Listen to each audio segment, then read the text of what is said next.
sea creatures came forth to ravage the city and retrieve his corpse.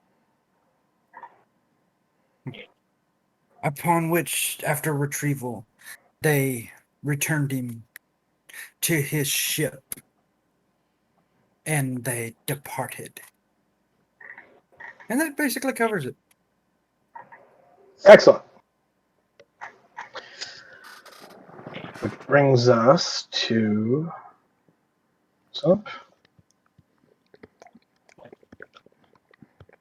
It is still the evening of the 6th day. If I remember correctly, let's see.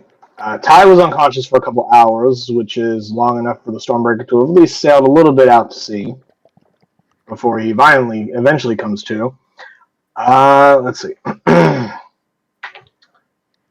Captain Torg, you come back to consciousness in the medical room with Dr. Leibowitz nearby. Lying unconscious, still lying unconscious on another bench table is Dr. Ice. And then on another table is another figure that has a shroud pulled over top of it. And you see Dr. Leibowitz there going, you're finally awake, Captain. That is good. How are you feeling today? It's like a cannonball just hit me in the face. Last time I remember, I was knocked out by some of those crazy soldiers. Then I woke back up and my head just filled with blood, just pure bloodlust. He nods and goes, all right, that's the story the Arcanist gave us. She's up on deck, commanding the ship at the moment. Commanding? Oh.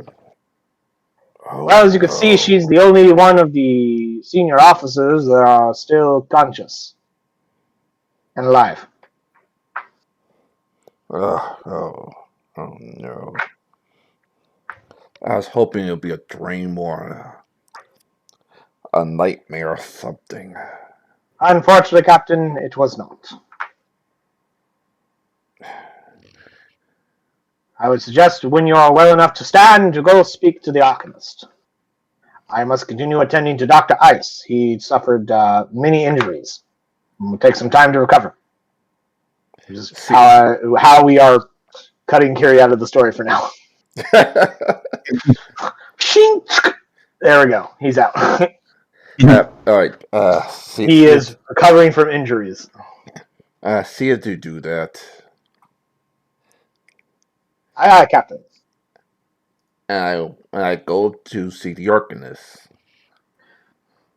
Jimpan, I would assume that you'd be somewhere up on deck, probably close to the helm. Would you not? Yeah. Yes. Cool. And that is where you find him or her, Captain Torg. Captain awake. Well, semi-awake. Or alive at least. I just found out what happened. We had to get this first mate back up. What's your order?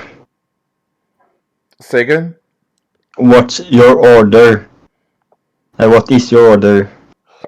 We had to get the first mate back up. Even I realized the ship doesn't run without him properly. Boy. I heard some alchemists down there in another city, but it's gonna take too long to get there.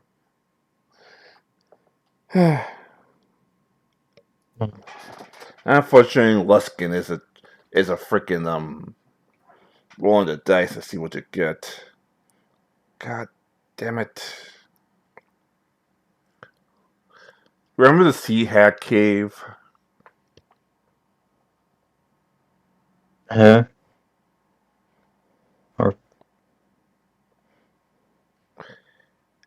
Well, we did Well, we did a job for them. This involved that book that nearly got us all killed.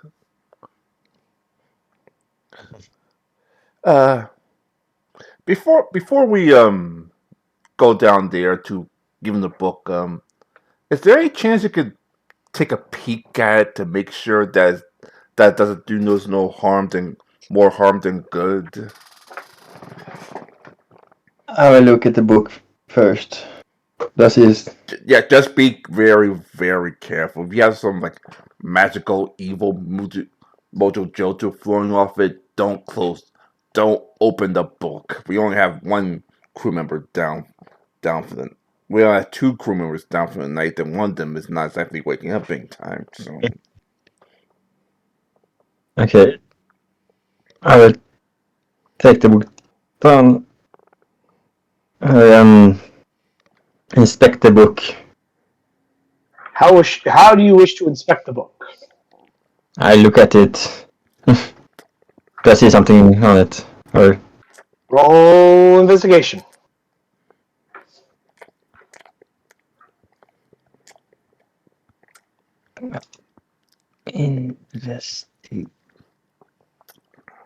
investigation.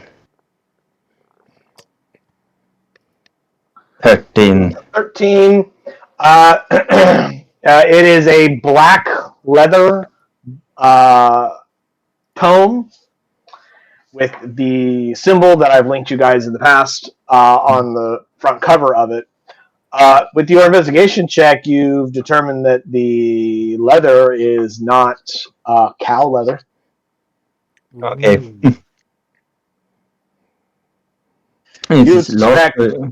You would suspect maybe some type of humanoid. You would need a medicine check to get even more specific information beyond that if you wish to delve down that rabbit hole. 20. Wow. It is. jeez.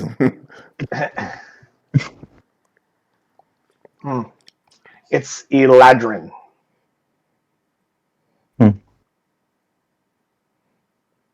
Which are like higher tier Fey elves.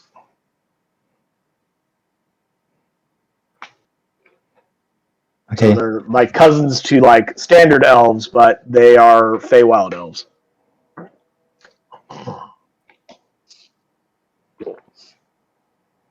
It's a locking system on it, or can I just open it? Yeah, you can just open it. There's no, it doesn't have like a big like lock on or anything like that. I open it. And you like look inside of it. Yes. Cool. Are you alone when you do this? Yes. Cool. I'm down. What are the languages that you can read and speak? I can common, elvish, draconic, goblin, and elemental. Please speak it. Okay. Which is good that you do not know the language of what you are reading. I need a wisdom save, please. Ooh, wisdom save. Yes.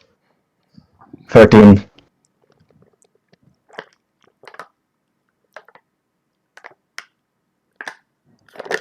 I'm sorry, you needed a 28.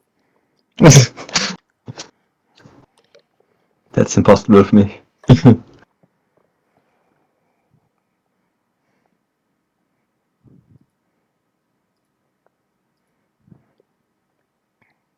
One moment.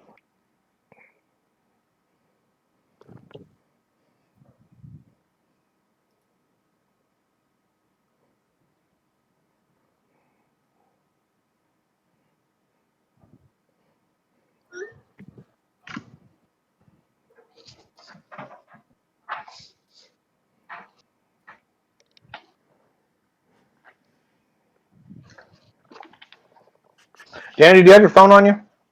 I do. Cool. I sent you a message if you could get me an answer to that question.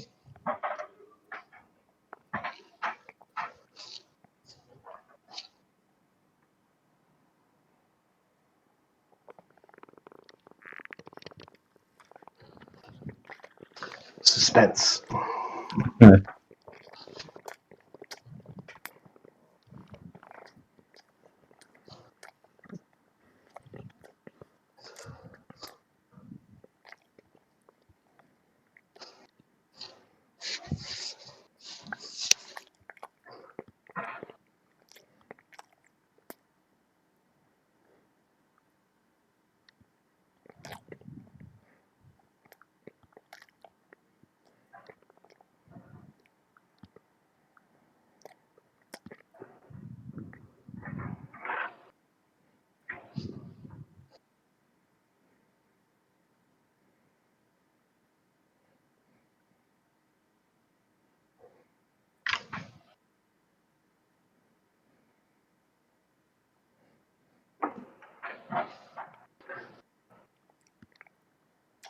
Yeah, I didn't think this question would be so difficult to answer.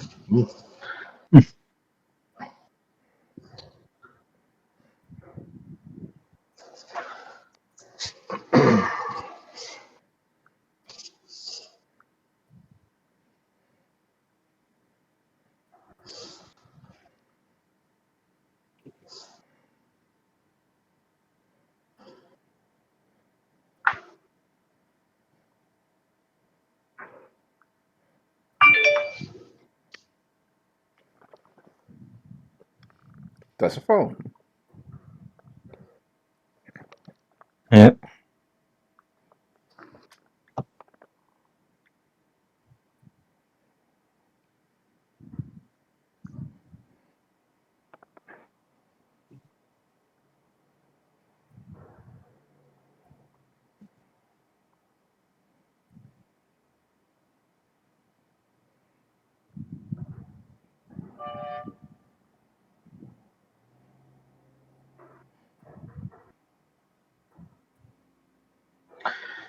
All right. So, Arkansas Foreign, as you open this grimoire and begin looking through it, you can't read any of what's written in here because it's written in a language you do not know. But as you begin to flip through it, you do notice there are a few pages with various diagrams of strange rituals, many of them very horrific. And as you look further into the book, you feel like something is reaching out from it and grabbing and trying to pull you deeper into it as you feel your sanity begin to sap away. And as you do, go ahead and give me another wisdom save. Okay. See if you roll better this time. Did I just do my teammate? Wow. You still have that. You still have that. What do you call it? Roll the The inspiration? Yeah. Yeah, you guys have one inspiration token. And seeing that we don't have the doctor anytime soon, that means we're not going to use the resurrection spell tonight. Well, this session.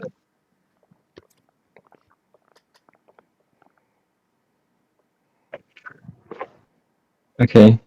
So are you So, using it?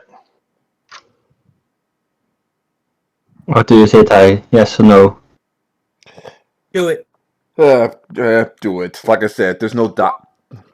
The Um, doctor's out, so that means when. Oh, jeez. yeah. Was a little better.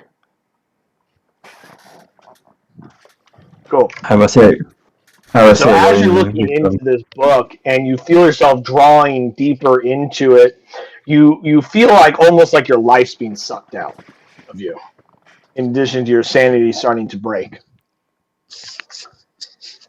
And as it feels like it's about to suck out your soul, you feel something just suddenly just slap the book closed and throw it out of your hands.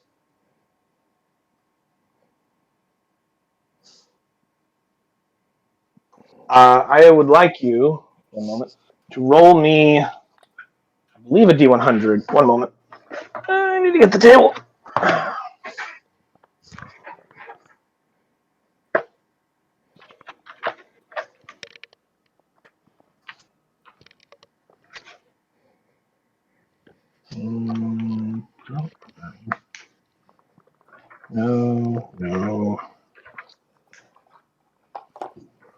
Where is... Ah, here we are. Roll me a D100, please. 51. 81. 51. Oh, 51. 51. My apologies. 51. 51.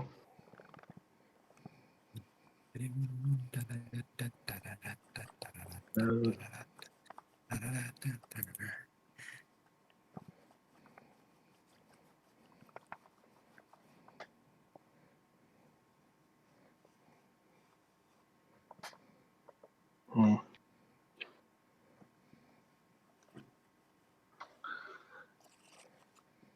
All right. You have a form, due to the terrible wisdom saves you made, you have a form of indefinite madness. A 51 is you have an additional flaw that would like you to role play until I tell you otherwise. I don't like the way people judge me all the time. Okay. That is what 51 is. An indefinite madness. As the book sapped some of your, as the grimoire sapped some of your sanity away from you in your attempt to read it. Give me a perception check, though. Can you write it down in the... I mean, you just Yeah. write it down somewhere so you keep track of the fact that you have that new flaw. Can you write it down so I remember it?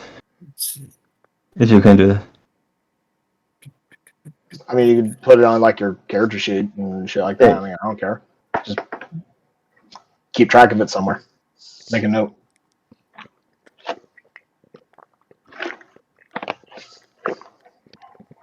I don't like how people judge me, or... Yeah, you don't like the way people judge you all the time. In other words, you essentially this form of indefinite madness essentially makes it to where you believe everyone's judging you all the time and you don't like it. There you go. Here. Now Yeah, you can pretty cut and much. paste it over. Sorry, I went to the DMG to cut and paste it for him. I mean, that's where it was. And then when you get a moment, I want you to roll a perception check for me. D100. Do what? D100 or... Perception. Perception. Yes. Perception.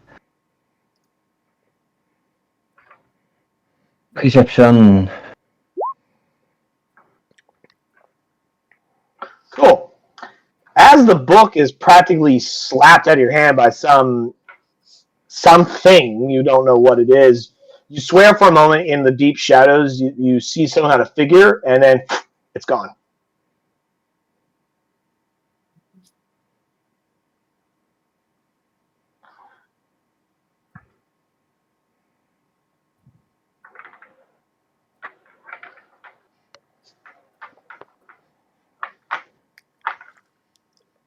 And what would you like to do now, my friend? I pick up the book, just have it closed. Oh, yeah, it's definitely closed. Yeah.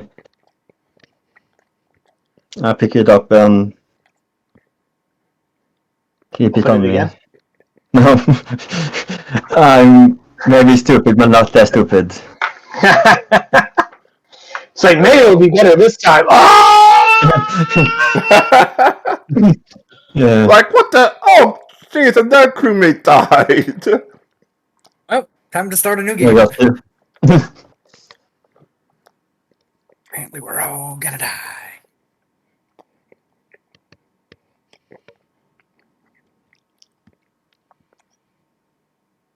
I keep it on me, so keep it in my bag. Or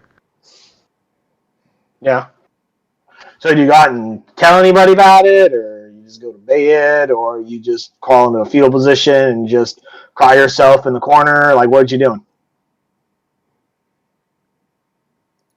that's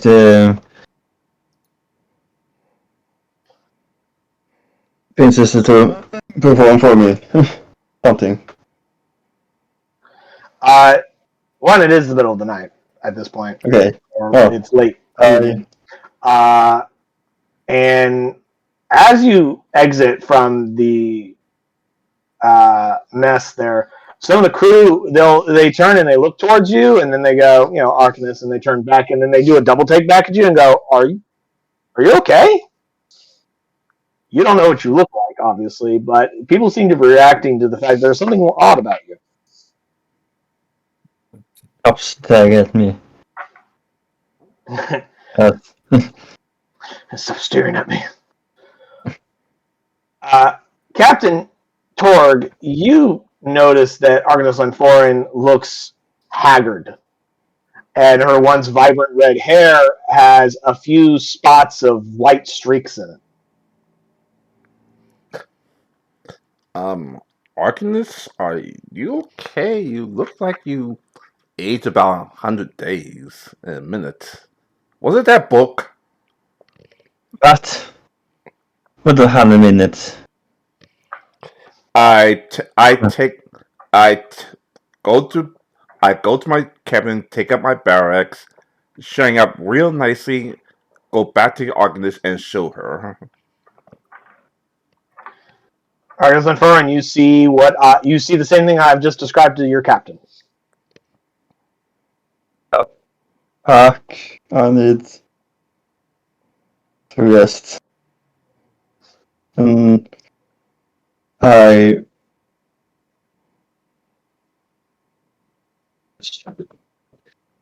Listen, Swearing don't open Elvish. that book. Don't open that book again. It's between you and those freaking hags. I'd rather have the hags open it.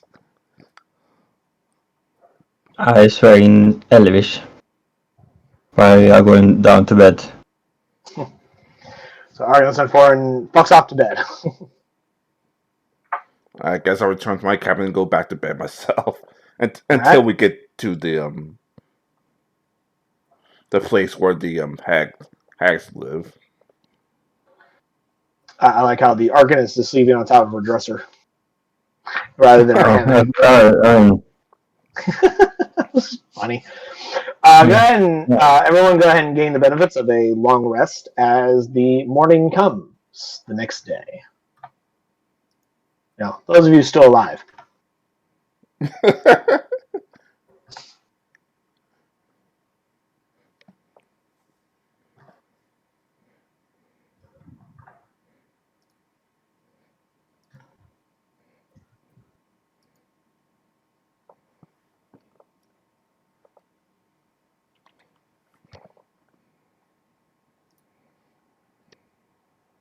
But the next morning comes, and what are your orders, Captain? Alright. The first thing I have to do is get our first mate back up. Unfortunately, time is not on our side this time. So the closest people that we even have a chance, and if the doctor knocked out, the closest thing we have a chance is making another deal with those damn sea hags. Now, fortunately, we have something they want.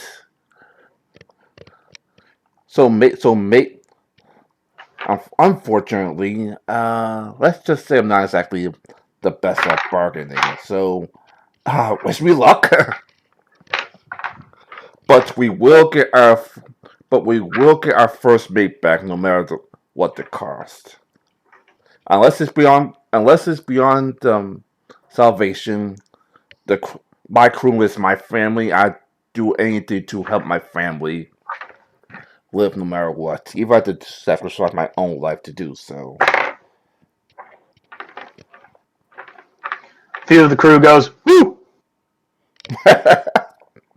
Not exactly the inspirational. Stormbreaker. Not exactly the inspirational speech I wanted, but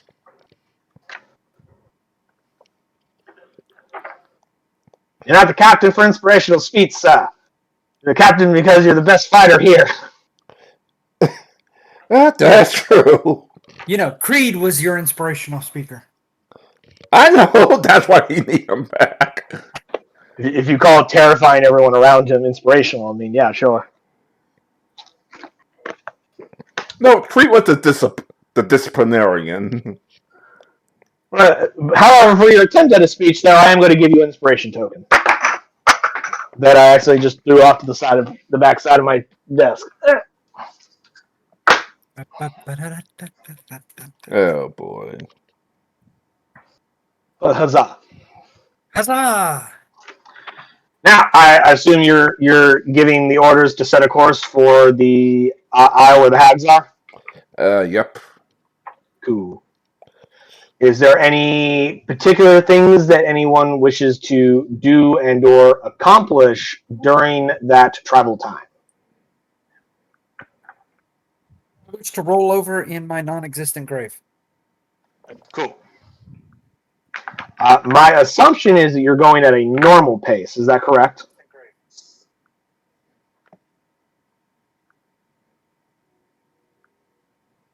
Or are you ordering a faster speed?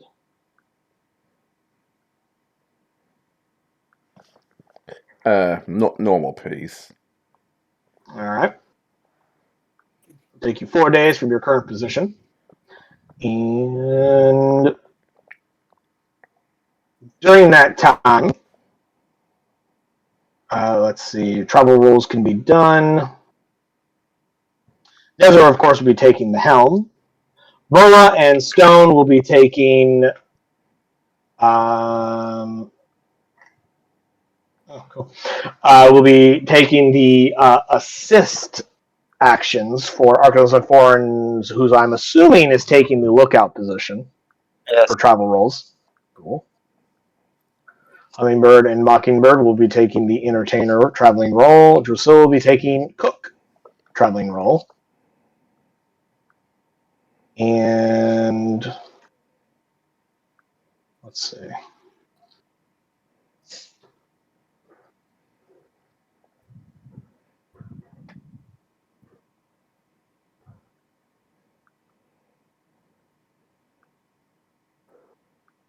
Need to get my naval code. I believe you guys do have some damage on your ship. A little bit of damage, a little scuffing. Over the course of a few days, I'm sure your bosun can probably fix that up.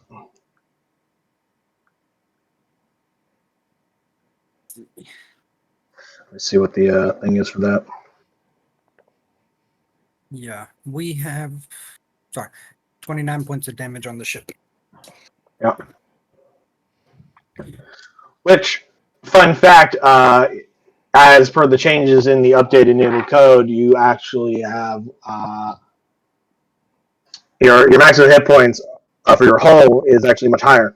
It's 500 rather than 400. So your current hit points are at 471, based on the notations I have here. All right, then I will add. Yeah, they essentially your hull hit point went up by 100.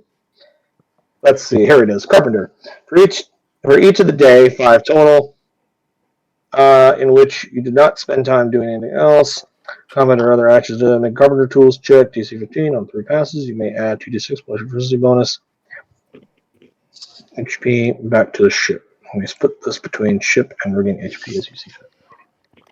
Plus charisma bonus. Wow. It says plus proficiency. I didn't say charisma. Oh.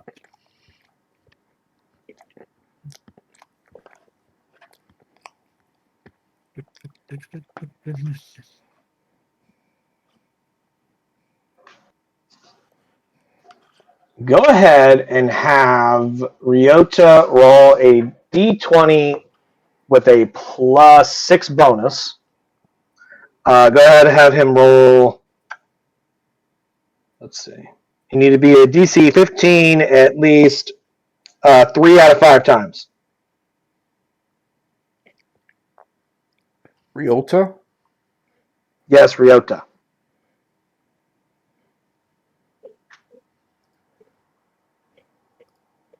And what's the This rule? will be his carpenter's tools check. Say again? This is his carpenter's tool check. In fact, I should probably see if I can actually like add in his tool check ability or not.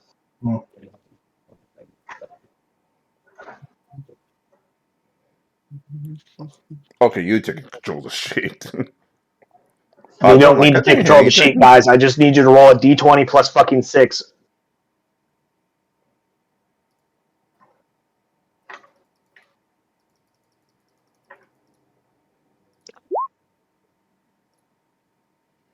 All right, cool. That is 1 pass. You need 3 out of 5. So go ahead and roll 2 more times, see if you can get 3 more passes. All right, that 13 is not a pass. So there we go. That's your third one. That's 3 out of 5. You need a DC 15, and he will restore 2d6 plus proficiency bonus. That would be 2d6 plus 2, I think. Yeah. Roll a 2d6. Oh, wait, never mind. It's 2d6 times proficiency bonus. Roll 2d6 and multiply by 2. So it restores 10 hit points to the hull. Got it. Should be at 481 now. Yes. I'll say my first ring is talking to me from the grave. Out of curiosity, did hmm? our rigging HP go up or modify with the new update? No, still the same. Just making sure. Let's see. Lookout. You have a lookout at the start of a naval encounter. The ship gains +1 to initiative. You lookout is a threat. Also for making perception checks to notice landmarks, obstacles, and encounters, etc. Cool. Just for the whilst your Vola and Stone are providing the help assist action as part of the traveling rolls. Any kind of perception check I ask for you, Japan, add an additional +2 on top of what you normally do. So long as you're up at the crow's nest and they're assisting you. So just keep that in mind for future reference. Also, whilst you have a cook, after a full day of having a cook, anyone who ate may spend 1 free hit die on their next short rest. Benefit fades at the end of the day following. Less likely the disease to spread and higher morale. Essentially, so long as Drusilla is doing her travel rolls, you guys will have an additional hit dice to spend during short rests during the day that she did her travel. So, in theory, the next time you get into a fight, unless you guys take a long rest between leaving the ship and fighting, you should have that. I would like your helmsman to make some survival checks.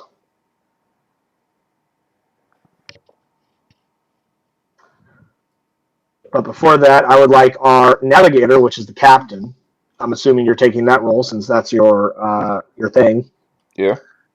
I would like you to make either a nature or survival check.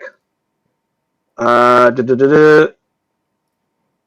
the same DC as the pilot's check, each success on the navigator gives a +1 to the pilot's survival check at the same point of time. Once the navigator fails 2 checks, they are unable to give bonuses for the rest of the day, but cannot switch the roll. Cool. All right, cool. Then that means that the first roll of the pilot of Nezra's survival check will have an additional +1. So go ahead and have Nezra roll a survival check, and we'll add a +1 on top of that.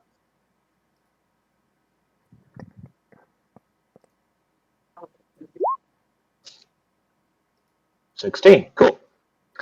Let's see. We need best of 5. The day to plan and execute a course. Anything that gives bonuses, navigation checks has the same effect on these rolls. Best of 5 skill pilot checks throughout the day. More successes than the DC. DC 2. Then subtract 1 day of travel. Fail, subtract half day from the trip. Grade disadvantage. The pilot is not proficient. Cool. Ty, go ahead and roll another one, and then somebody have Nezor roll an additional one. If Ty gets high enough, then Nezor will get an additional +1 again. Cool. And one more. If he beats this last DC, then you guys will be shortening down your thingamadoodles. I don't think Nether needed this one this time. Well, regardless, though, you attempted to help. But that will shave 1 day off your journey, thanks to Nezer's navigational skills. Or piloting skills. Helmsman skills. Helmsman skills, yes. That's what I was looking for.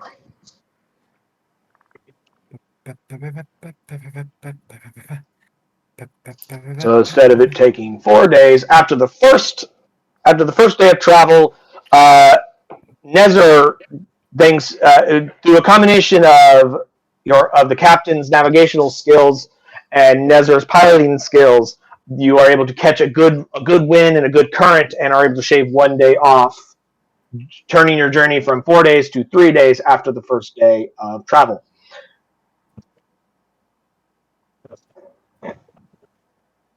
Which means you are now 2 days away on the 8th day of Cathal.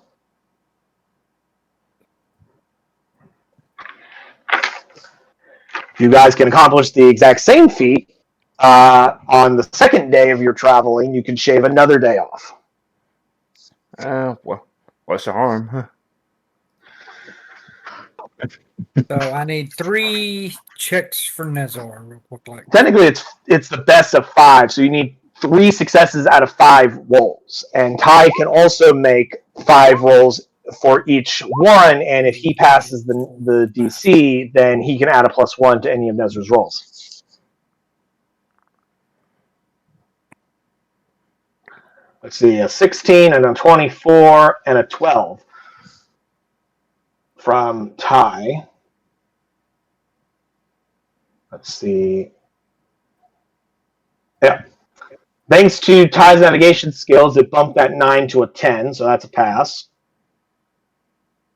That 21's a 22, and the 9 to a 10 is also a pass, because DC was 10, since there wasn't a huge amount of bad weather or anything like that between you guys. So you were able to shave an additional day off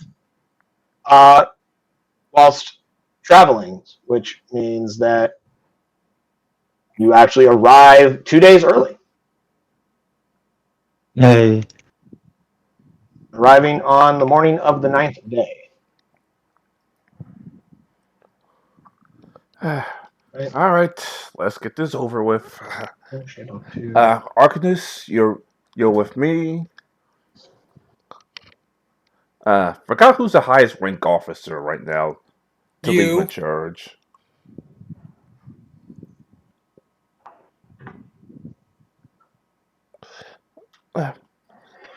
Technically, Captain, you are the highest rank, and no, I meant Jimpan character as the Arcanist, being the quartermaster, and now at the moment acting first mate, is your second in command at this time. I'm bringing her with me because she knows more about magic than I do. As you guys are approaching the island, Jimpan, go ahead and roll me a perception check, and don't forget to add your +2 thanks to your 2 companions.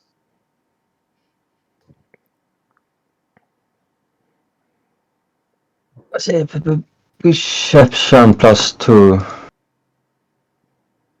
So 16. Yeah. Cool. As you look down from the crow's nest, you see figures swimming through the water towards your ship.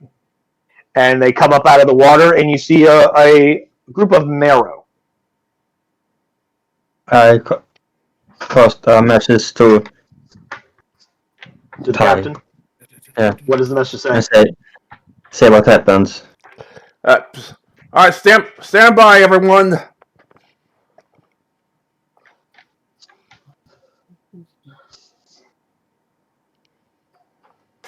Pretty much basically waiting for you to acknowledge them as they come up out of the water just next to your ship. off your port side. Nope, starboard side. Ahoy, gentlemen. Ty, do you speak Aquan? No, I do not. Cool. They say something back at you in a language you don't understand. Can I hear them? You're pretty high up in the air, so you would have to actually come down out of the crow's nest to be able to hear them. I go down. Or climb down. Down for real.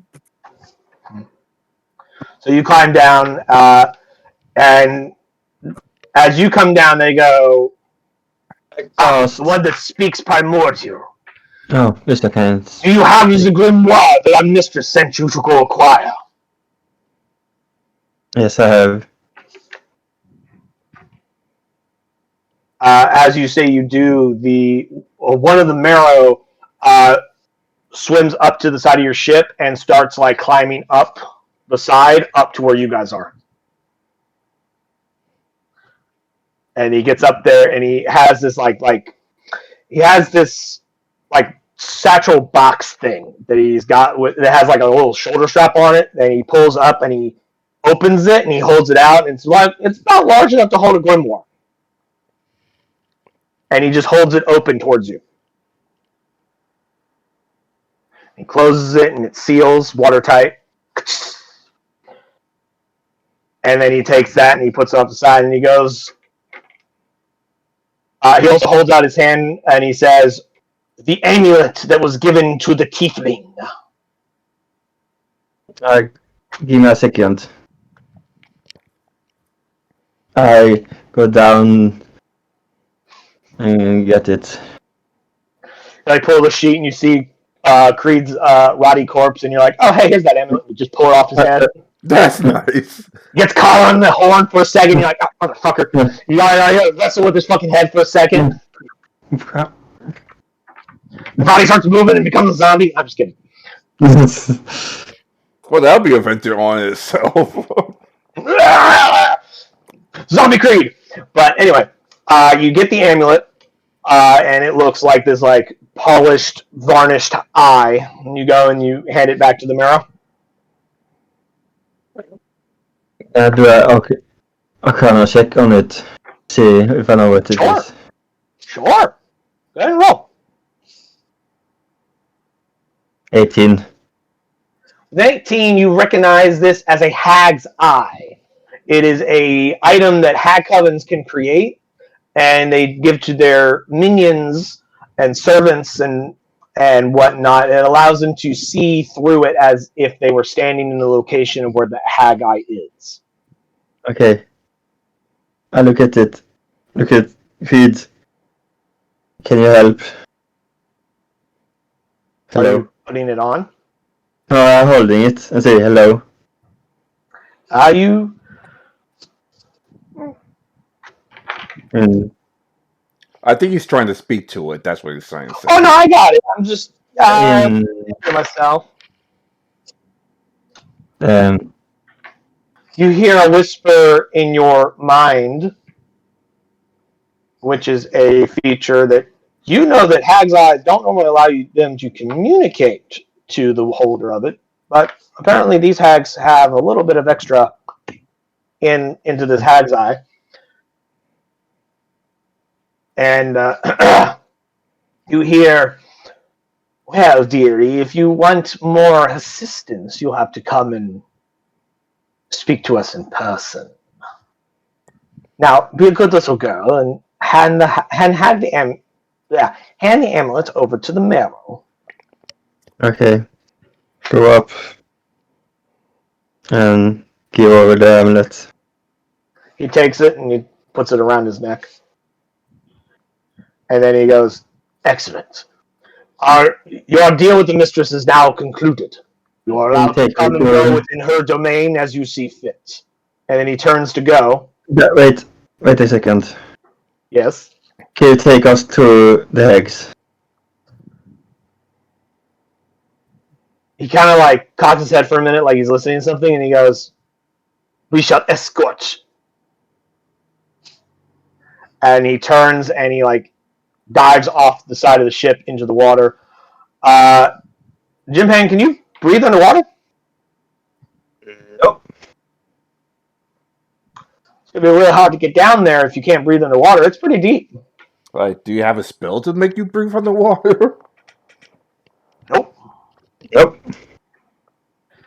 Gary's character did, And if he had it prepared, and if he was here. Fortunately, there's only two people who have a natural water breathing, or rather a passive, always-on water breathing ability, and that is Creed, who's not breathing anything right now. Sorry, those jokes are just fun and they never get old. And you, Captain, you can breathe underwater, and you also have a swim speed as part of your Captain. class feature. I know. Good luck, sir. Keep an eye on the ship. Hopefully Darkness is like, best of luck, Captain. I'll be right here. hopefully my negotiation practice is improved between now and my time in the Navy. Okay, crew. I will let As a reminder, these are what the marrow look like. Just for fun. come. All right, so I think these were the scars. So I'm swimming with the marrow back to the Sea Hags cave. All right, you follow the marrow down into the deep, dank-ass sea caves. You see lots of more marrow as several minutes goes by. You eventually get down to the cave, and you go through the underwater cave that you once fought the marrow in, and where you all almost died. You also see their large pet hydra nearby, which looks like this as a reminder. It's sitting next to the large hole to the grotto that you guys found Creed in that once upon a time. And you swim down in through there, and then you come up out of the water to the surface onto their little rock in the middle in this little air pocket. And and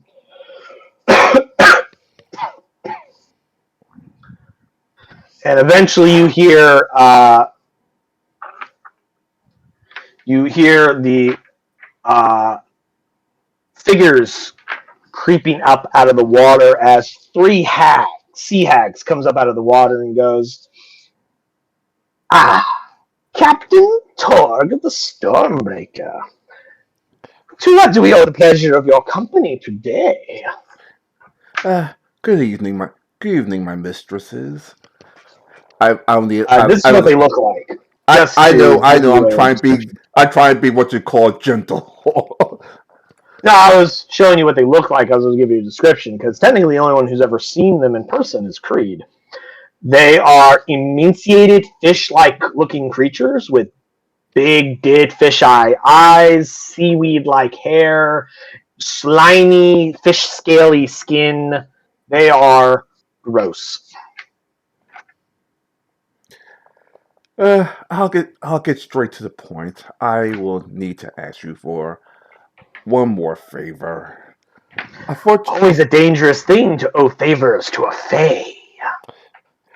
I know that, but my crew up there is my family. I'm going to do almost family anything. is important. Yes, indeed, sister. Family is very important. Indeed. And unfortunately, one of my family members, Master Creed, unfortunately passed away. And I need most unfortunate. We could fix that if you'd like. Of course, you'd have to do something for us. I figured that. Of course. Sister, we forgot our manners. We haven't even introduced ourselves. Oh, yes, you're right, sister.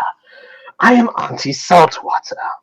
These are my sisters, Peggy Picktooth and Agatha Mudwallow. Nice to meet you, ladies. Pleasure to meet you as well. So obviously we have business to settle. So yes, much business. So what's your end of the bargain? What's you need to bring my first mate back to the land of the living? One moment. Let's just see what we do need.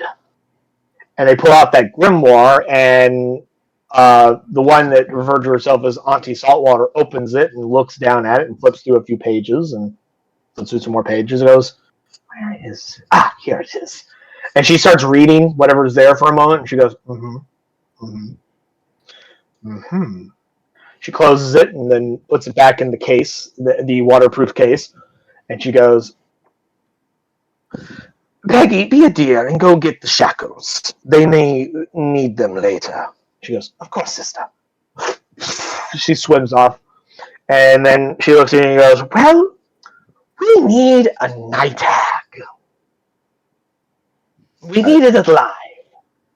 A night? Are you capable of bringing one of them alive to us?"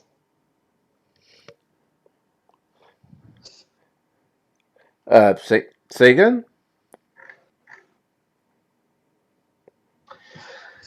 "We would like you to bring us a living night hag. Do you think you'd be up to the task?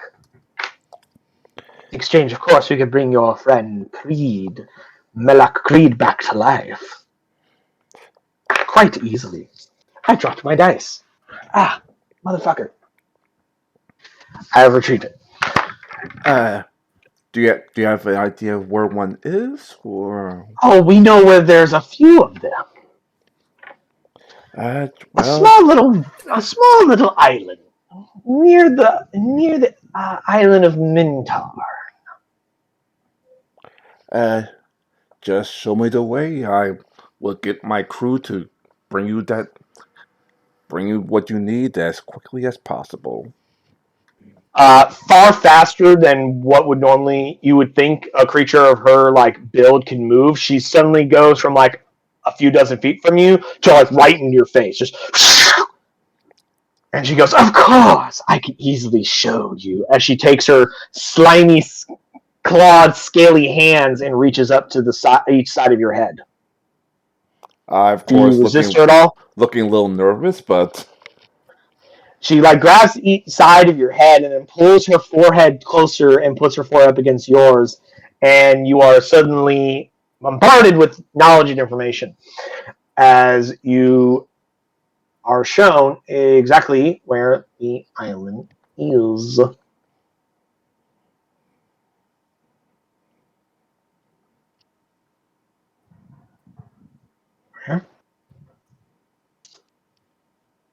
Right there.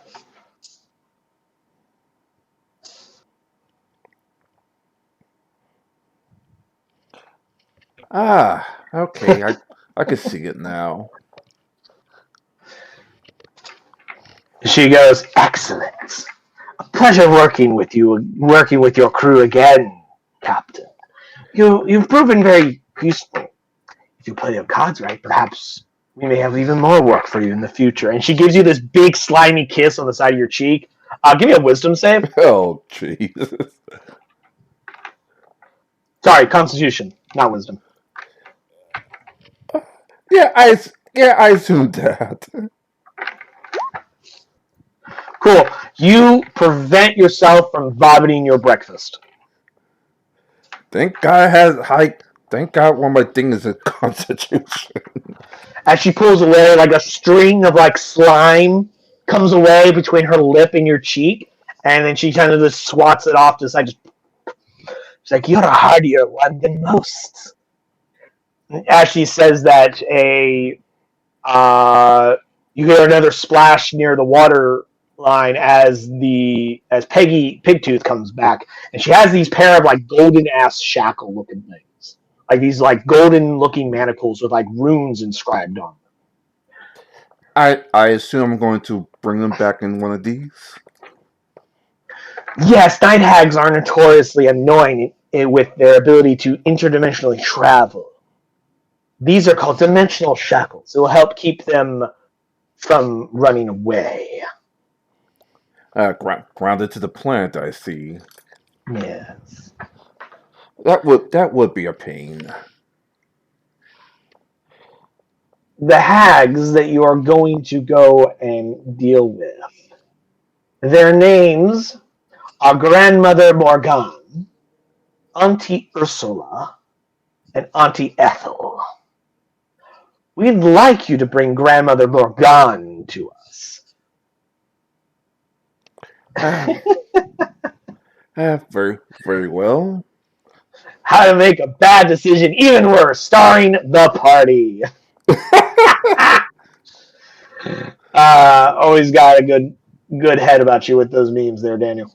But anyway, she says, we'd like you to bring Grandmother Morgan alive. But if you can't get her, one of the aunties, like either Ethel or Ursula, will be adequate enough. Very well. Plus, if you don't all die and you are able to clear out their lair, I'm sure they have many fun toys for you to play with afterwards. But, of course, your priority should be retrieving one of them alive and bringing them back to us. She gives you the dimensional shackles. And she also pulls out that hag's eye, and she takes it and she puts it around your neck and says, so we can stay in touch. Best of luck now, Captain. Very well. And then you blink, and all three of them are gone. And I swim back to the surface, go back to my ship. Let Arcanist die front and a true, like, okay, fellas, we have a mission. We have to go to this isle. We have to go to this isle and capture someone named Grandma. Well, obviously, I have to say the full name. Do you remember what the name was, Ty? Not completely. I should take inspiration away from you because I said it like 4 times. Grandmother Morgan. Alright, Grandmother Morgan, I'm sorry. like, we had to capture someone named Grandmother Morgan. Oh, like Morgan, some dark stuff. Oh. And she also had 2 other night hags with her named Auntie Ethel and Auntie Ursula. Like, And as he's rattling off these names, have Argus on Foreign roll a Arcana check with advantage, please.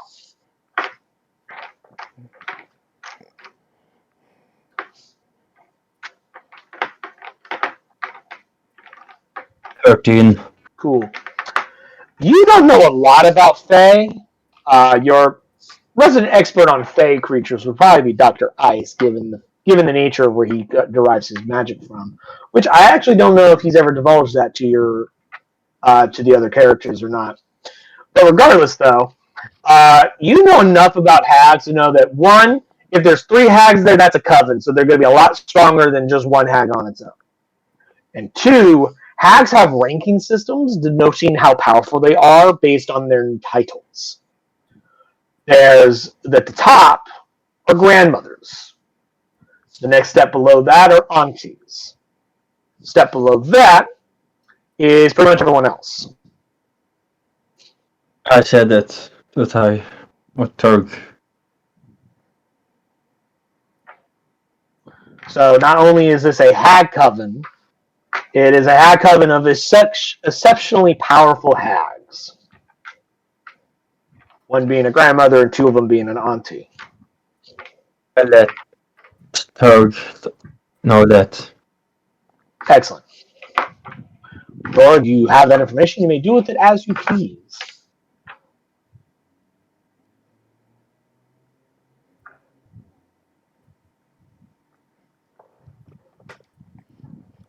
Now, if you excuse me, the first day I travel, I'm going to take a nice, long, very long shower. We have Cool.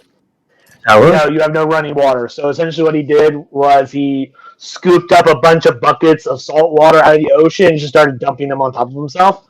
Or he tied a rope around his waist attach it to one of the masts, and then just jumped off the ship and just let it drag them for a few moments. Those would be your options for showers. Or using the drinking water, but he's not allowed to. You what now? He can use the drinking water, but he's not allowed to use it that way. Oh boy. All right, gentlemen. Alright. All right, gentlemen. Let's ship off. We got a job to do. Now, assuming that you're not making any... Oops. Now, assuming you're not making any detours between now and then, and going at a regular pace, it should take you about 6 days to get there. And just to speed things up a little bit, we're going to ignore the rolling or whatnot. I thought I'd give it a shot, but it just seems to take too damn long. It's super tedious. But you can get there on the 15th day if you just travel straight there, if you guys would like. We are on the powered moment. We also have 2 time limits. So. Do you have a time limit? Yeah. By the time I get back, I have to decide whether by the time I get back to Hag Island, then whatever. If you come back. That's a good point. All right. First things first. Try to.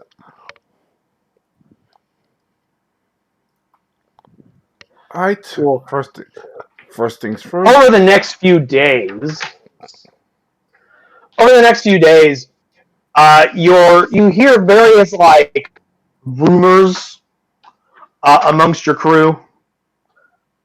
What's that Arcana check for? That was the. I think mistake. Or ignore that. Okay. I think your camera is acting up. Sender. I'm sorry, what? Your camera was acting up weirdly, but it's okay now. Okay.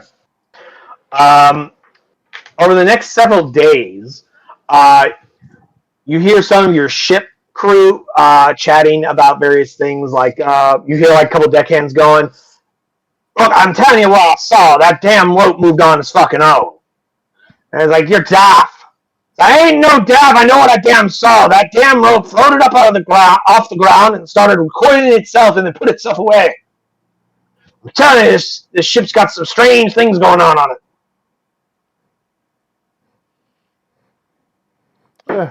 Is there anything you gentlemen like to speak about? He thinks that there's something picked up a rope and coiled it all on its own. He's like, I'm telling you, that's what happened.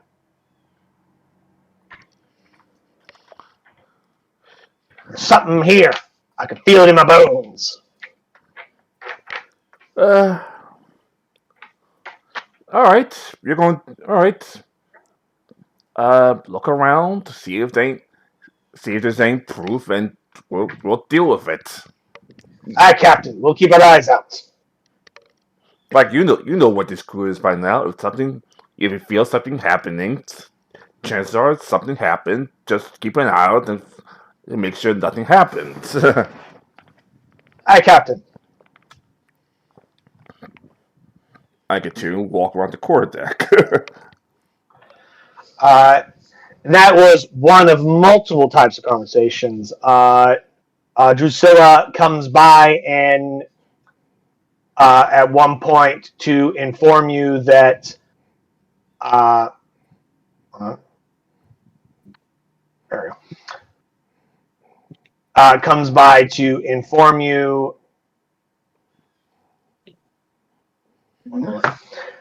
that one of the night crews, since she's in charge of the night shift, one of the people on night shift claims that they saw some kind of strange figure of someone moving around the ship, and they didn't appear to be any member of the crew because all were accounted for at that time. That's the second. But when they went to investigate it, it was gone. That's the second time now. Now I'm getting Well, more nervous. the first conversation was about a rope moving on its own. This one is like, no, like one of my guys saw someone, not something, someone on the deck, and when they went to go see who it was, they were gone.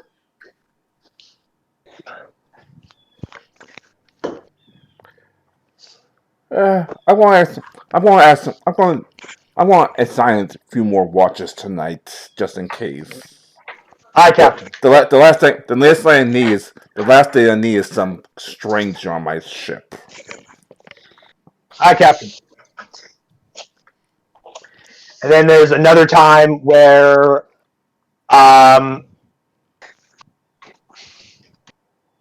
during one of the other night shifts, this is over the course of like 6 days. So like it's not all happening on the same day or consecutively. I'm just like narrating a bunch of stuff that happened over the course of 6 days. At one point during the night shift crew like sounds off an alarm, and when everybody comes to reacts to the alarm, it's like, oh, we're under attack or whatever, and you're informed that there was, beyond a shadow of a doubt, someone was on this ship that was not a member of the crew, and this time it was Drusilla that swore she caught something. What she does tell you, though, is that when she used dark vision to spot it in the dark, she says that she saw it in her normal vision in the shadows, but when she used her dark vision, it was invisible. Whatever it was either able to hide itself from dark vision or did not produce any body heat, because that is what dark vision is. It's infrared vision. So whatever it was did not produce any heat for her to see it with her dark vision. But when the crew investigates, nothing is found. All members of the crew are accounted for. Nobody was on the deck that wasn't supposed to be there. Okay, now this is making me very nervous. Like, increase the night watches. Even I'm going to stop. Even I'm going to stop by, look by the night watch every once in a while. Aye, Captain. You're still in charge, Drusilla, but I'm going to be looking around this myself just in case. At night, of course. Excellent. During one of the days that you're in your cabin, resting after, let's say you did a night shift the night before and you're resting for the day, and you hear a voice, or you hear you assume a deckhand or whatever, like moving past your cabin door to go to the lower decks, like carrying some kind of like crate. One moment.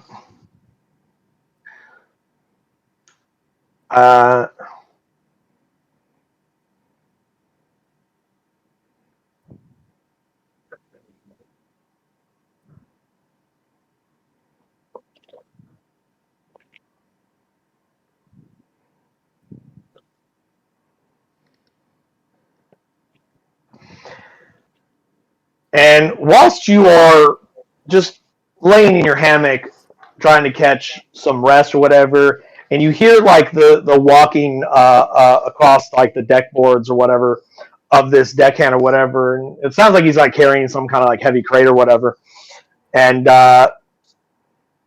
you suddenly hear a loud crash as whatever he's carrying he drops, as you hear a voice begin talking to this deckhand.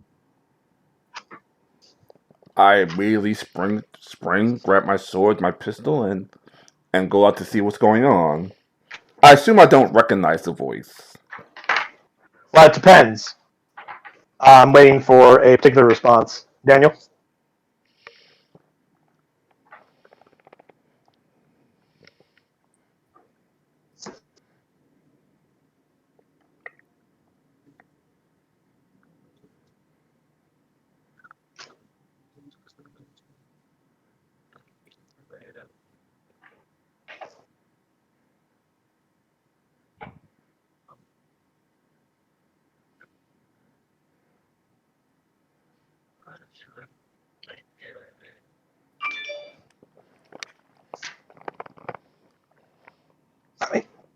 I wanted you to say it, Daniel. Okay, I thought that. Never mind. My fault.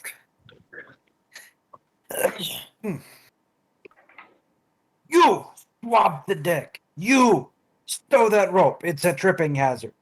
And you, what are you doing? After you hear that voice, you hear as you heard the crash of something being dropped. You hear that voice, and you hear ah, and that's what you hear as you spring up and run outside. What's going? Wait.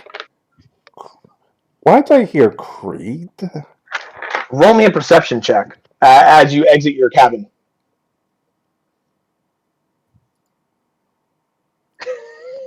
Ooh, spooky.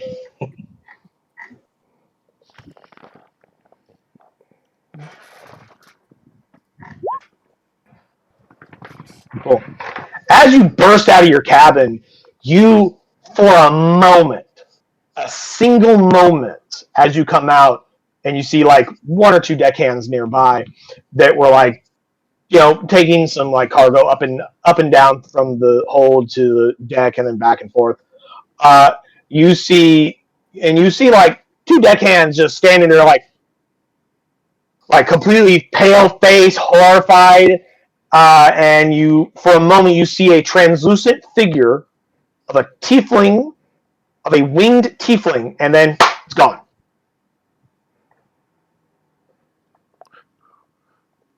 What in the world?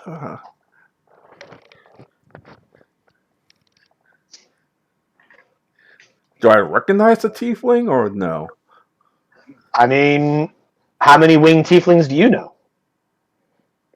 One. Sounded a lot like him. You heard the voice. You tell me. Like, I'm not going to give you all the answers. You got to put two and two together, my friend. what in the... One of the deckhands over to you, Captain. He goes, Captain, tell me you saw that too. I nod, and then go downstairs to the makeshift morgue to check on them. To check on Creed. His body's still there. Good as doornail. It's a lot more rotty. Not super rotted, thanks to Leibowitz putting like some like balm on it to like he hasn't like fully embalmed his body, but he like doused it with like some preservatives. So one, it doesn't smell as bad, and two, while it is still rotting, it's rotting at a much slower rate. So it does not look like a corpse that's been dead for like almost 8 days. I think, yeah. Jeez. Like you don't. I hope you're not hunting my ship, friend. While we're trying to bring you back to the land of the living. And I put the cloth back and slowly make my way back to my room. As you do, one of the like vials on like a shelf nearby just flings off the shelf and like smashes against the wall. Just shatters in glass and liquid. I turn around completely, pistol in hand. There's no one there. Whatever it was something you could not see. Like, I hope my ship isn't haunted. Which is the exact rumor that is beginning to spread after a few days of events like this, that the crew is convinced that your ship is haunted.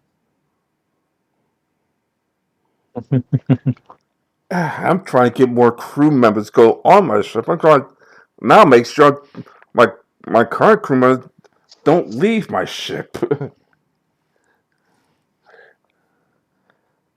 I mean, their loyalty isn't so low that a little bit of drop in morale is going to cause them to quit and leave, but they are extremely nervous. Like, don't be nervous, gentlemen. We've sailed through worse before, and we'll sail through worse again.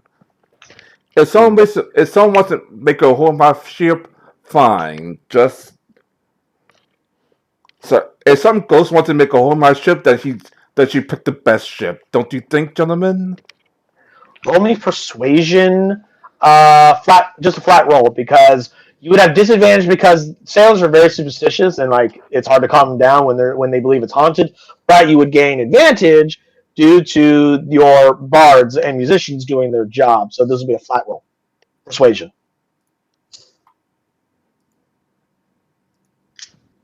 Yeah, my boss might make things even worse.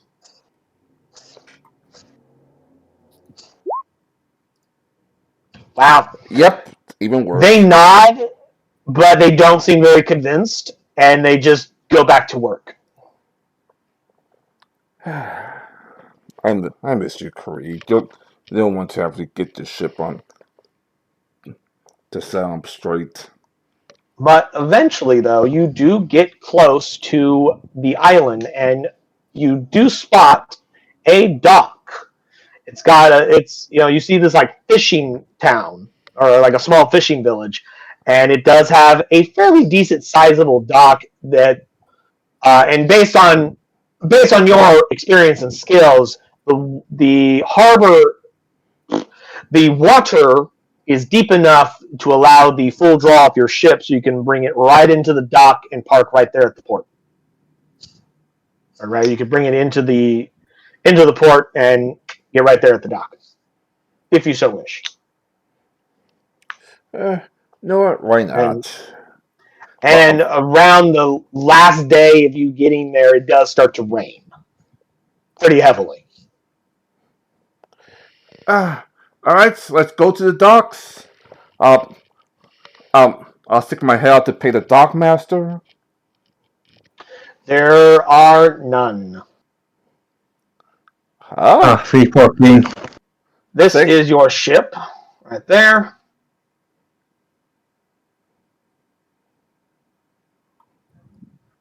Dr. Ice is not here. Here are your various people. There's due to the nature of the size of this, it's not big enough for me to drop all the fucking tokens on top of it without essentially them being overlapped. So we'll just pretend like some of them are low decks, some of them are above decks, etc., etc. Now, who's going to shore? What is your shore party, my friend? I was going to ask Drusilla a couple of the route to investigate. Okay, just so you guys know, I don't know why you guys keep acting as if they are. There's only one drow that is not using commoner stats. The rest are deckhands. They do not have any skills. They do not have any abilities. They do not have any proficiencies. They are literally just basic dudes that can do basic tasks like running the ship, pulling lines. They are not capable of doing anything that you would want them to do. All right, it's going to be a little bit risky. It's going to be me, Drusilla, Vola, Nezzer. And you want to come, Arcanist? We might need your help. So I heard. Okay. Also, as another note, the more people you bring with you, the less people are there at your ship. Just keep that in mind. I know it's going to be like a 4 or 5 man party. Okay.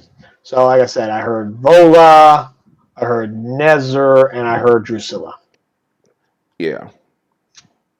Or maybe I can stay here and wait to protect the boat. Ship.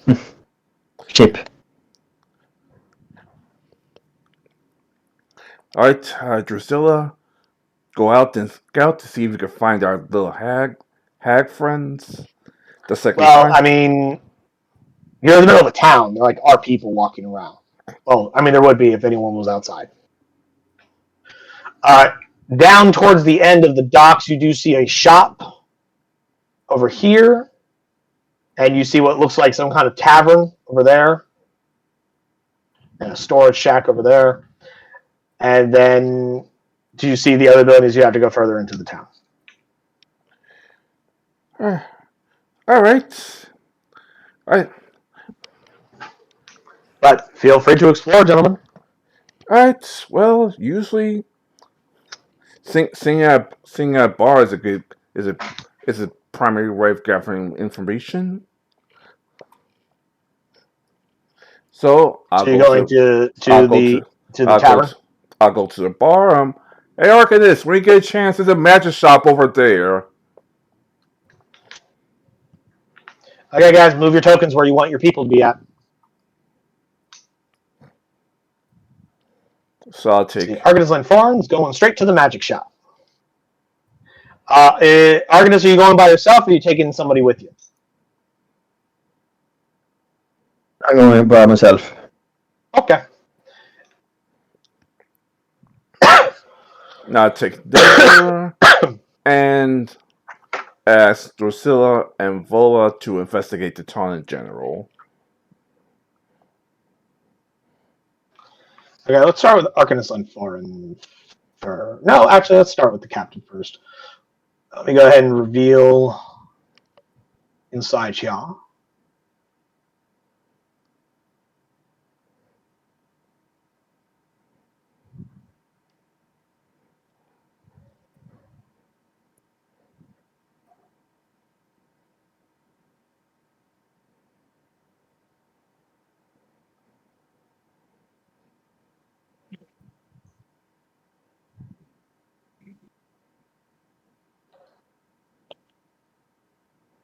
There we are.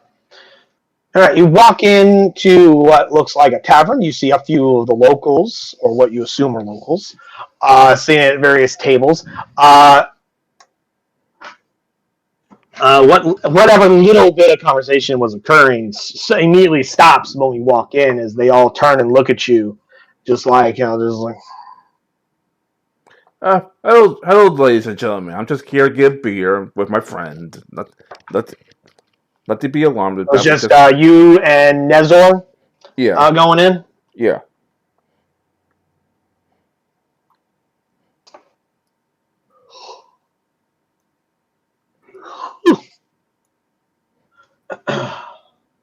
And swap out ambience real quick. You see the bartender there, and she goes, "Well, hello, gentlemen. Welcome indeed. We just pulled in from the docks and we just welcome to the Dead Men's Rest. That's the name of the tavern, boy. Say again? The Dead Man's Rest. Welcome. Welcome indeed. A beer for me and my friend. A nice cold beer for me and my friend, please. Of course. It's a small little fishing village you have over here. Yes.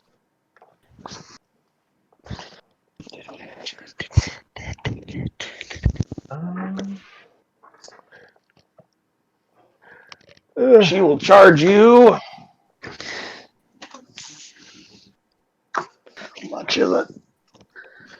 4 copper pieces for both drinks each. So 8 total. So I just hand them the 8 coffee pieces and 2 more for the tip. So you give her a whole silver piece then? Yeah. She takes it. Actually, hold on. Yeah. She goes, "Thank you," but does not reach out to pick it up. She just lets it sit there on the bar. Well, that's. I assume to trust people in this town. First time a barkeep ever left gold on left any money on the table. Oh, we'll put it away later. It's right there in front of me. It's not going anywhere.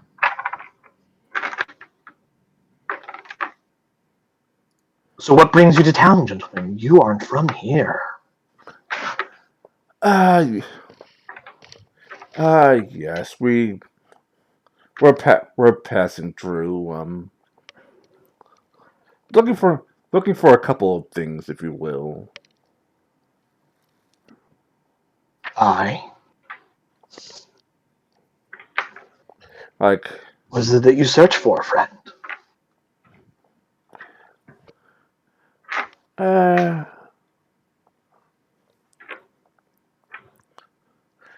nothing too particular.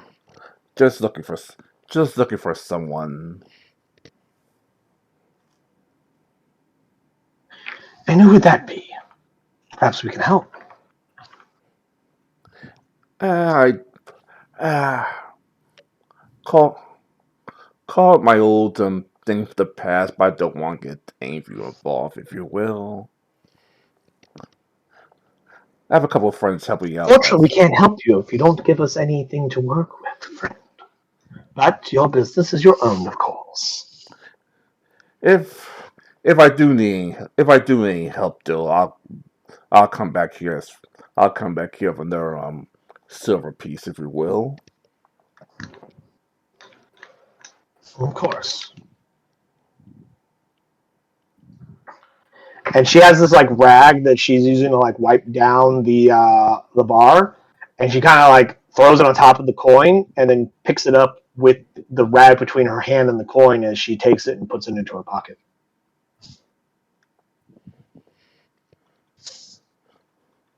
Very unusual. Like I said, most bartenders just grab the coin and stick it to a register or to your pocket. Well, it is in my pocket now, sir. Very well. You could roll an insight check if you'd like. Yeah, because obviously she's It's a little weird. Like she's acting a little weird. She didn't just immediately pick it up.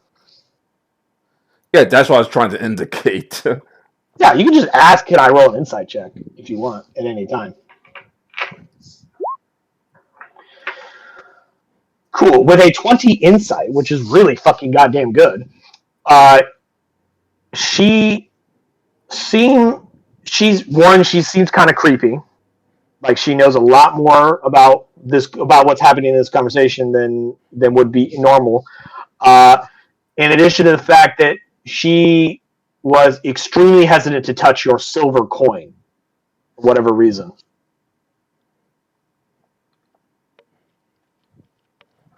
I think Daniel just figured it out. I'm going to give him inspiration because he just figured it out. Based on that reaction, I know he knows. Yeah. But yeah, she seemed to be, hesitant to touch your silver coin, and only picked it up using the rag to do so.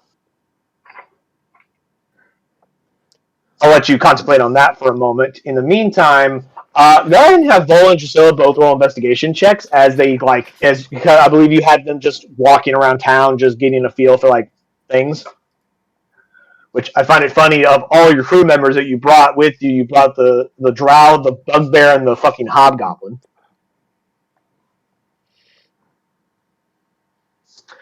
But that's why we're trying to. Well, that's why in the morning we have the Sombers just try to recruit new crew members. No, like I was pointing out, is like of all the members on your crew, like the drow, the bugbear, and the hobgoblin generally get the most shit from like random locals that you guys places you guys visit, such as a random ass town in the middle of the fucking Sword Coast or Sea of Swords. But regardless, though, 17 and 16, cool. We'll get back to like when you guys go talk to them again, they will be able to inform you of the things they see. Because I'm assuming you want them to just walk around and see what they can see, not actually talk or interact with anyone, correct?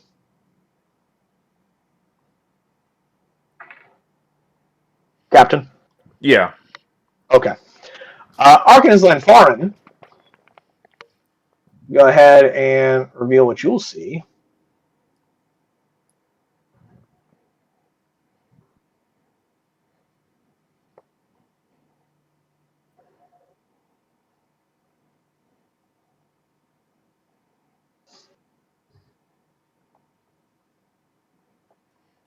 Huh.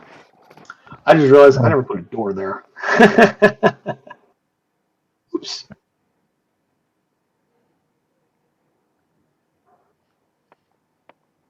But you hold on, I have to fix this because it's gonna bug the hell out of me.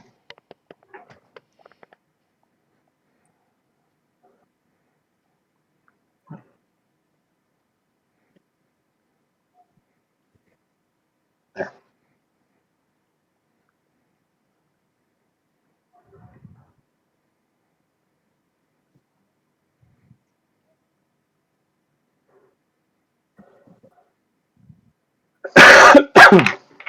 You walk in and there's a man sitting behind this. Just so you guys are aware of time, it is late evening by this point. So like the sun's gone down by this point. Just a heads up on that one.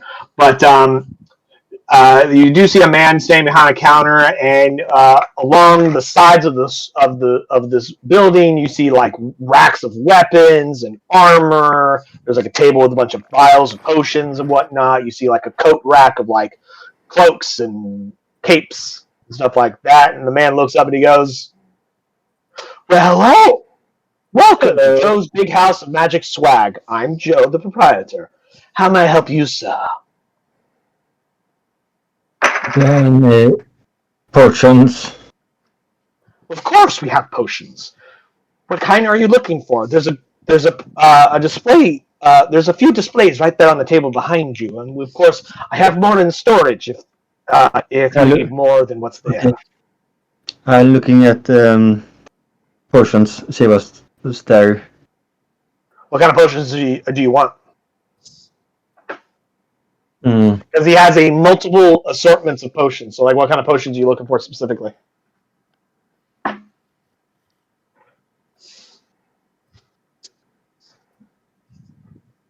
Potion of water breathing. Cool. Yeah, he's got one. It's right there on the counter. How much is that? Want?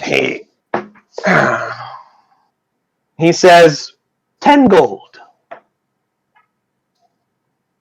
Okay.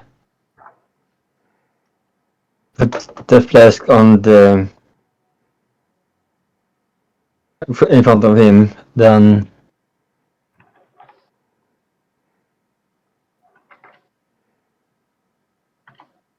Oh, sorry, one second. I'm answering a question. okay.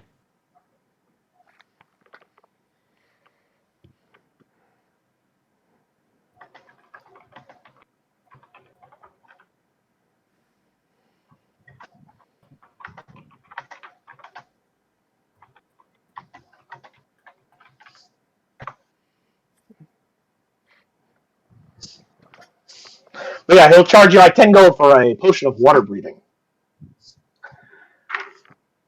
Okay. Arcanist Line Foreign. Let me actually see what it is. Go ahead and roll me a insight check, please.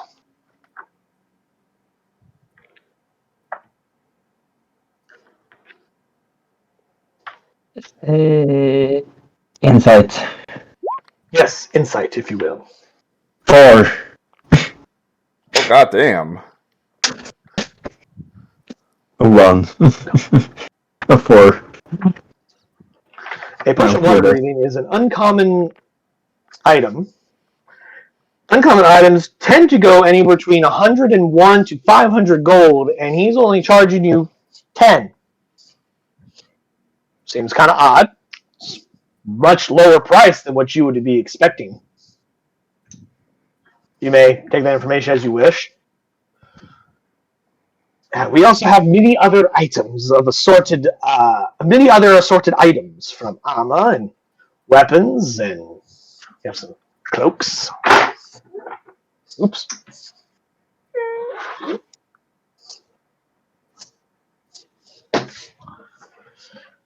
But would you like this potion to be gift wrapped, or would you just like to walk out with it? Hey, gift wrapped it. He pulls out some wrapping paper and he wraps it around it, puts a little bow on it. I gave him. There'll be 1 extra copper for the gift wrapping. Okay, I gave him 10 gold, and 1 silver. Why so much? He only asked for one more copper. Take this as I mean, I know you guys are money bags, but like, good lord. take this as a tip.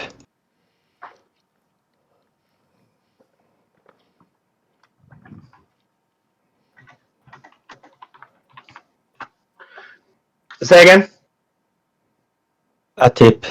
Or So you're giving him a lot more. So you got him a gold piece, 10 gold pieces and a silver piece. He takes it.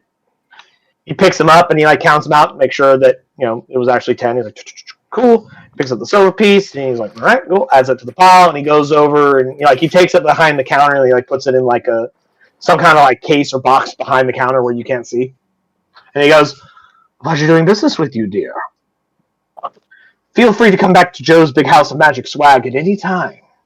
How many silver pieces is gold? 10.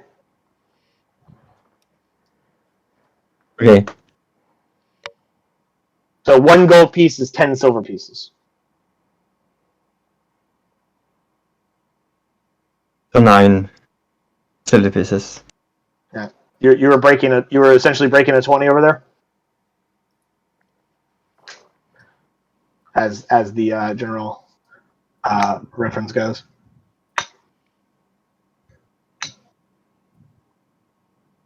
Okay. Thank you and have a great day. Or evening.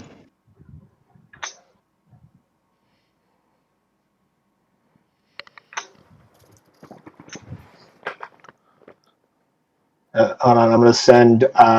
Daniel's asking me for the updated thing for the Naval Code, which I thought I had linked to everybody. Let me see. Did I? Let me make sure. Yeah, I think he Pin messages. Oh, yeah, I did. You did, but it's further back, and I don't want to have to search for it. Well, I have it as a pinned message. You can go to pinned messages, and you can just click on it directly.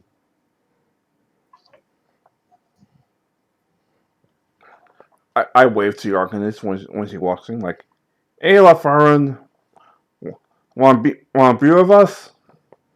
Yeah.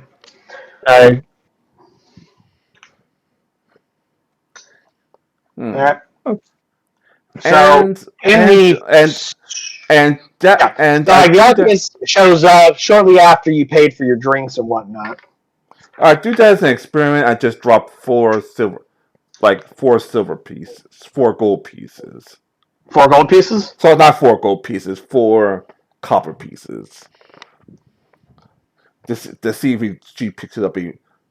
Well, she looks at the money and goes, "And what are you purchasing with so much money, good sir?" 4 copper pieces? I'm ordering her a drink. She's also one of my friends. Well, each drink, a mug of ale is like 2 copper, and because you bought 2 of them, that's why she charged you 4. Oh, okay. Nope, sorry. My apologies. No, a mug of ale is 4 copper pieces. Yeah, that's the 4 copper pieces I dropped. Sorry, I'm sorry. Not all my brain functions are working today. My apologies. Oh. But yeah, it's also she'll take the 4 copper pieces and then pull out a mug of ale and she'll fill it out. Does she take them by her hand or by her rag? She just picks them up, no issue.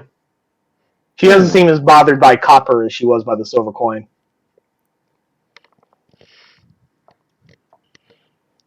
And I assume I just sit there and finish my mug. I assume that so this does her. Huh. I whisper to Arcanist like, does something seem odd about this one?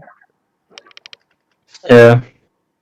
So wait, are you talking about her with her right in front of you? No, I meant like she's still right there at the bar. Whispering. Like, let me put it this way, like she's like right there. Okay, so any amount of conversation she will hear. She's right in front of you. Okay, never mind then. And she does say that if you need anything else, dears, please be sure to ask. We'd be happy to provide you more here at the Deadman's Rest. I have a question.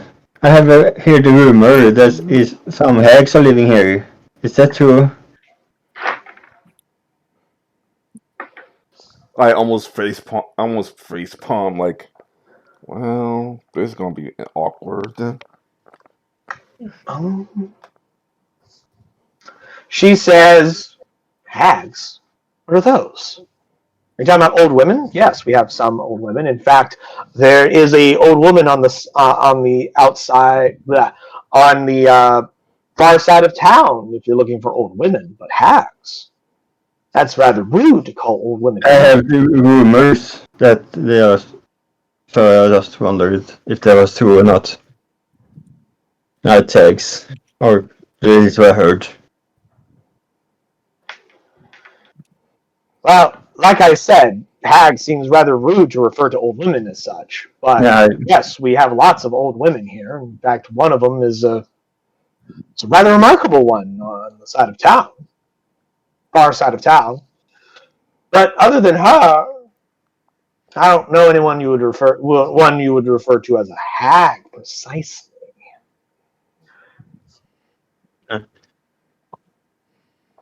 You may roll insight checks if anyone wishes to do so.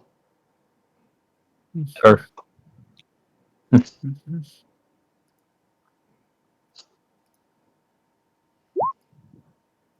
5. I assume I'm not gonna do any better, but You never know.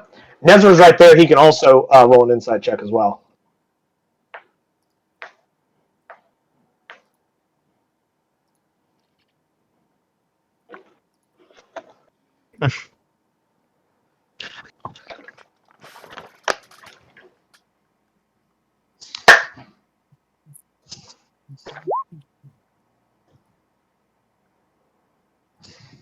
So close.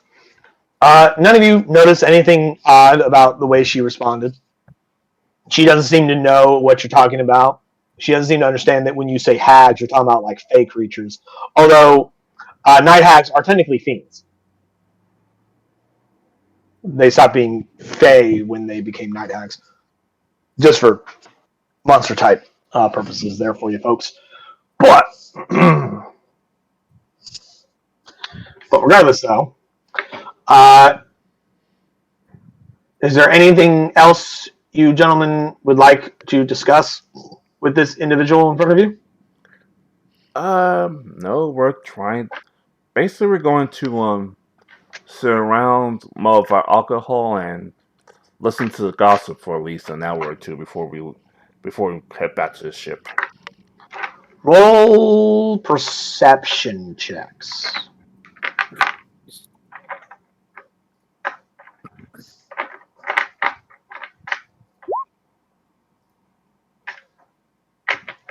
Wow. Cool. So, Ty, you strain your ears really closely, but the patrons inside this tavern are very close-lipped and are very quiet, and they play their cards very close to the chest, so to speak, and make through various means, you aren't able to catch most of what is said, if anything is said at all. Arkansas and Foreign, with your natural 20 of a total of 20 goddamn 3, you're, with your elven hearing, are able to pick up things that your captain missed. And you hear the two in the corner, one whisper to the other in a very, very low, hushed tone. You hear the man say to the woman, "Do you hear that? They're looking for hags." And the woman replied back with, "They may be a problem that must be dealt with soon. We should keep an eye on them." And that's all you hear. Because for the most part, none of them are talking. They're just sitting in silence. Well, Miss Bartender, it was a very nice and lovely establishment. But we gotta go. We have some things we have to do tomorrow. Of course. Have a good If day. you're looking for rooms, Esmeralda's bunkhouse has a few rooms available. I They're might off to the far side in the other direction of town. Okay. Just past Thank the you. shack. The storage shack. I might Okay. take it up on the offer. Okay. Thank you. Oh, what was that? Have a Nickname? nice. Thank you. Ah, Have a nice of day. course. You as well. I guess we meet back up with this John Vola. Trying to keep. You meet back up with Drusilla and Vola, and they inform you of the things that they found. Out of the varying buildings, there's a place called the Lion's Den, which looks like this card den, poker den type place. You know, like a gentleman's club poker kind of place, which was here. They also tell you about one of the buildings appears to be some kind of bunkhouse, barracks of some kind, with a sign outside that says Esmeralda's bunkhouse. There's a storage shack here, a lighthouse here, an old boathouse over here, and the last thing they tell you is that the building over here, Vola says, Captain, I am not versed in magic. However, that building seems to have a sigil carved into the front of the door, into the front door. I don't know what it does, but perhaps you should investigate yourself, sir. Arcanist, you have More specifically, the Arcanist should take a look. I was like, Arcanist, you're a lot more skilled at magic than I am. You want to check it out? Okay.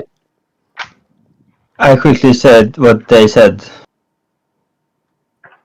You informed them of what the two said I inside the inn? informed Doug what they said. Do you remember what they said? Yeah, they may come after us. I said, saying. All right. Yeah. You're telling that to your captain. Captain, you may react as you see fit.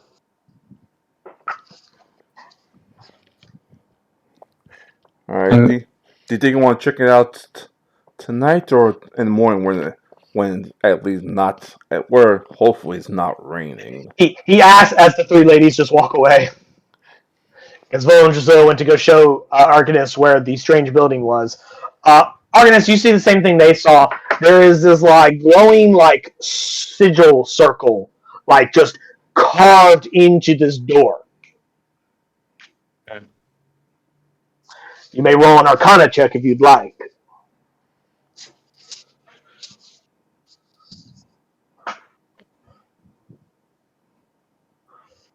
You need 11. anything?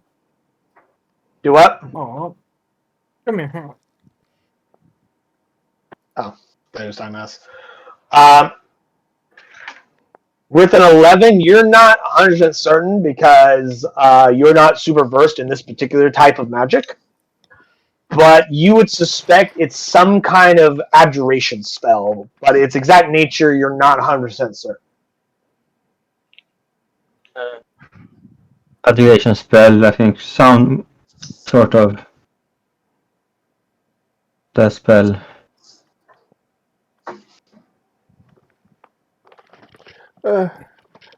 I have an idea. As much as I hate to do this, I walk up to the building and show the but pull out the amulet and showed it and pointed at the symbol like, do you recognize this symbol at all? Well, hopefully the sea hags could hear me. You hear no response coming forth from the sea hags. Well, that helps, fortunately.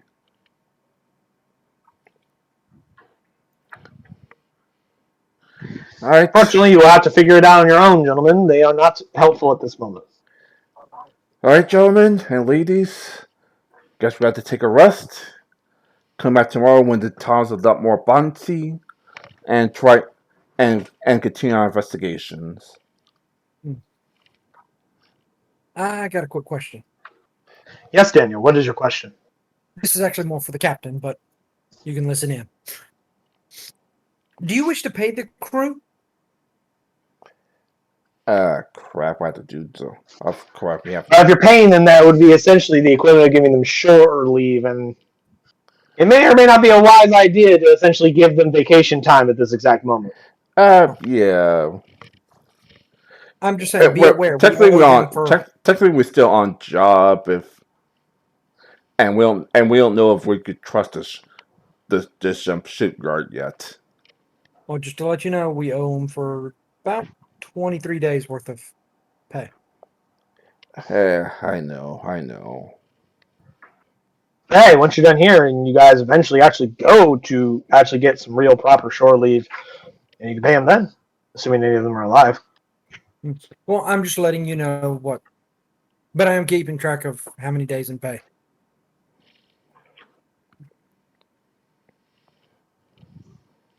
And just remember, Jumpan, when it's time for the paycheck, you get to be the one, or no? Yeah, until I revive, you're the one in charge of it. It is true. All right. Yeah. All right, fellas, let's get some rest. Tomorrow we continue. Tomorrow, when the time's a little bit more bouncy and not less rainy, hopefully you can actually hear something. At least they're not turning away visitors, but I have a very suspicious feeling about the bartender. You know what I mean? I told the artist that she never picked up the silver pieces I dropped earlier, but she picked up the copper pieces just fine. Maybe he sees a werewolf.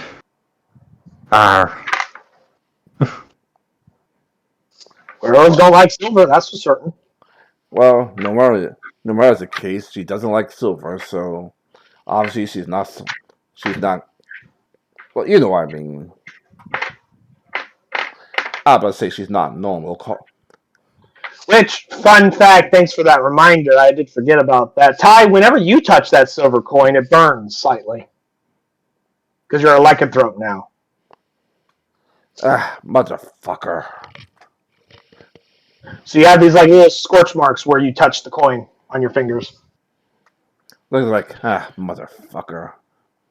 I'll say, yeah. I'm about to call her not normal. I can't touch silver myself.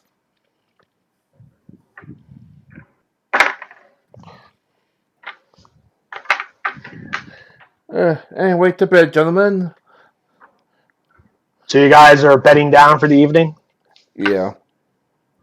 Who is on your night shift other than Drusilla and a handful of drow deckhands? Are you setting any additional watches or just the standard night shift? Nezra and Bola, just in case something goes. Well, as a reminder, that means they're going those to who be have out been for working all day, and if you have them stay up the rest of the night, they will gain a level of exhaustion. Oh, right. All right, just Drusilla and the night watchman then. All right then.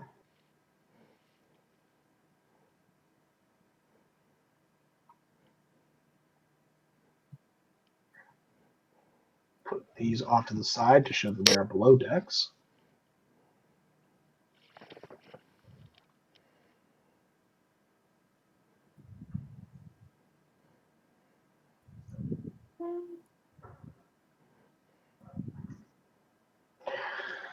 Cool.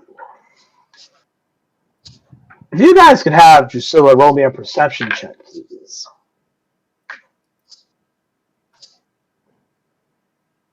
It wants to be honest.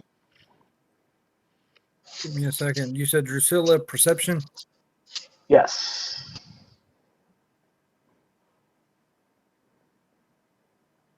That's not good.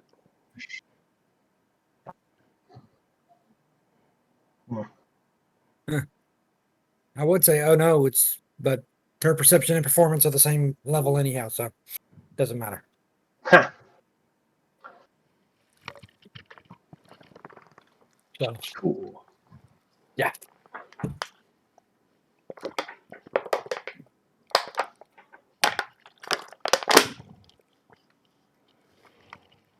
Alrighty. Switching back to this map for just a moment. Go ahead and move yourselves into your various positions as if you were going to bed, of course. Everyone except Drusilla, who will be right here.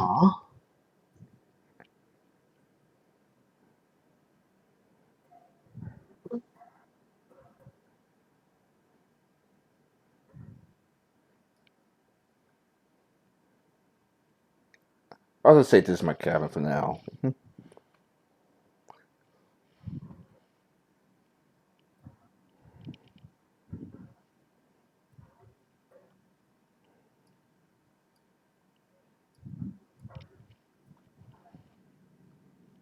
Missing somebody. Oh, there he is.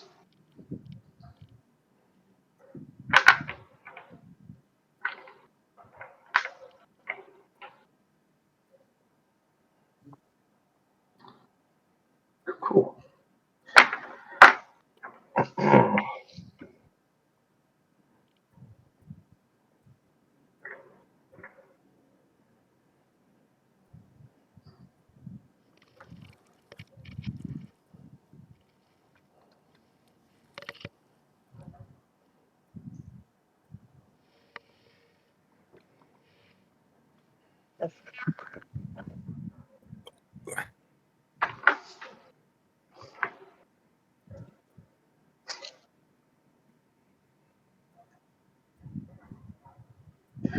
Just give me just a moment, folks. I'm just setting up some things.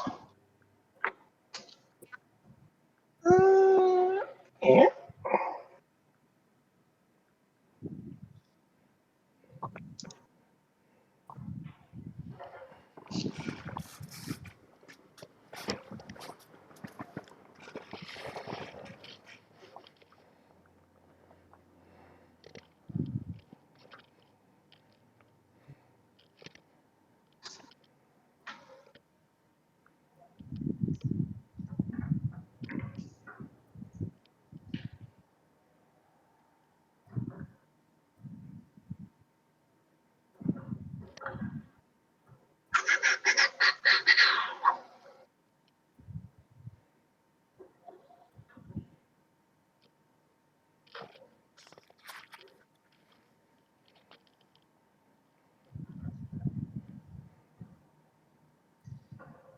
All right. Let's see.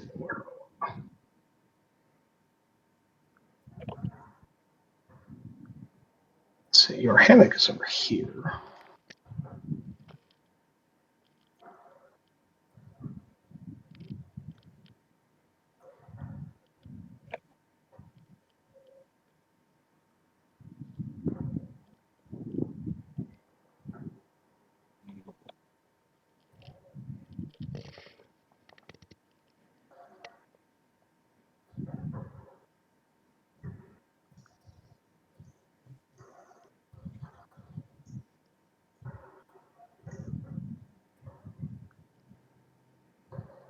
All right.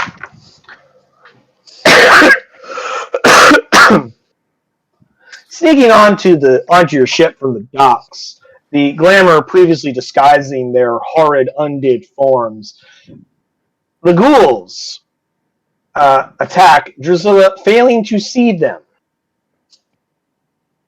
In addition, one also sneaks up onto the captain, and one onto the Arcanist. Everybody could roll me a. Let's see. Everyone go ahead and roll me initiative first.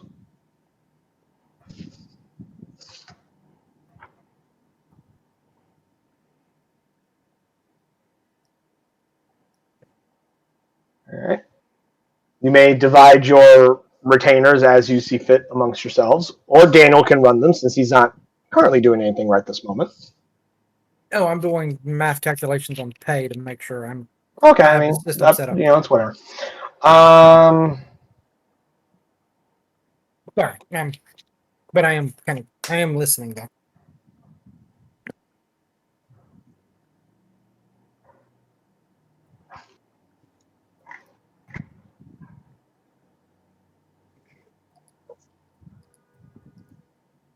Cool.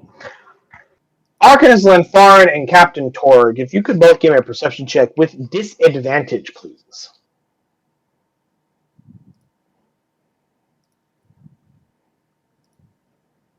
Since you're both asleep.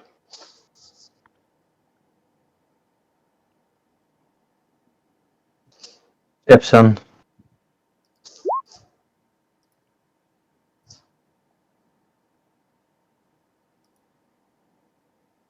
$14. Yeah. Unfortunately, that is not high enough. So, Arcanist Lenfarin, Captain Torg, you will be surprised. As well, your retainers. However, as a quick reminder about your I was about one to of your say, class when I features. pop to a rage, that surprise action is gone, however. Yes. You can, with your feral instinct, because your turn goes before the ghoul, if you pop into a rage on your first turn, you can ignore the surprise condition. So we'll narrate that in just a moment. Argument Foreign notices nothing. She's surprised. Captain Torig. You've always been a light sleeper. That's my assumption. You're not a man who sleeps very heavily. And just some kind of like animalistic sixth sense just kicks in out of nowhere, and your eyes snap open. Are you going to do a rage? Yeah. Why am I You immediately picturing? go into a rage as you come up out of the hammock and you see a ghoul right in front of you. And by ghoul, I mean this fucking thing.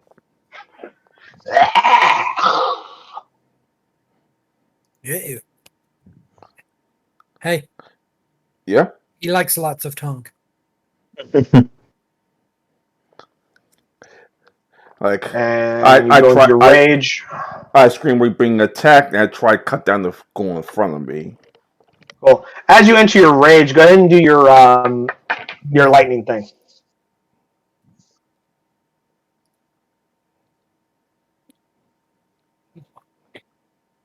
Sound down a little.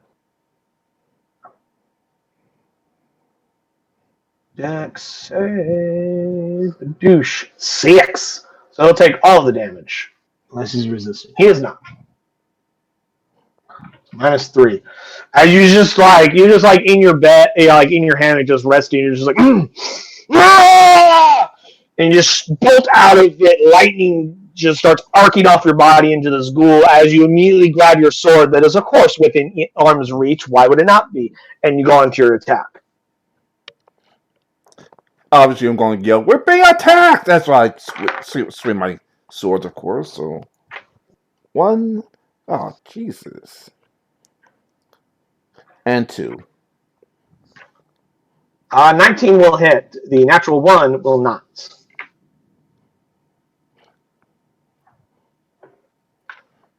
As a reminder, if you declare it ahead of time, you can attack with advantage if you use your reckless attack. However, the downside is, of course, attacks against you have advantage. The ghouls go, and it's going to try and claw you. 8 is not enough to hit you. Nope. Arslan Farm, because you are asleep, he has advantage on you. 18 to hit. I believe does hit you. Especially because your armor class is only a 10 right now because you haven't had a chance to catch mage armor today. I cast shield. You are surprised and do not have a reaction at this moment. Okay. And you're also asleep. I assumed he didn't hear me when I yelled. I mean, he might have, but he definitely felt the claw mark across his face, or her face. Takes 7 slashing damage, and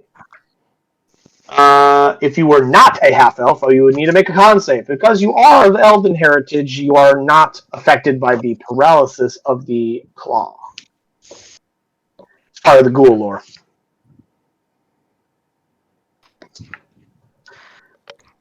And 1, 2, 3 against Drusilla.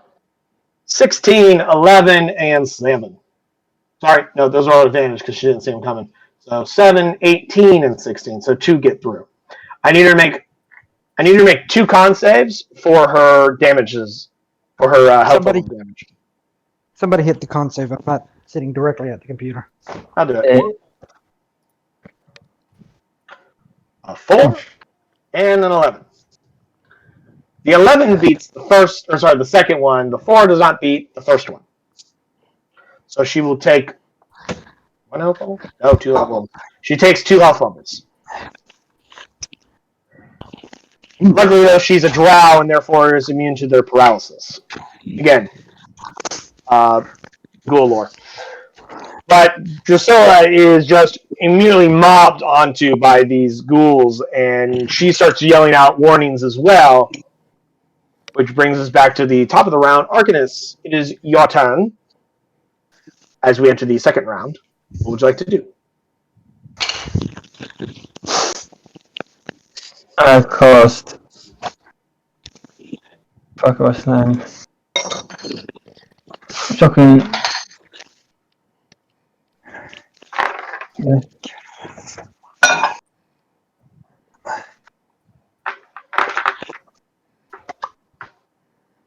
There's Shocking Grass.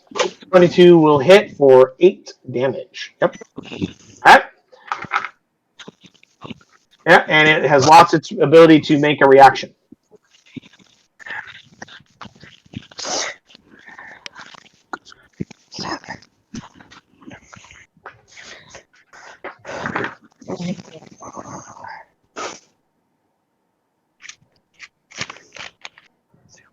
If you're attempting to move, you cannot get past it because it is blocking your way and you cannot move through its square. Okay. Your corners are not super small, but certainly not very spacious either. Cornered. Basically. Yeah, it's essentially blocking your way out because there's no way for you to get around it.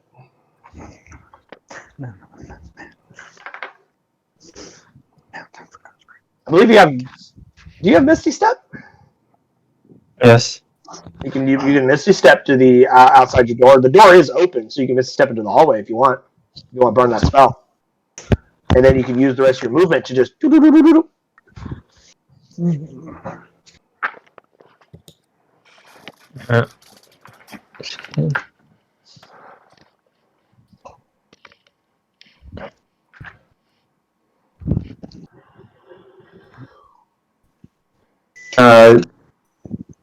Bang on the. Well, by this point, like alarm bells are already being rung. Ding, Okay. ding, ding, ding, ding, ding, ding, ding. Okay. Because that Drisso is not the only one on deck, but because the deckhands Okay. do not participate in combat, I didn't put tokens for them. Okay. You do see up on the aft castle near the helm, Drisso is getting mobbed by some ghouls. Captain Targ, what would you like to do on your turn? Try cut down the ghoul in front of me. All right. 17 will hit for 10 damage, which does kill it. Oh, never mind then. Yep, you didn't need to use your second attack. Then I run out. You have a movement speed of 40 if you'd like to go somewhere. Can I move above decks?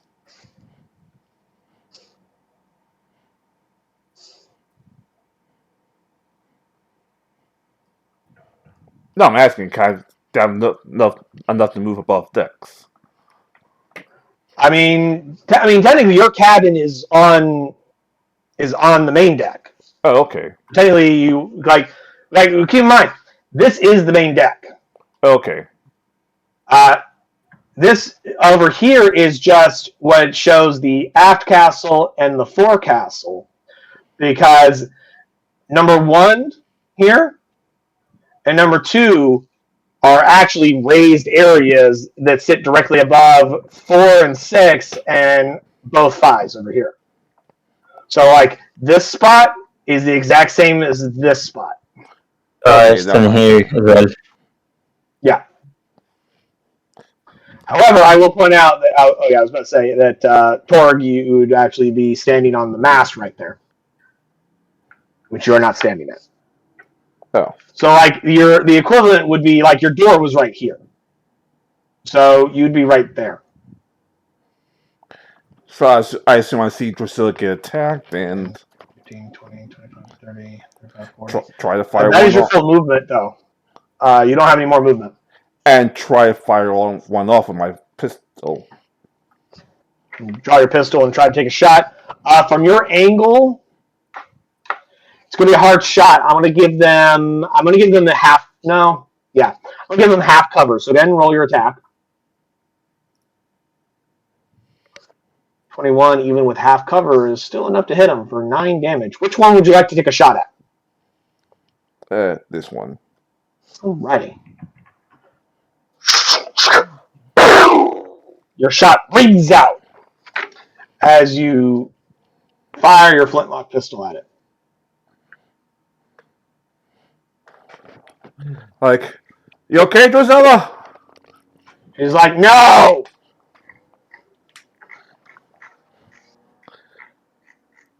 Reinforcements should be here shortly, I hope.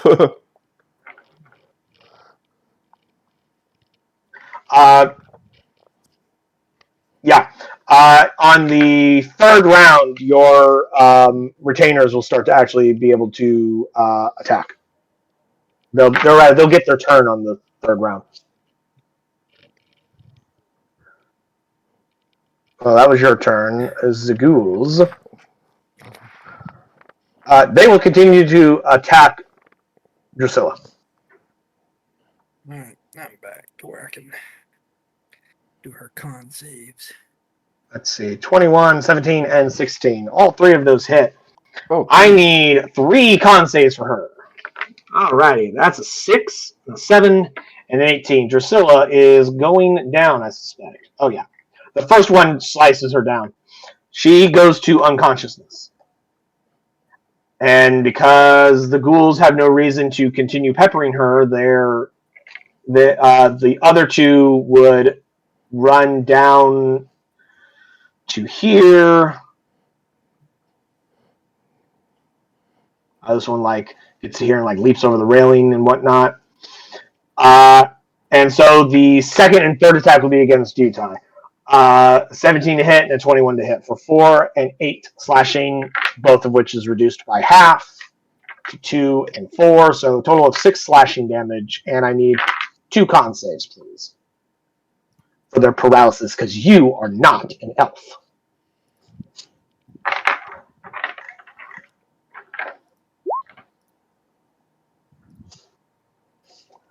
Well, the first one was great. Second one, not so much. Make sure you're marking your damage there, Ty. all right.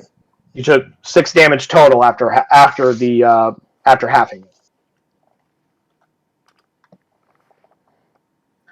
But you are also paralyzed. Must see a DC 10 con save. You're paralyzed for 1 minute. The target repeat the saving throw at the end of each of its turns, ending the effect on itself on success. So, right now, Ty, you are paralyzed. So I can't move at all. Huh? That's lovely. Well, paralysis has a bunch of different things. Let me pull it up here. Paralyzed creature is incapacitated and can't move or speak. Creature automatically fails strength and dexterity saving throws. Attack rolls against the creature have advantage. Any attack that hits the creature is a critical hit if the attacker is within 5 feet of the target. And for fun fact, what incapacitated means is that an incapacitated creature can't take actions or reactions. So, yeah, you are pretty much stuck there for now. Arcanist, it is your turn. And whatever retainers you wish to command are acting on your turn.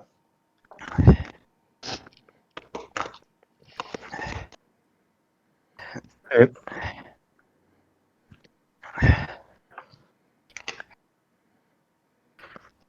What you doing?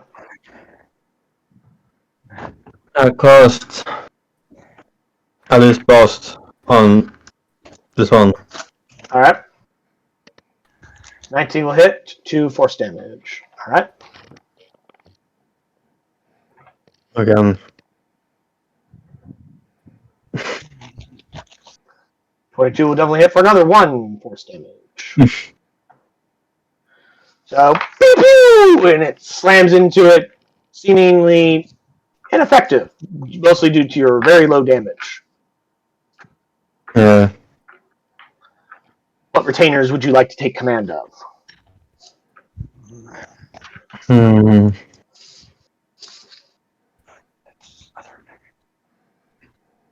Vola. All right. What would you like Vola to be doing?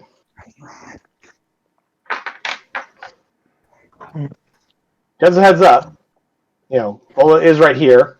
These stairs right here lead up to here. Okay.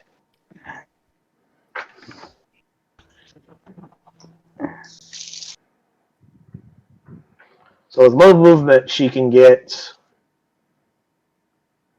here. That's one movement. If you like her to dash, she can move another 30 if you wish.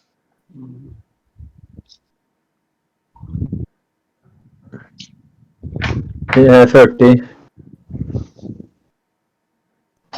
So as a reminder, this is the scene that it's in right here on the main deck. Oh, yeah. So, So right there. I don't put you guys on the other images for the upper parts of the ship, the rigging and whatnot. That's where she got in one movement.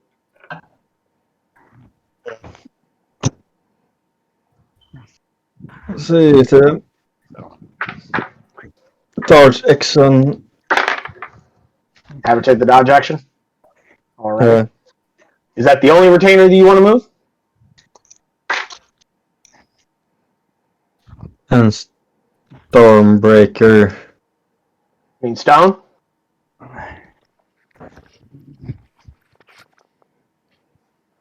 Okay. If he moves like this.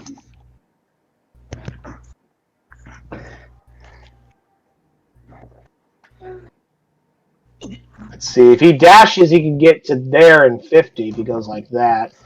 Or, of course, he can go around like this. That's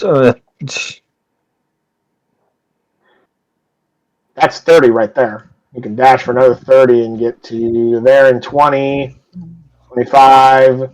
And if Vola wasn't standing at the very top of the stairs, he could go one more space up. He's standing right there. All right. Stone and Vola go thundering up the steps. Is that it for your turn, Arcanist and Farm? Yes. Captain Targ, you are paralyzed. You may roll another con save to see if you can break out of it at the end of your turn if you'd like. The only thing I could do is a lightning bolt, but that's it. You cannot take actions or reactions. Oh. You are paralyzed. At the end of your turn, you may try to save against it again. So a con save then. Yes. Roll higher than a 10 this time. You are no longer paralyzed. Hurrah! What retainers would you like to control, Ty? I guess the rest. So Storm. So Hummingbird, Mockingbird, and Nezzer.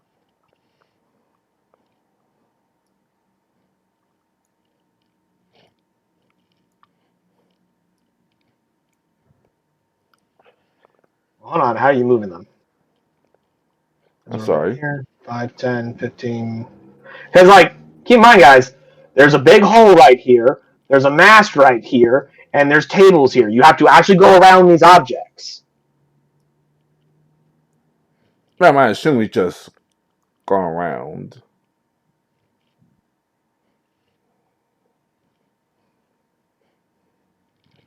And Dr. Levers is in his office standing by.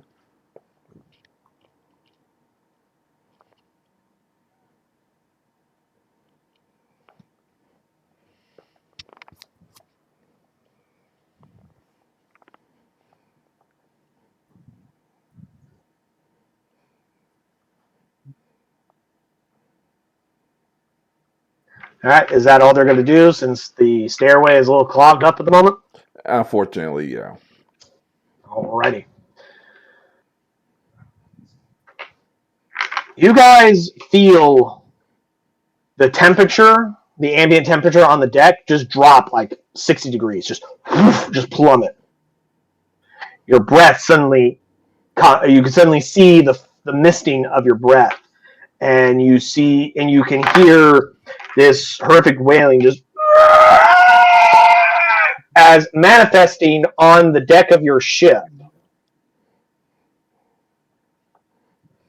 is a ghostly figure.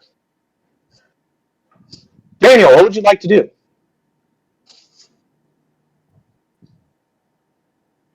Wait, Daniel? Yeah, don't you read its name? It says Daniel. You see this thing just manifest onto the deck of your ship.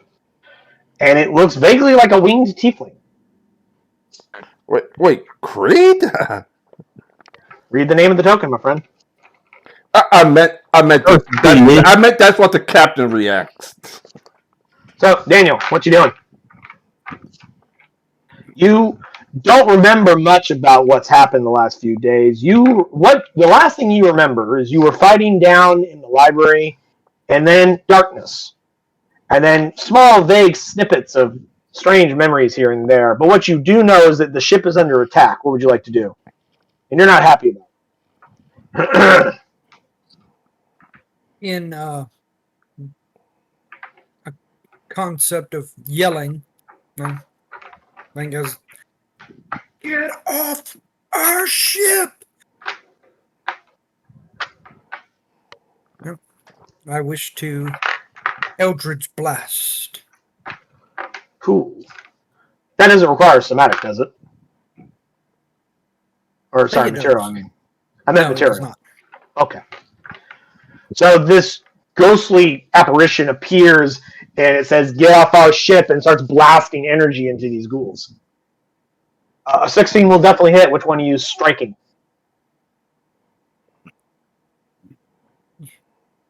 The one to the left of the captain. So this one? Yes.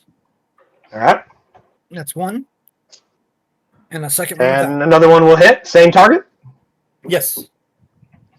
All right. You guys are rolling really low on your damage.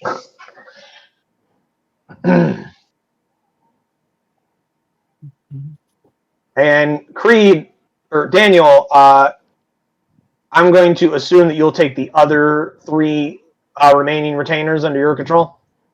All right. Which ones are they? Ryota, Leibowitz, and Drusilla. So I'm going to have Drusilla roll a death save for me. Real quick first.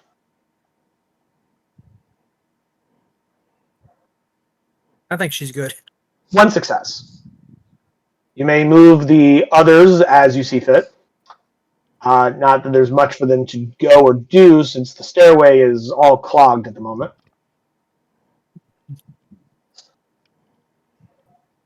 Is there a rope or anything that's hanging down through that? No, because that would be closed. That would be closed, yeah. That's only open when you guys are moving cargo between the things. Otherwise, it's usually closed for obvious reasons. Ready in action. Even if it was open, there wouldn't be a rope. Like you guys hoist things in and out of your cargo with like cranes and shit like that. Ready in action. Any enemy that comes down the steps, he punches. Cool. Not that they would get down there, but we're going to have the ghouls go. And 16 to hit you, Arcanist, for 10 slashing damage as the ghoul that you escaped comes running out of your cabin and he just starts clawing at you.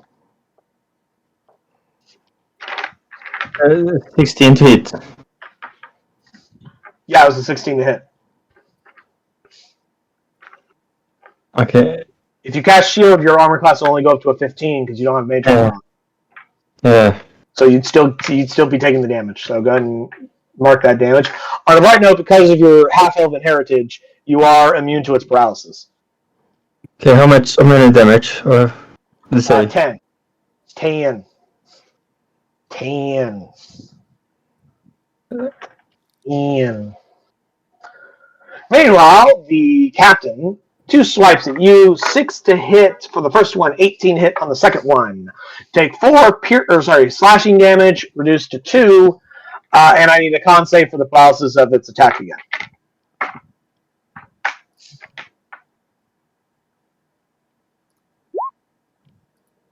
You are not paralyzed this time. However, you still take the 2 slashing damage that its claw did. So make sure you mark that. And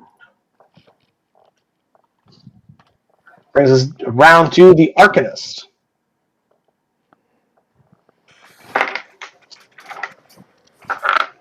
You just saw fucking Creed's ghost just manifest onto the deck. You can react to that as you see fit, and there's a ghoul on your ass. And you don't like the way this fucking ghoul is judging you. He is judging you super harshly. Die.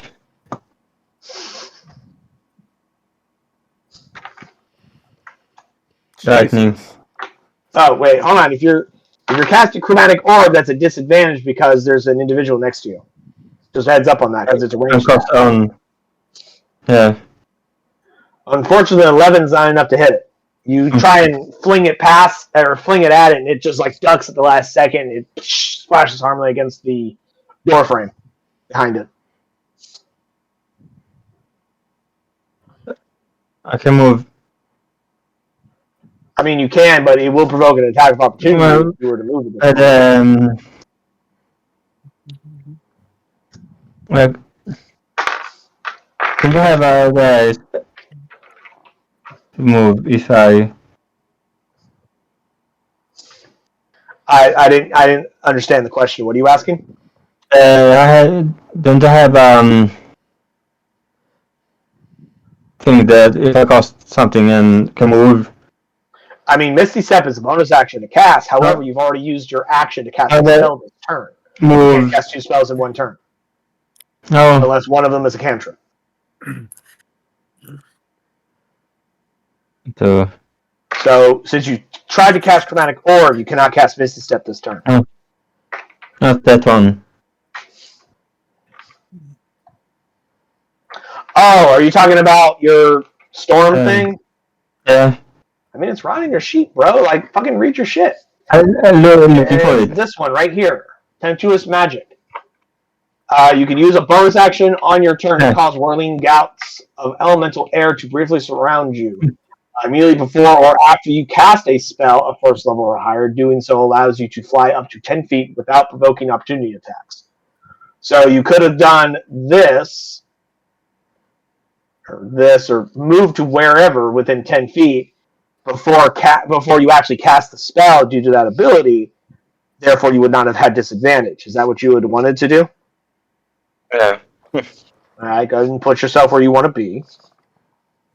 You guys got to start remembering your abilities. I can't be remembering it for you all the time. Sorry. That puts you within 5 feet of another enemy.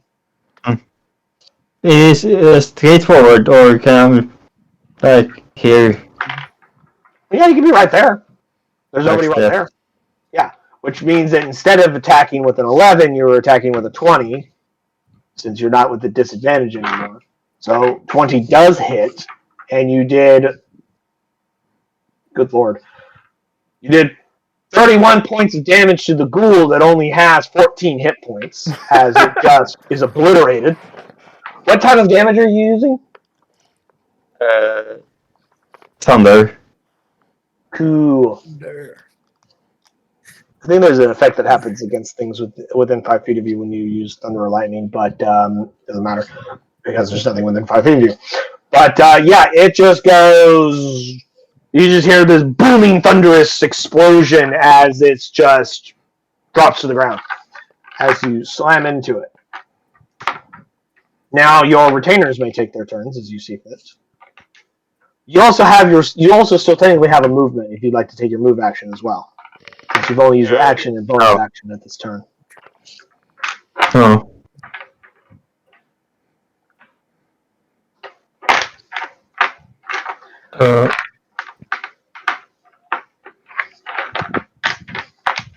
Let's see, 7 damage. Alright. It is still standing. Captain, as you are fighting these ghouls, the door to the to the inner parts of the ship suddenly flings open, and you see Vola with her shield and trident as she's stabbing this individual. Interesting thing to note, she's not wearing full plate armor because she just got out of bed. She's actually in the nightgown. First time you've ever seen her outside her armor, too. If one was to be attracted to hobgoblin women, she cuts a very shapely figure. A figure that you've never seen before because it's hidden underneath the heavy layers of full plate armor and armoring padding that she wears underneath the armor and stuff like that. That remind me of complimenting her on her looks once the spell's over. I mean, you could do that if you so wish. She may or may not. She may or may not appreciate that. One could classify that as sexual harassment in the workplace. And a pirate ship.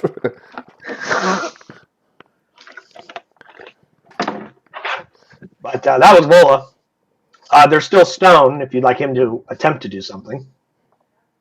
And move up. Let's see. 5, 10, 15. Yep, he can get right there in 15 feet, which also clears the way for other people to come up the stairs as well.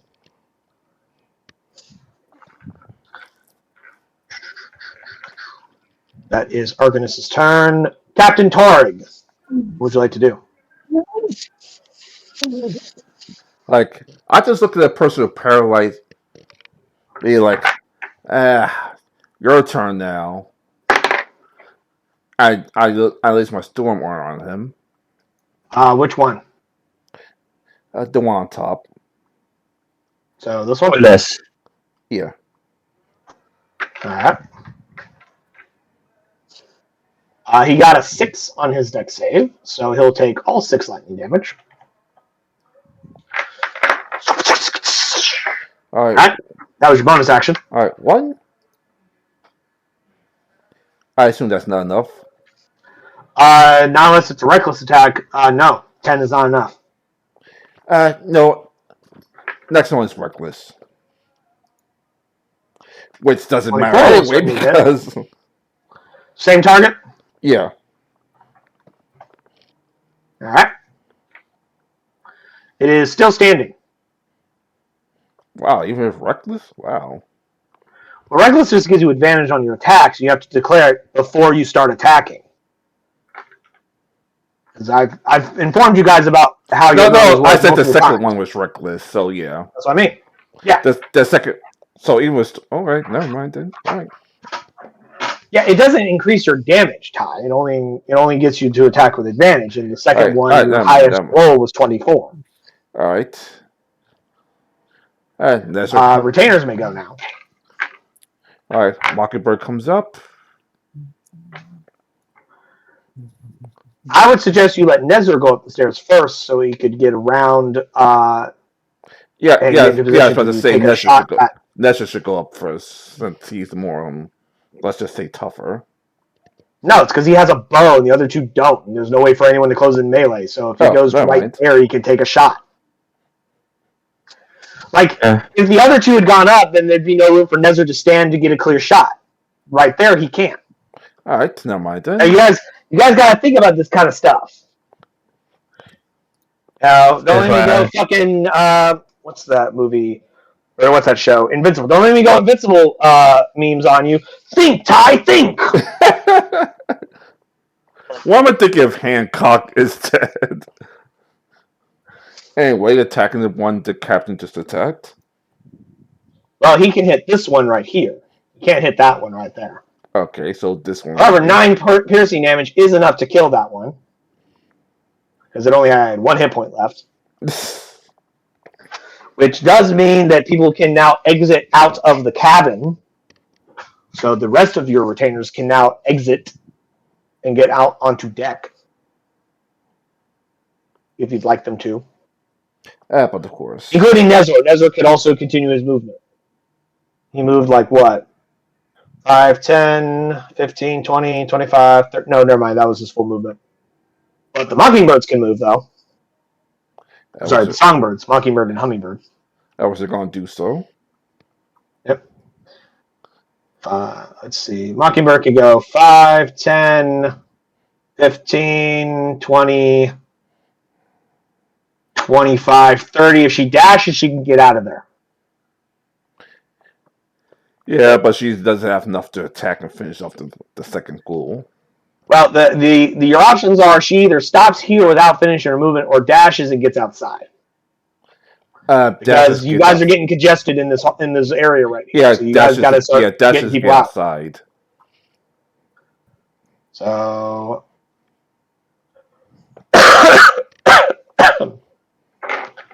so 5, 10, 15 feet gets her right there. If you'd like her to move another 15 feet to continue her dash, or she could stop right there. Stop for now. Okie dokies. And Mockingbird, what would you like her to do? Sorry, Hummingbird. That was Mockingbird this move.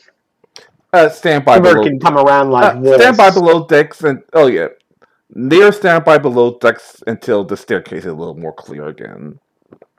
All right. Creed. Just because I'm gonna do that for Drusilla. Oh, she got back up. Not fucking 20. Yeah, I'll deal with her next turn because it was just simpler to do that. Well, it happens at the beginning of her turn. Oh. So she acts now if you would like her to. But first, Creed. 2 shots on the one that's left. Let's see, where's go back upstairs. Well, technically, there's one next to Drusilla that I forgot about. Oh.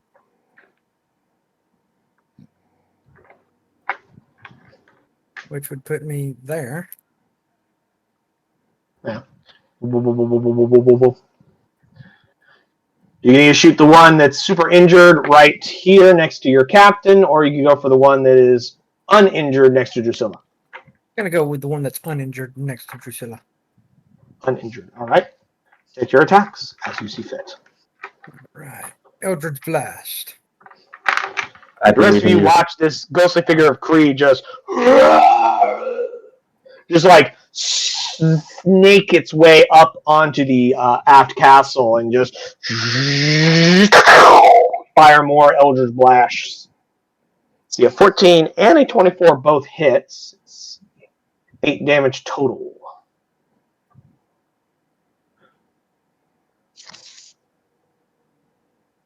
I'd like to apologize because I forgot about this myself. So Forgot about what? I don't know. Where is it? My spectral tentacle. Should have put it out last turn. But that was my fault. I mean, it's, better late than never. And it will also attack it too. See if it has anything about cold damage. It is not. 21 to hit for 12 cold damage. All right. It's really high damage. Much higher than what you guys have been rolling on your Eldritch Blasts. Man, no, and you still have Ryota and Leibowitz if you'd like them to do something, or remain where they are. They're going to remain down there to protect Ice. Okay. And Drusilla will attack the ghoul. Okie dokies.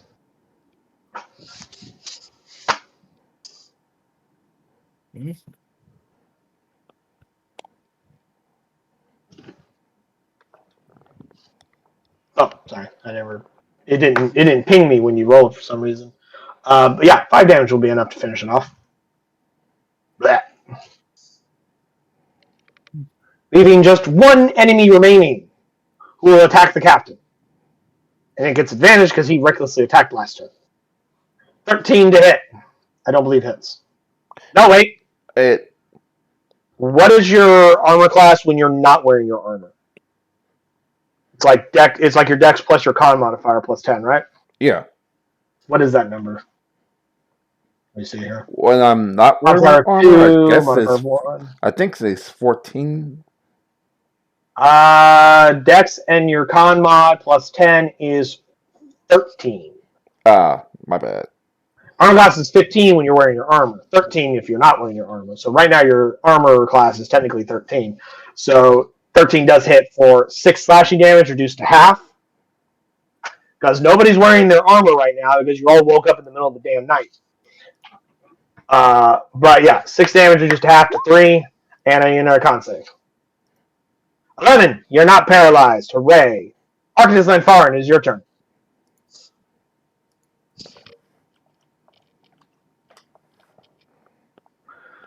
"13 will hit for 9 damage, and it dies as you explode its head."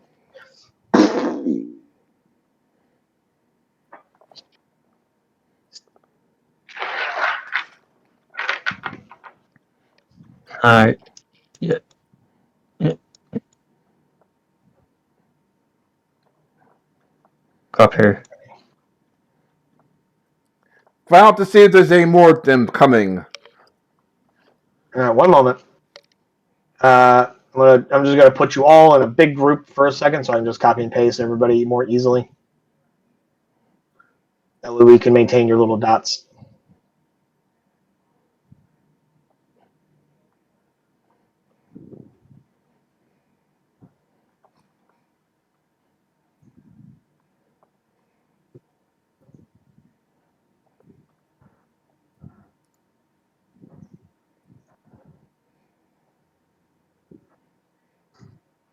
Where'd the tentacle go?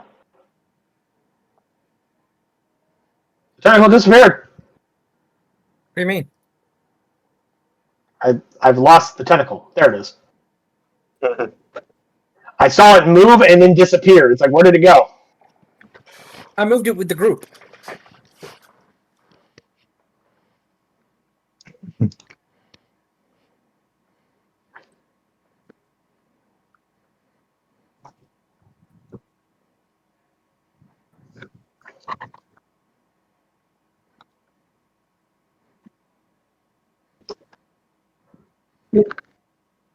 Alright, you're below decks. You're below decks. So are you. And the rest of you are up on deck. You'd be here. You'd be there. You'd be there. While I'm doing this, go ahead and have everybody roll me perception checks, please.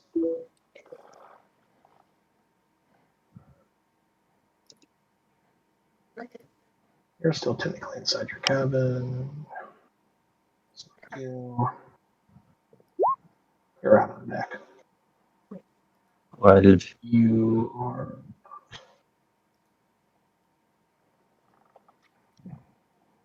Because Nizar was right here. What was there?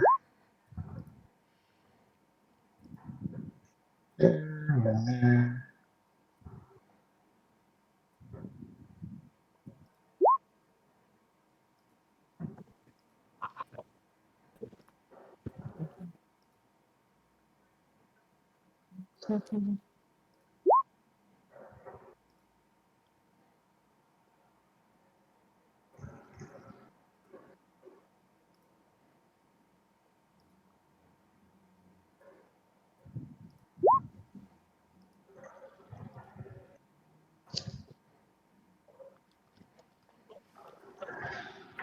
Alrighty. Anyone that rolled higher than a 10 will see on the docks that bartender standing on the docks. And as you look towards her, the glamour that was hiding her true nature vanishes, revealing her true form. Hello.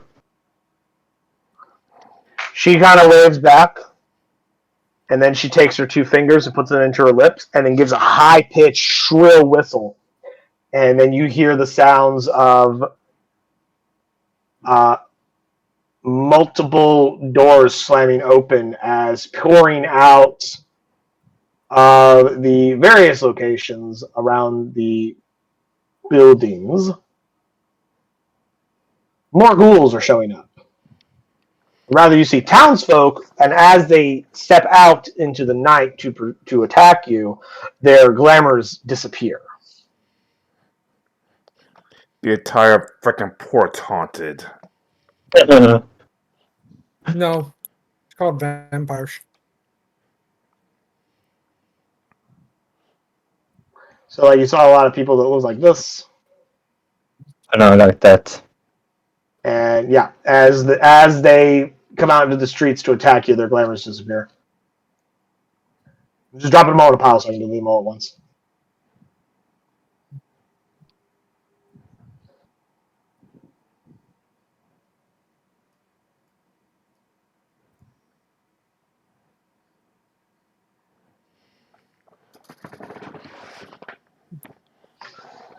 Did anyone get a perception check of higher than 20? Die. Me and Mockingbird, right, for at the moment. Anyone that got higher than a 20 notices that the one building that did not have a ghoul come out of it is this one. But anyway. A strange building. Yes, the one with the magic sigil on it. I'm going to put her That's where right Hags sits. here. And we're just going to spread all the ghouls out and around. And That should as... be in a tight What? spot. That should be in a 20 feet radius of each other. Haha, very funny.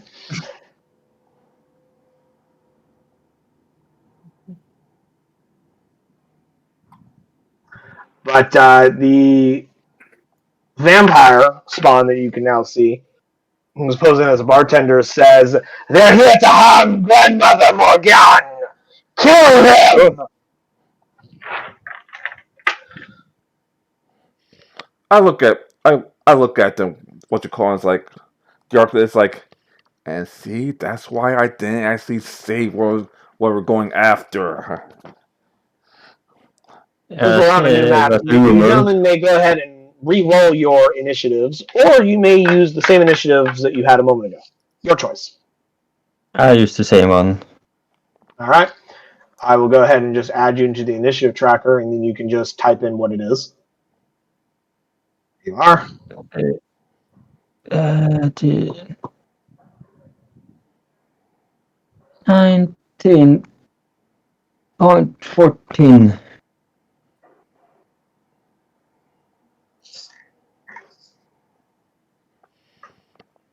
Oh, fuck.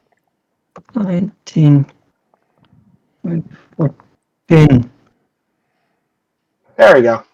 19.14. Which puts you at the very top of the initiative order there, Arcanist. Ooh, we got a time. I know what he wants to do. You're going to be casting Fireball, aren't you? Yeah. Would you be mad if I counterspelled you?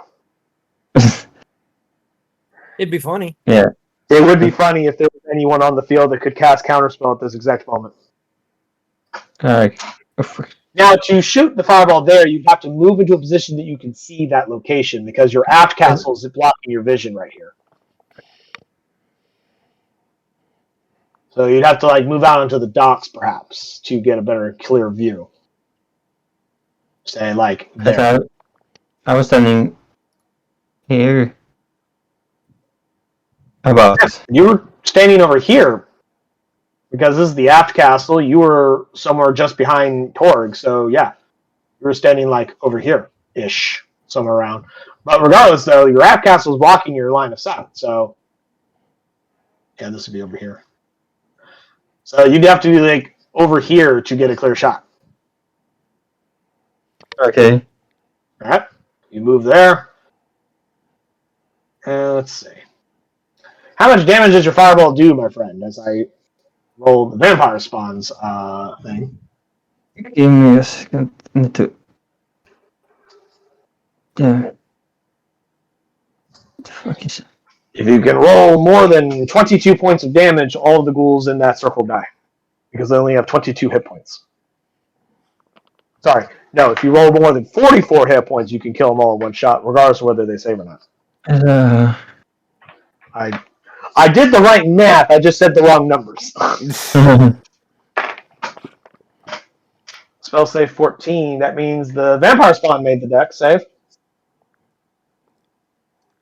I need you to roll the damage. You can just plug on the macro and it will just roll the damage for you. Yeah. I'm thinking level 3 or level 4. Well, I need a decision at some point, Arcanist Lanforan. I will point out the difference between a level 3 fireball and a level 4 fireball is only 1d6, so take it as you wish. 24 points of damage. All right. So you might nuke some of them. Yeah, you might kill some of them if they fail. Pretty much any ghoul that's going to fail this save will die. Anyone that succeeds will not. But in the meantime, the vampire spawn takes 12 damage. I was waiting until after I saw the damage before I started rolling their saves. 1, 2, 3, 4, 5, 6, 7, 8. 1, 2, 3, 4, 5, 6, 7, 8. Here. So 9 of them. 1, 2, 3, 4, 5, 6, 7, 8, and 9. Alrighty, starting from the top, that one made the save, so he will only take 12. 14 makes a save, so this will only take 12. That one got a 4, so it dies.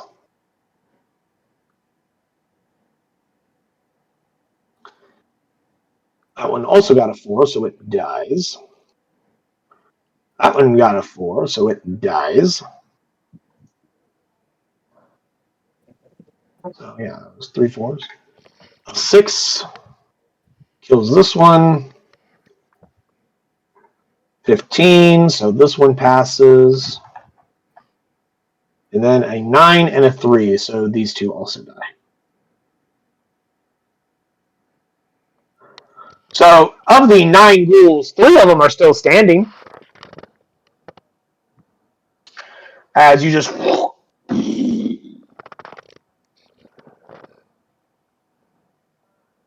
Let's move that aside. We'll just move that off to the side for now. Oops.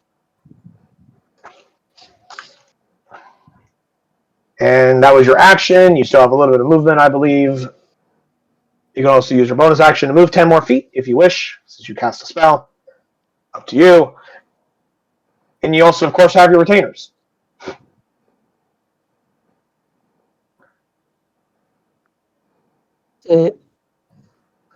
Both of them are essentially just inside the aft castle.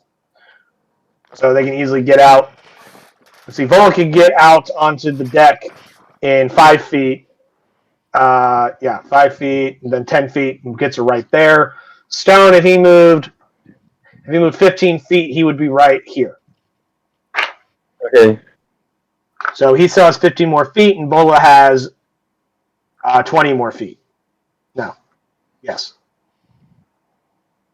What would you like them to do?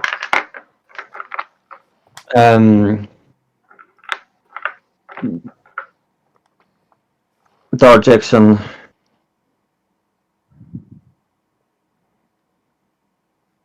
All right. Is that where you want them to be? Just right there? Yep. Okay. The vampire spawn goes. Let me check things about vampires real quick. All right.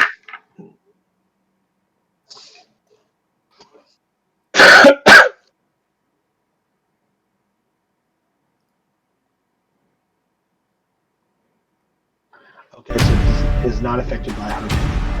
Excellent. She regenerates a little bit of her health as her wounds start to heal.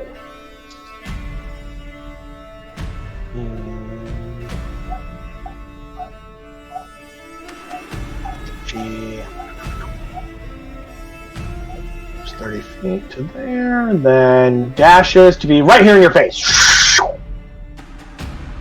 She moves with supernatural speed and agility.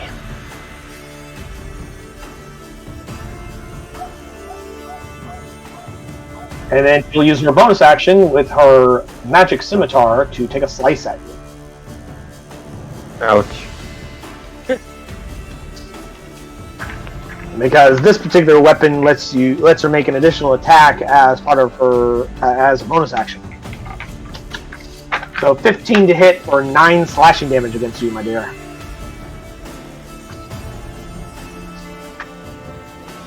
Shield would be a good time to cast at this moment. Actually, no, when it mattered because no, she would still hit a 15. My apologies. Casting Mage Armor at some point would be wise. What's the damage? 9 slashing. Okay, 9. 2, 3, 4, 5, 6, 7, 8,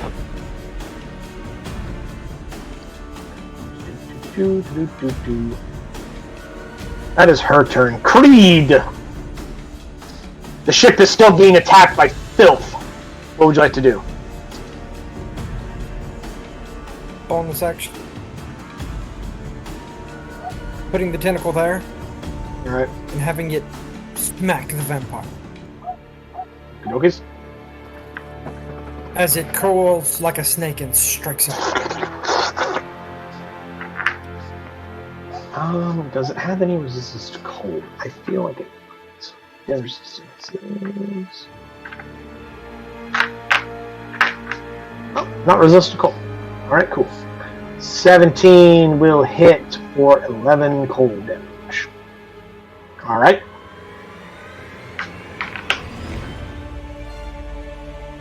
Gonna spread my wings.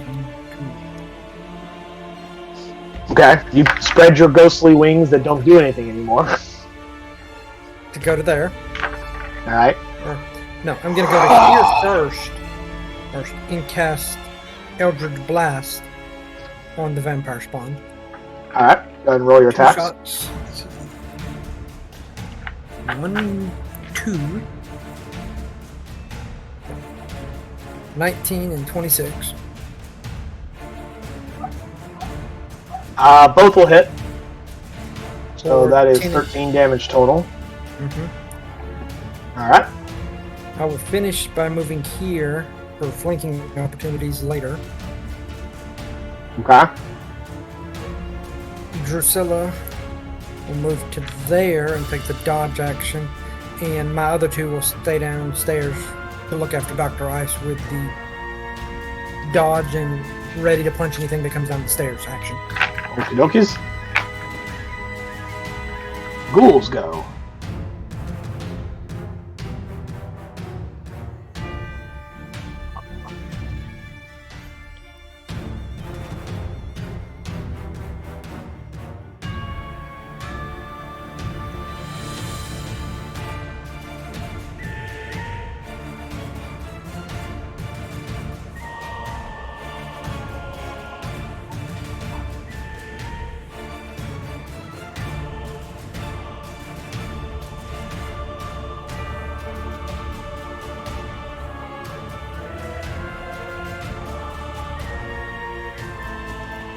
They will move to there, and then they will take their action to dash.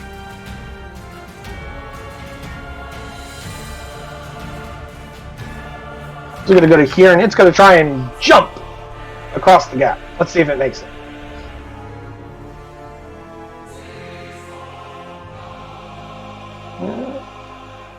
It does not. It falls in the water. This one moves to here, and it will also make the same attempt. It does not. It falls in the water. These will continue dashing up here. Ah! What was that? That was my phone.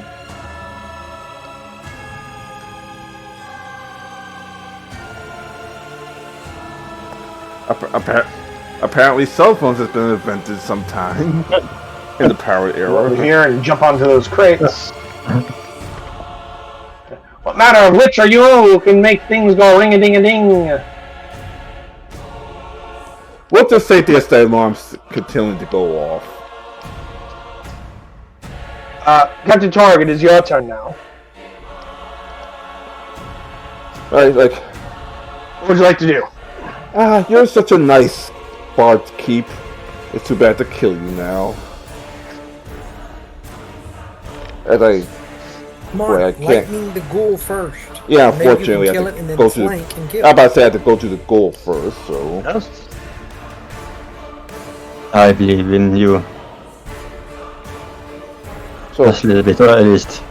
You can So also again? just leap to here, and then move to here, and then get flanking with the Arcanist. Because you have more than enough strength to leap a 5-foot gap. alright. Do it. The only thing I hate is that I'll be in flanking position as well, but That's up to you, man. I was just pointing it out as an option. You don't have to do it.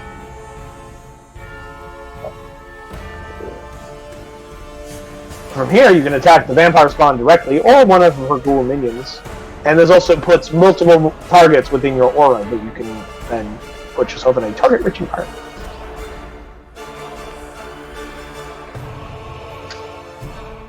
alright. Well, first storm aura on the ghoul behind me. Okidokus.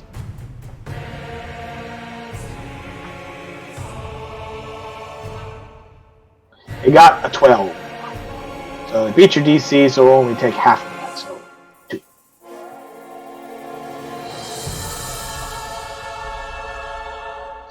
Alright. That was your bonus action. I fucking reckless attack on the vampire leader. Why would Okidokus. reckless attack? Second? You already have advantage against him.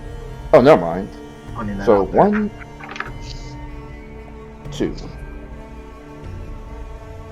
25, and waiting for roll 20 to show the second one. There it is, 22. Both of those will easily hit. First one 7, second one 15.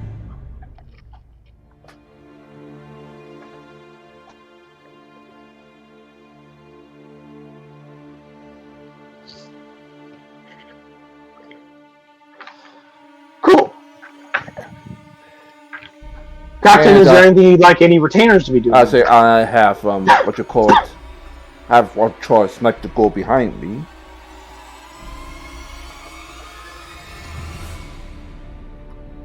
So you want Nezzer to come out on deck and take a shot? Yeah. Let's see, based on where he was standing. 10 feet would get him where Drusilla is standing. If you'd like him to, let's see.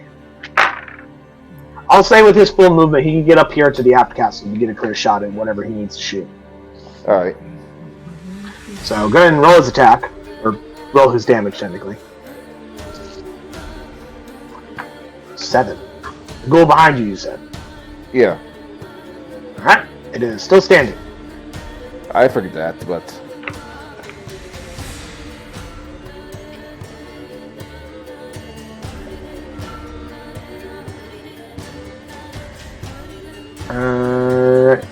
Is that it for you, Captain? can't exactly do anything else. Hummingbird can't exactly go to the deck yet, go to the shipyard, and Mockingbird. I mean, she can get onto the deck with at least her movement. Alright. She'll go onto the deck, and Mockingbird will still stay below deck.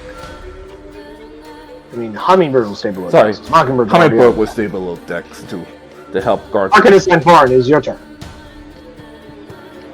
Can cast a spell and a cantrip after that.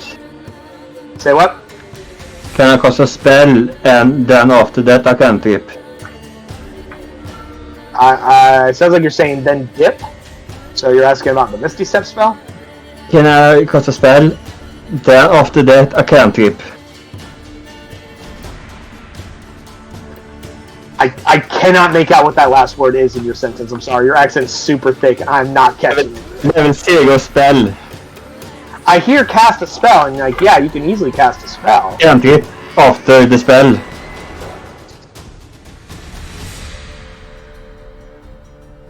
I'm sorry, I cannot understand the question.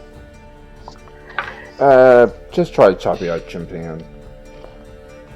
I mean, if you cast a spell with your action, cantrips plus, okay. So if you use your action to cast a cantrip, you can use your bonus action to Misty Step, if that is what you are asking. Because if you are using your bonus action to cast a spell, such as Misty Step, you are incapable of casting any other spell other than cantrips with your action. If you use your action to cast something that is not a cantrip, then you cannot use Misty Step as a bonus action. I hope that answers your question. So can I cast Mage Armor, then Shocking Grasp? No, because both of those require your action. Okay, Now, that was my question. now, yeah, you should have meta magic. What meta magic do you have? Twin Spell and Distance. Okay. Yeah. Just saying. He doesn't have Quicken Spell. No. So you're using your action to cast Mage Armor? Is that what I heard? Yes. Mage Armor. Would increase your armor class to 13. That is your action. Now, because of the fact that you used a first level spell or higher, you can use your bonus action to fly 10 feet away from her and then drop into the water if you want. Just be like, fuck you! Oh shit. And the boat is too far away, I guess. Is that what you're doing? No. Oh, okay. Sag, that'd be cool. I made it I thought that was done. hilarious. You were just like, into the water! Can I do Dodge action? That requires your action. You've already used it to cast Okay. Mage Armor. I cannot do that much now. Okie dokies. Either jump in the water. But I don't want that. It's up to you. You have your retainers if you'd like one of them to do something. Polo is within reach of one of your enemies. Stormbreaker hit Stone. Well, technically, Nice. that one that's next to him is actually in the water. yeah, I just saw that. So yeah, these two right here in the water. Stone can leap, can like move to here and then leap over here and like go after these guys if you want them to. Mm. And Volo can stab this one. It's up to you. It is apparently is a plank here. Or What the hell? What's Mockingbird doing there? a over here. Right there is open air. Like that's like that square is water. It's a plank or something over here, or It's where Vola is standing. okay. He's So unless he's jumping the gap, the only one that can do anything right now is Vola. Vola is doing oh fuck, wrong one. It's damage, then save. Let's see. Vola is technically flanking, so that's a 20. So 8 piercing damage.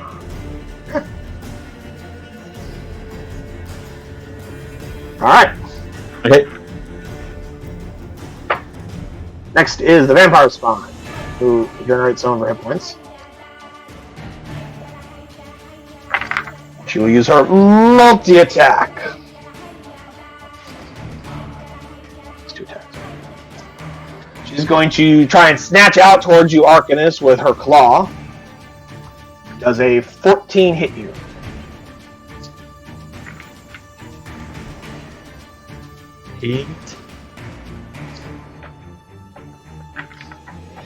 Let's see. Your armor class is a 13, so a 14 will hit you unless you're going to cast your shield spell.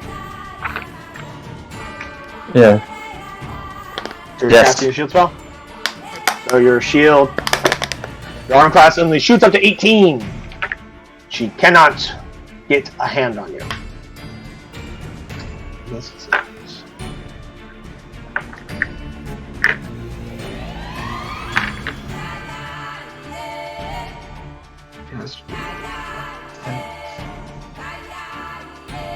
She wants to bite you, but I think, yeah, it has to be grappled. Curse you. Will attempt to try and snatch you with her claws again. 14, still not enough. Then she'll bonus action scimitar against you. 10, not enough.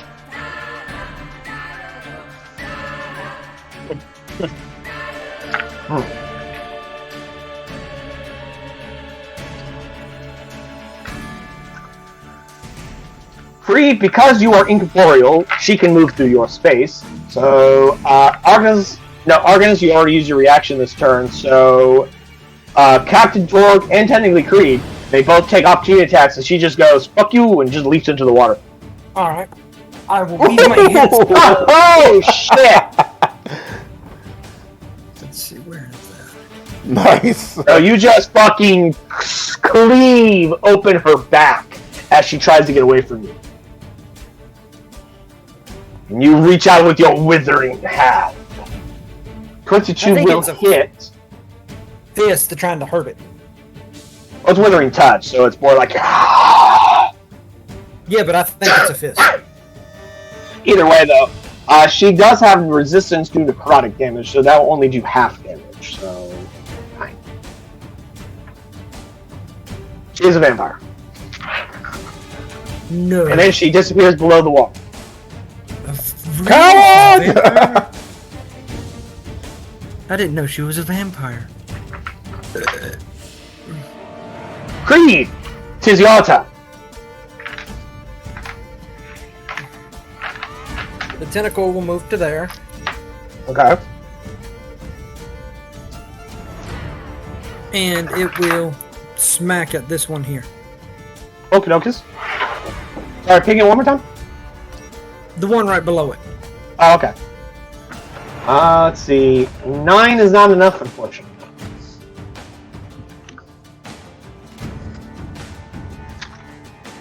Creed will dive under the water. There. As he dives as though he's still real. Looking under the You water just for the... stay straight through the water. It does not impede your movement whatsoever. Because you are Looking intent. around. Do I see the vampire under the water? You may use your action to do a perception check if you'd like. While I determine her exact location while you do that.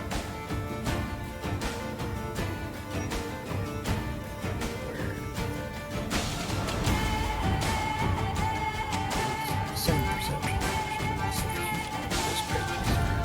Because, you know, it's dark and it's storming, so, like, it's a little hard to see in the water. Well, the dark. The storm, yes. The dark, I don't care about.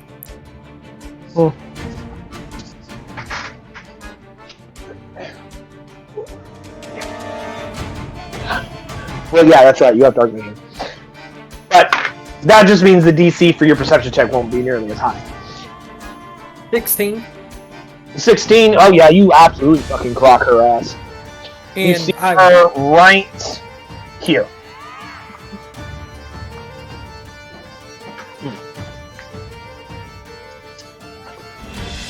As she's swimming away from you.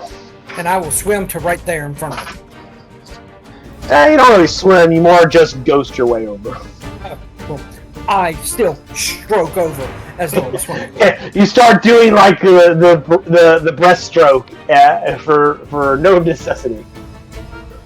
Well, let's see. Yeah, you have a fly speed of like 40 right now. Well, you can do it 40 if you want. I'm maintaining my... I know. I was just telling you what your movement speed was. That's, You technically have a walking speed of 0 and a fly speed of 40, and you can hover because you're a ghost. The ghouls go, unless you had retainers that wanted to do something. no, they're just going to stay with the dodge and punch anything that comes down to protect us. Cool. Now the ghouls go.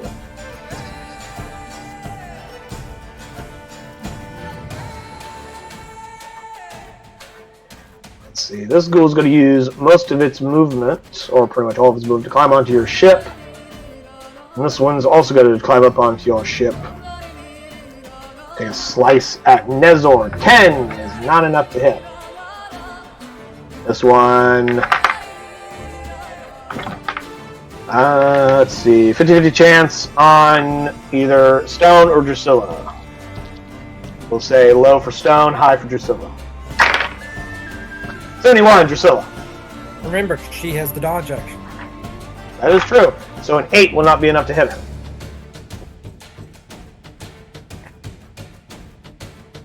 Is the ghoul next to you, Arcanist, will take a slice at you. 19 to hit. And that will bypass the shield that you cast earlier in this round because your armor class is only an 18. So take 9 slashing damage if you would, sir. Guardian Coil, reduce it by 5. Whoa, shit! So Tentacle comes around and grabs it on the wrist, slowing its movement down. And 4 then. So a tentacle grabs its wrist and slows it down. You still take the slice, but the tentacle is slowing. Doesn't the spectral tentacle have to be next to the person being attacked? Within 10 feet. Oh, that's 10 feet.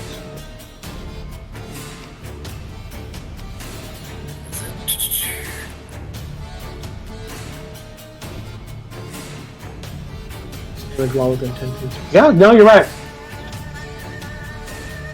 So yeah, it kind of snakes around it to like fuck it up as it tries to get around the tentacle towards you. You still take some damage, but you take only 4 rather than 9. I got your back, Jack. Thank you. Let's see. We got some attacks against you, Captain. 1 and 2, 6 and 23. 23 obviously hits. Obviously, take 6 slashing, reduced to 3, and I need a con save for its paralysis.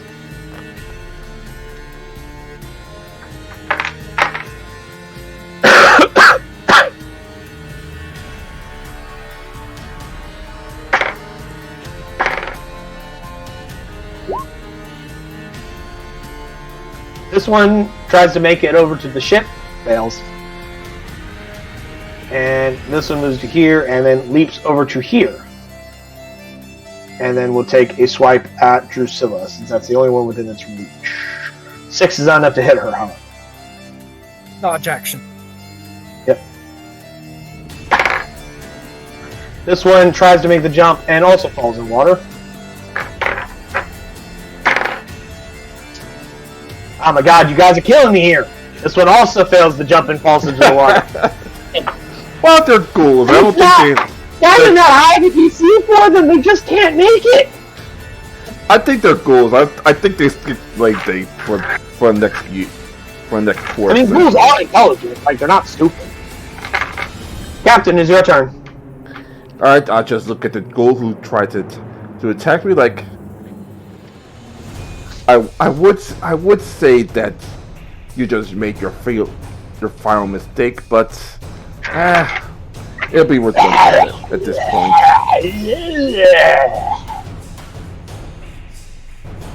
It just makes a bunch of weird gurgling tongue sounds at you.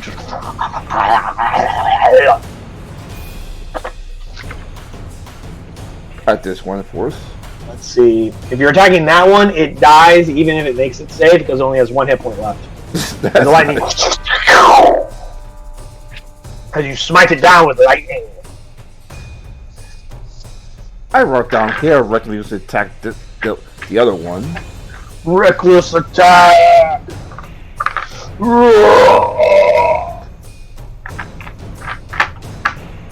24 will hit for 10 damage, cleaving that one to death. Oh, never mind. You move up and attack the other one. Still one right here. Oh, alright. 7 will definitely kill it. Because it only has 2 hit points left. So you just wiped out like 3 dudes. You're just lightning, swords, shing, shing. You just cleave down 3 poor ghouls.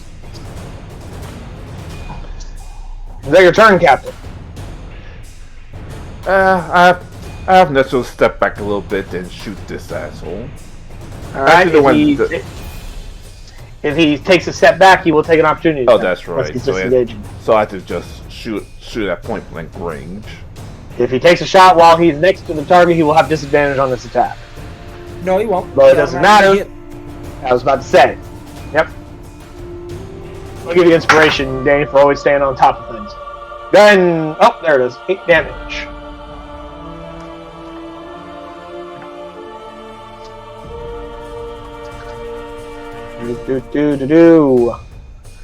Alright, that was Nezzer. And Mockingbird will go down here, give Drusilla some support, and attack this one.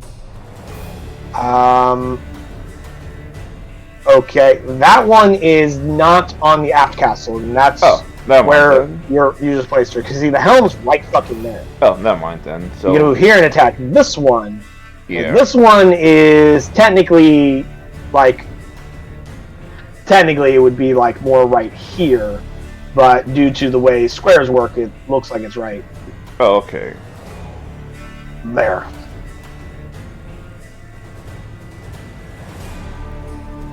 Alright, so 10 slashing. Minus 10. Alright. And Honeybook once again will stay below Dex. If you're certain. Next one, Arcanist Lanfarin. You've taken quite a beating. What would you like to do? That one.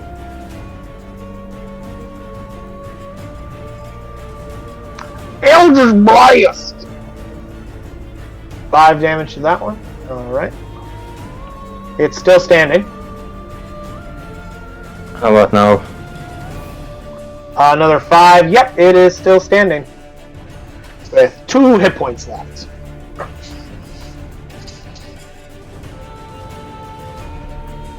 How about now? Let's see, who's attacking? So, Stormbreaker. Oh, Stone? Good old Mr. Stone. 7 damage, yep, that would... oh, well, actually, if he rolled higher than a 10, he might have actually hit. Never mind. Eventually, I'll remember that retainers hit automatically. Yeah, it's dead.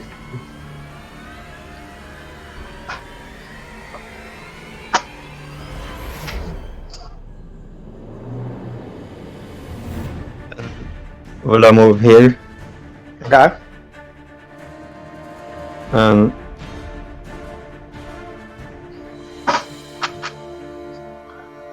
15 damage. Alright. Alright, is that it? Yes. 2. Next is the vampire spawn. Gain some hit points. And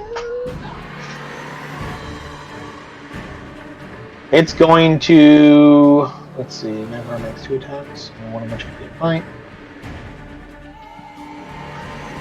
Creed, it's going to use its magical scimitar of speed. Yes, its sword is magical, so it does bypass your resistances. And do 3 attacks against you. Because it can do 2 attacks with its action, then in a bonus action, because of the effect of the sword, it can get a 3rd strike. So, that is 17, 22, and 17. All 3 hit. Fantastic. First one is 6 damage, second one is 11 damage, and the third one is 10 damage. So that was 27 points of damage total. Yes. As she just starts slicing at you. Ah, I was about to say, you're at 0? No way! You have 52 points. Ah! Hellish. Hey, Shindu. Hellish Rebuke. Hellish Rebuke. Alright, she'll make a dex save. Let's see if she gets good. 25. I believe that beats your DC, so she'll only take half of your 3d10. 40-10. That should be 4th level. Right. I forgot. This isn't the hellish. You want this? This isn't the hellish rebuke caused by your race because you gave that up for your wings. This is the actual spell. Mm-hmm. Because tieflings that get the innate hellish rebuke that tieflings get is usually cast as a second level spell, which is 3d10. But you opted to not have that, which you wouldn't even got it anyway because you're a rogue. But yeah, so 24. Okay, yeah. So despite being underwater, you just unleashed this cold flame.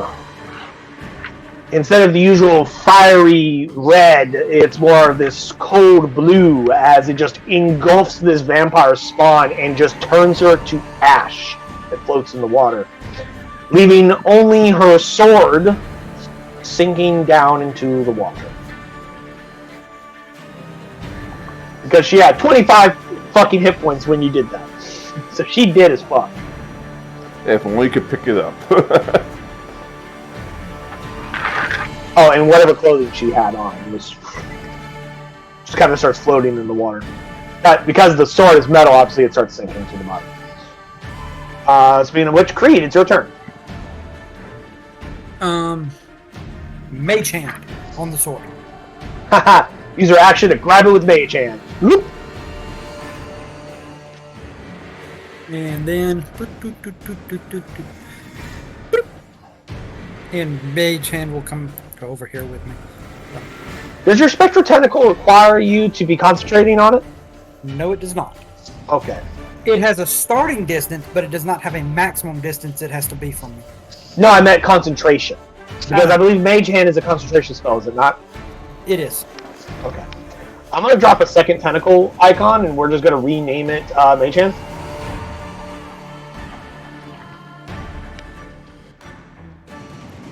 Because I don't have a token for Mage Hand. But we'll say it was here to grab it, and you can, when you summon it, you can move it like, how many? I think it's 30.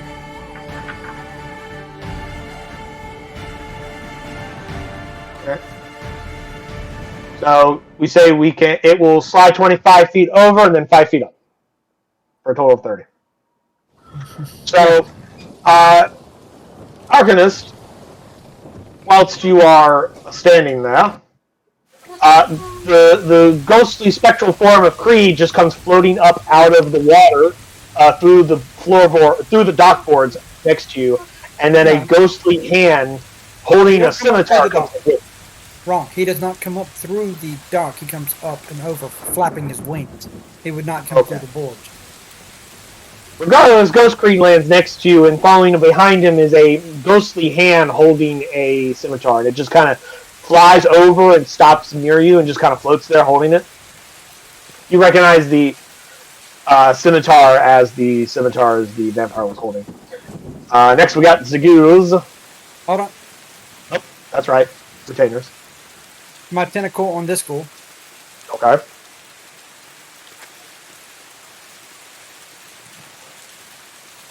For 8 damage. Okey-dokes. No damage because it has a lot more than 10 armor class. Alright. Andrew. Also, just as a point of fact on that, what is the reach on your tentacle? Can it attack within 10 feet or within 5 feet? 10 feet.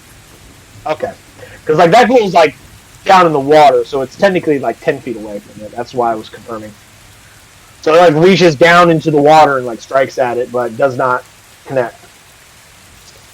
Drusilla will use not her signature attack, and I have to roll one way or the other, but low blow. Okay. On the one right here.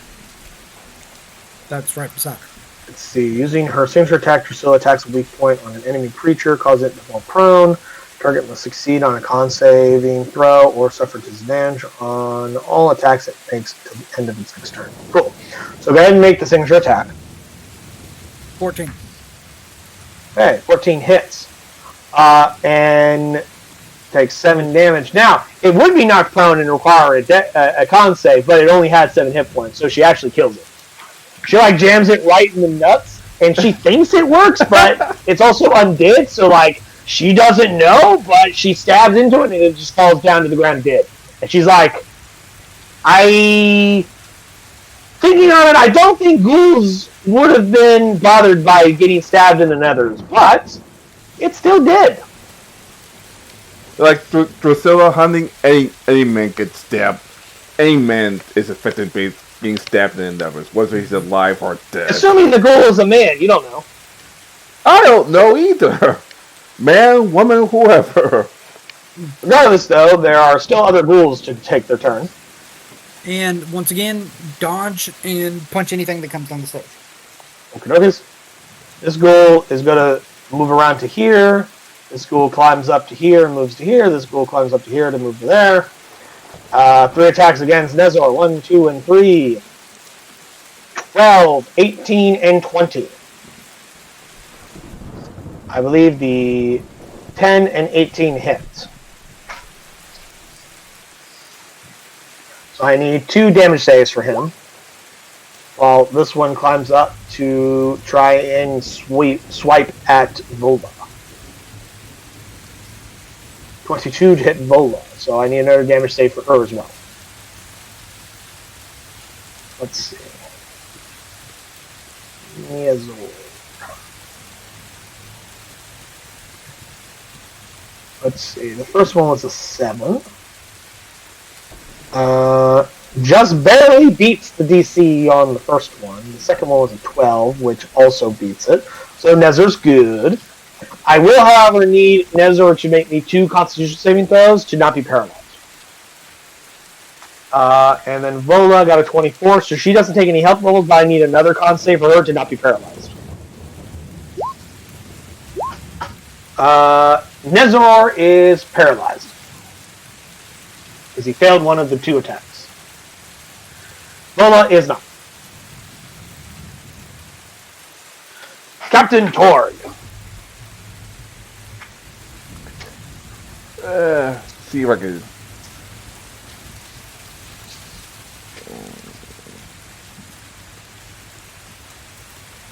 Captain Torg.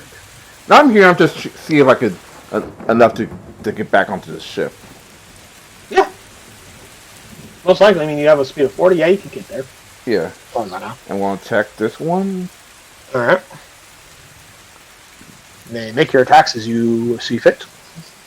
All right. 21 and 9. Well, the 9 misses, but the 21 will hit. And then Storm War for the Storm War one. I reached around the house and hit the back button by accident. Hold on, I gotta look back in. Oh, that's nice. Sorry, guys. How dare you? Evil DM. Fucking turned into a JoJo character there for a second there, Jim Pan. Anyway, sorry. It was 14 damage, right? The Storm War? No, your first sword attack was 14 damage, correct? Yeah. Okay, cool. That one dies. Oh. So it doesn't matter anyway, so the Storm War for him then. So the Storm Aura would hit the other one instead. And do a dex save. It fails, so it takes the full brunt. 5. That's just paralyzed. I have to roll for that one. Yep.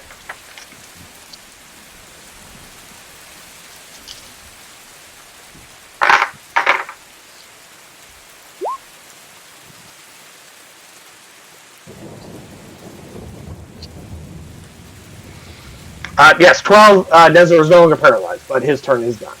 You have your other 2 retainers if you'd like them to do something. Mockingbird. Sorry.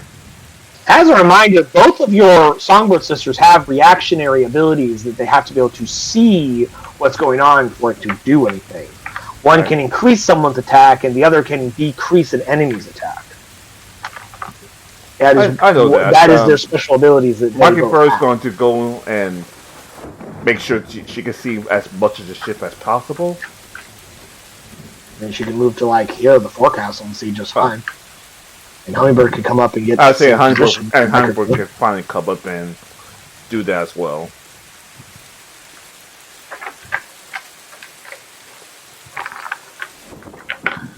Alright.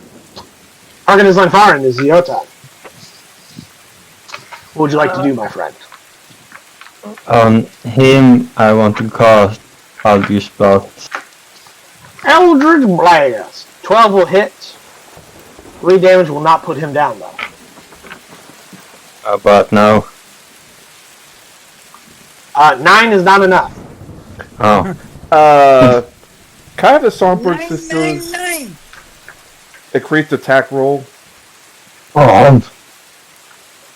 See, Mockingbird can use her cheer ability to +6 to attack after an ally within 60 feet that Mockingbird can see makes an attack roll, a d6, and add the result. So yeah, with a +6 to your attack, Arcanist, thanks to the reactionary ability of Mockingbird, you will hit for 8 damage, which doesn't drop it, but it certainly adds more damage to it.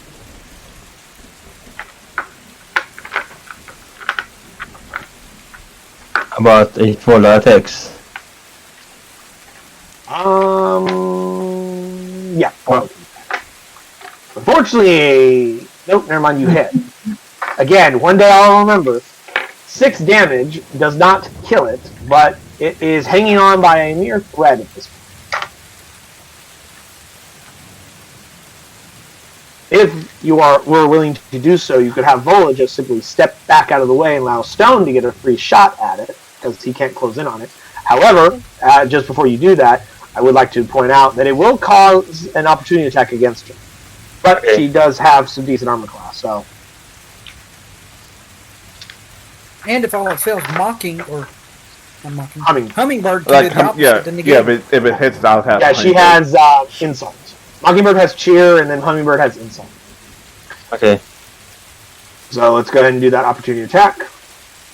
An 18 to hit. Hummingbird uses insult. Reducing it by 3. After a creature Hummingbird can see within 60 feet makes an attack, ability check, or damage roll, she can roll a d6 and subtract the result on that creature's, thus turning that hit into a miss. Yay. Now, Stone may take his attack.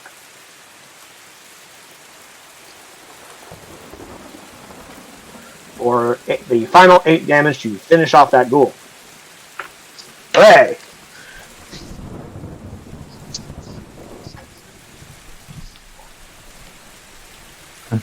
And Arcanist Lanfarin, if you'd like to try and wrestle the sword out of the Mage Hand's grip, assuming that Creed is willing to allow you to take it from the Mage Hand, you can use a free action to just kind of reach over and take the sword. Okay. Creed, I assume you don't fight him for it? No, it's gonna hang on to it. Okay. Oh. You attempt to do so, and the Mage Hand does not let go. Okay. Oh, the Mage Hand has no strength, so you have a hand on it, and the Mage Hand also has a hand on it, and you like pull the sword closer while the Mage Hand kind of like tries to struggle with you, and it like moves with you. I don't Kinda really like, fighting it. I'll try a little bit then, okay. I'll try a little bit. Okay. So when you realize the Mage Hand doesn't let go, you just let it keep it? Yeah. Cool. So it continues floating there holding the sword. Ghost Creed, 'tis your turn. Spreading my wings, taking to the air. I ghost hover to here, but flapping. Yeah. You see him flapping his wings, but the movement that he's going at doesn't match what his wings are. Like, he's flapping his wings, but he's not moving like he would if he was actually flying with wings. He just kind of hovers into a direction. But apparently he's instinctively still trying to fly as he would normally be doing so while he's alive. And It's entirely possible that Creed doesn't realize he's fucking dead. What was that, Daniel? And Eldritch Blast this one. Okie dokies, roll your attacks. Roll that beautiful beam footage. A 20 will hit, the 8 will not be enough.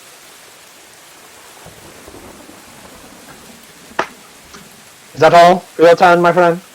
Bonus action. Did not mean to rotate me. The tentacle will climb up the boat to here and swipe at the ghoul that's in ghoul. It would have to be over here to actually hit it, because right there, it's actually down on the deck. The ghoul's up on the aft castle. So it's like, the tentacle's sitting here, and the ghoul's like way up here. And it will continue As well as backside. It will climb up the boat a little bit to where it's just in reach at 10 foot away. Just poke at it. So it's cutting out the side of it near the railing to strike at it? Yeah, like a tentacle from the deep. Okie dokies. 13 will hit for 8 cold damage. Alright. It's still standing, unfortunately.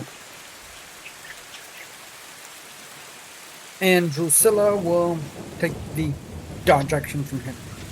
And we can dodge and punch things for the lower ones. The ghouls. They'll arrive here and attack you, Ty, with claw. 10's not enough to hit you. And the other one will attack Nezor. Natural 1's not enough. Captain Torg, your turn. I have a noise, I attack the one right in front of me. 18. 18 will definitely hit. But 8 will not be enough to kill it. How about now? Yeah, it's super dead. I'll use my You storm. slice its chest open, and with your follow-up, you just take its head off. I'll use my storm armor on this dude. Alrighty.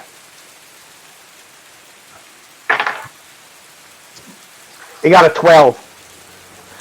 So it's just a tap. So it only takes 2 damage.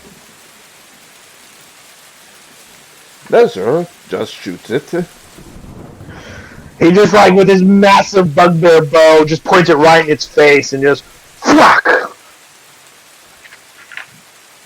And finishes it off, because it only had 4 hit points. Combat's over, gentlemen. Zah! Yay! Ba-ba-ba-ba-ba-ba.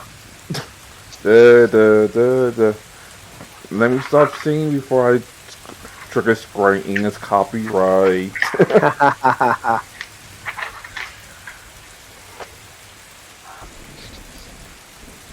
Alright, Creed, you don't remember, Creed, you have no idea where the ship is currently docked at. You don't recognize this town. And you don't remember a lot of things that's happened since the last thing you remember. You have a lot of vague, fuzzy memories, like, you remember, like, the last distinct memory you had was you were fighting Ruthians. Then you remember a searing pain in your chest, darkness, and then you have small snippet flashes of, like, the deckhands or the captain or, like, day-to-day activities across the ship, but very, like, almost like a picture show. It's like image, image, image, image. Nothing that is super well connected nor super clear. And now, and then the most recent, most clearest memory was the combat you were just participating in. You have no idea where you are.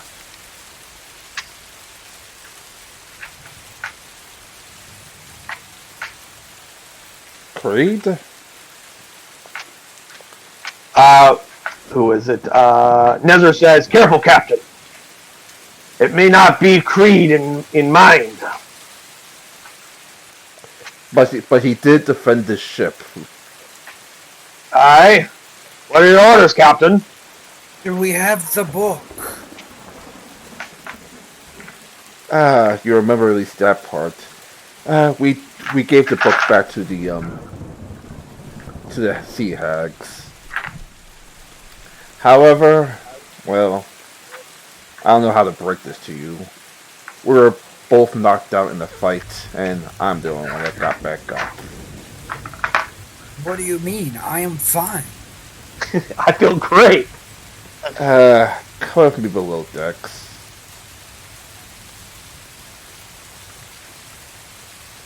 and I show him. Before you run off, though, what are your orders to the rest of your crew? Because you guys just got done getting attacked. Oh, right. Stand by.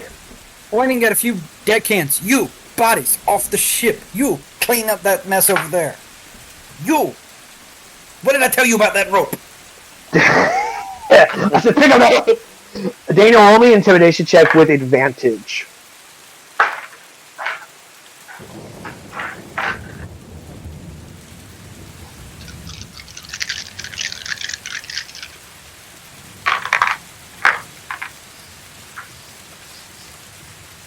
$27. Cool. Your first mate has always been a very terrifying presence when he's given orders, and no one has ever questioned any order he's ever given. Even when he was alive, he was always a scary motherfucker, but now he's a fucking goddamn ghost. So, when he starts giving orders to the deckhands, at first they only hesitate for the slightest of a fraction of a second, because it's kind of he's dead, but he's still giving orders. But that quickly passes as they just instinctively begin following the orders of the first mate, and they're like, yeah, yes, sir. And they start doing whatever it was they were told to do.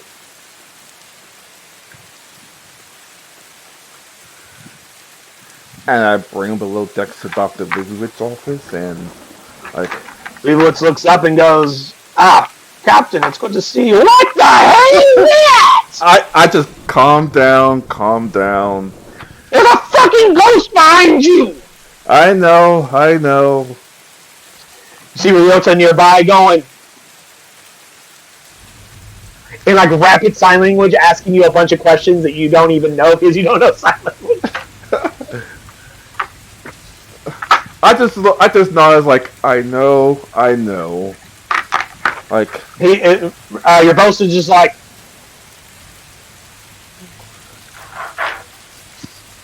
I'm just nodding, okay. Then I walk up to Creed's body and show him, well... Creed, you see your body on a table underneath a shroud. It has a massive wound in the chest caused by some kind of thrusting implement, probably a spear, which went straight through the heart. No. This is a dream. This can't be real. I am here. This is no dream. And the doctor's knocked out, so you can't revive you. So, this is the next best option. I mean, they'll deal with the Hags, in which, if I could capture someone named Grandma Morgan and bring it back, they will revive you. But how can they revive me? I am not dead. Look at me. I am here. Creed, as you stand there, roll me a perception check.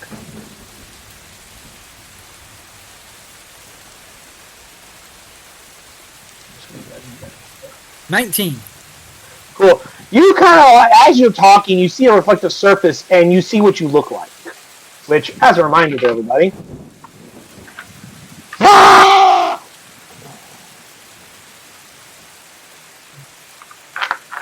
you are very, very, very, very dead. Because you've heard enough ghost stories to know what ghosts look like. You are a ghost. I need everyone in that room to make a wisdom save. As you accidentally activate horrifying presence? Yes. Cool. Boatswain Ryota, Dr. Lizowiz, and Captain Torg, everybody roll wisdom saves. Horrifying visage. As Creed looks at his reflection, he gives this unearthly wail, just as realization finally dawns into his mind. What's your DC again? 15. Anyone that rolled higher than a 15 is now frightened of Creed.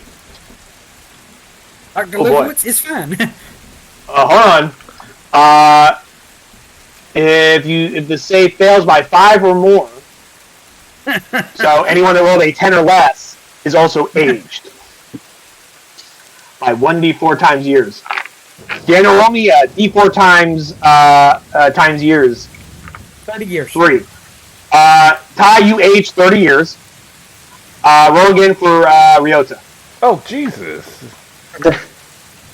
And Ryota ages by 40 years.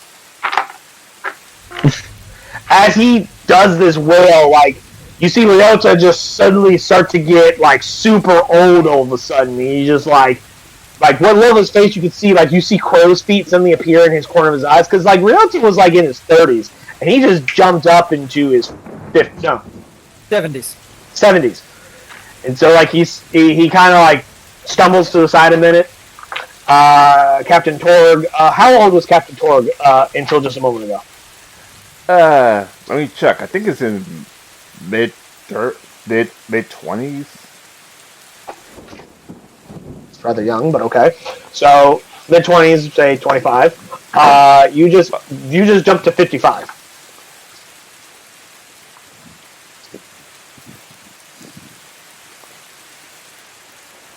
Like, This cannot be! I am alive! well, Lewis, on the other hand, is just kind of like, it just washes past him, and he's just like, I'm okay with this. I've seen enough death. I'm good. like, And this may not be the first time he's seen a ghost. Plus, Leibowitz, I believe, gets, as a gnome, gets special advantages against certain things. Gnome County, Dr. Leibowitz has advantage on all intelligence, wisdom, and charisma saving throws against magic. One could argue it's magic, but it doesn't matter. He still made it.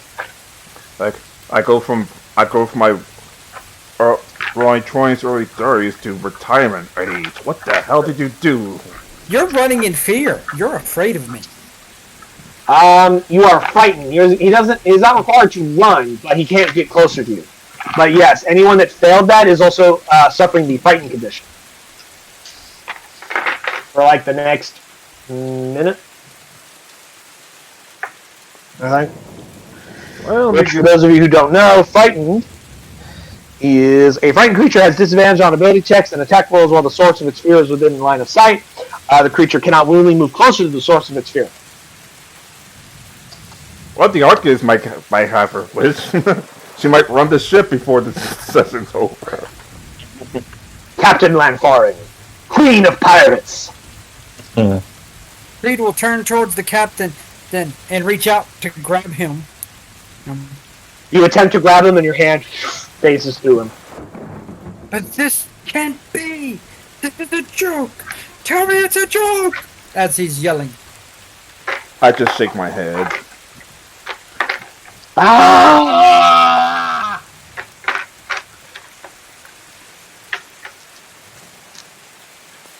I will kind of float or run, but float out. And anyone I see, I'm like, y'all can see me. I am real. They all reply, yes, sir, we can see you, but you're still a ghost and you are terrifying. As everyone tries to, like, avoid you. I'm sorry, kid.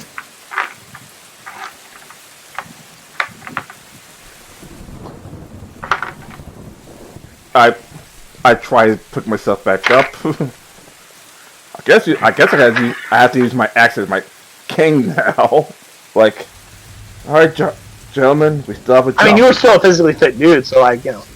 All right, gentlemen, we still have a job to age do. works the same as it did in 3.5 as it does in 5th edition.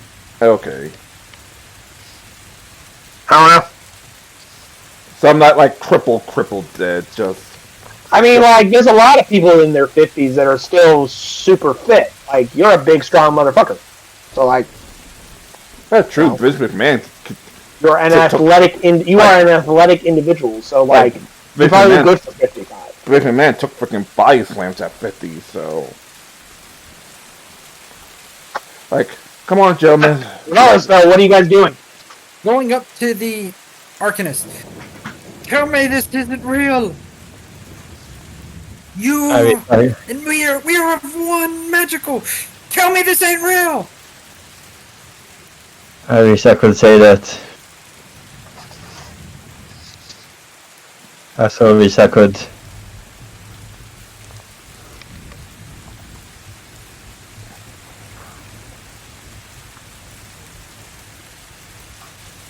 I'm sorry.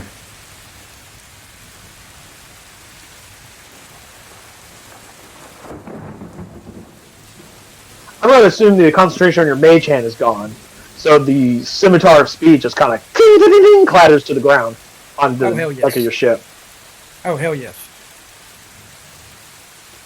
And I'm pretty sure your tentacle's gone by now. This has been more than a minute.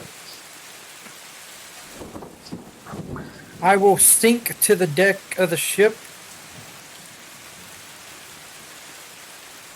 You attempt to, and then you just kind of phase through the deck floors.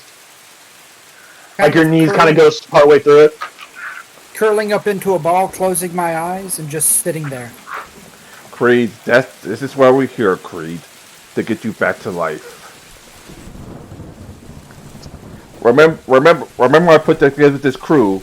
We are family, no matter what or who happens. Like, we watch each other's back. We defend each other. Hell, we even willing to die for each other. Of course, I'm not gonna let you die for each other. Because I'm not gonna let you die. Now, let's bring our first mate back to life so he could not frighten the entire crew as much as he so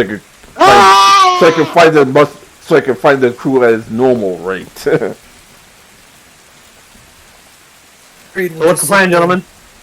Creed will sit there quietly curled up with his knees to his chest, just sitting there. Like, Arcanist? Walking.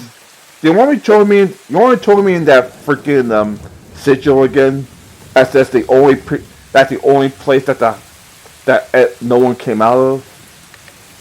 The only thing that your Arcanist was able to divine from that was that it is some kind of magical spell from the Abjuration School. It's some pejorative ward. You don't know.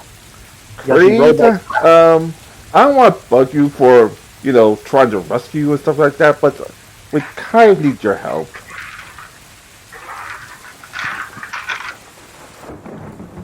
Creed? Creed does not seem to be responsive at this moment. Ah, crap. I can see you, Jumpan. Say again? I said I can see Jumpan. He's in the dark. Barely waving. Yeah. Yeah, we can see his pale white ass face. I don't want to go busting in any place without some knowledge, but we need answers, and obviously this is a hostile port, so the faster we do this, the better we be. I can do this.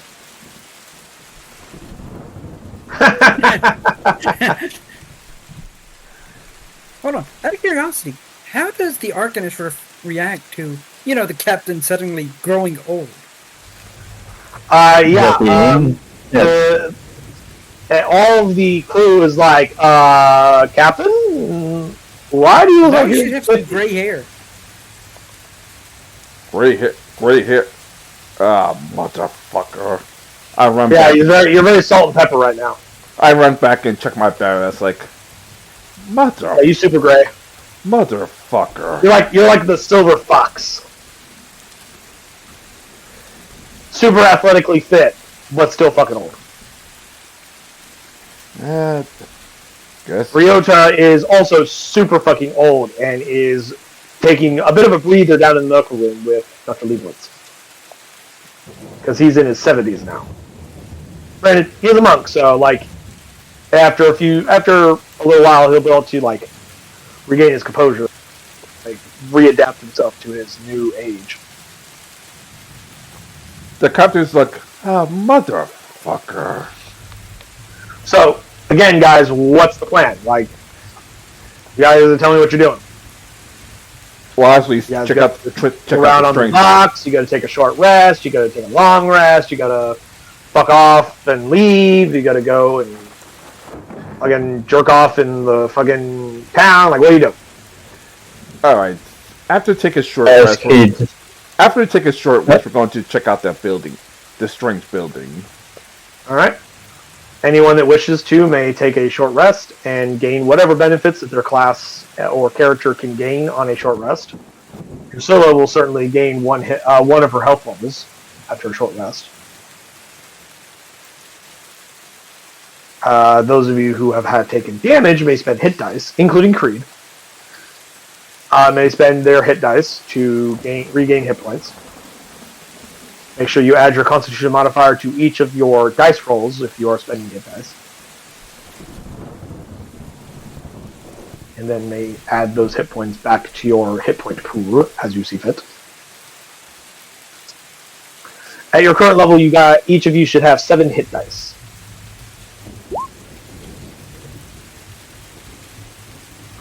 So the first one that you just spent there, Ty, gave you 8 hit points. You can continue spending more or stop there as you see fit. You can spend up to 7. I think 40 hit points is good for now. Okay. So I can do it as well. Absolutely. Anyone that's taking a short rest may spend their hit dice to heal. Japan, yours I believe is a D6 plus your Constitution modifier.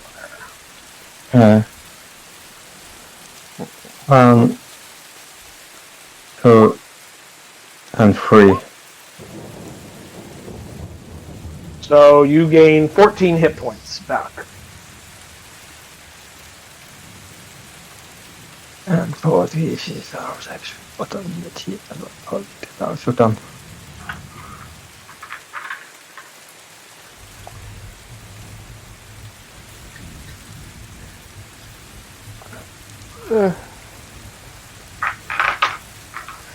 For easier use, you can also just click on your token and then click on the little red circle for your hit points and just hit plus 14.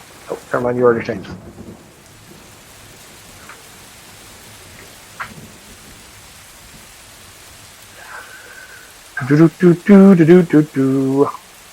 Daniel, is Kree going to spend any of his hit dice during his short rest? No, Creed isn't going to do anything. Okay, dokies. So after you guys spend an hour for a short rest, what are you guys doing? Alright, well, I have no choice but to do the old blunt force trauma method to find out what's in this building. So I take me, the Arcanist,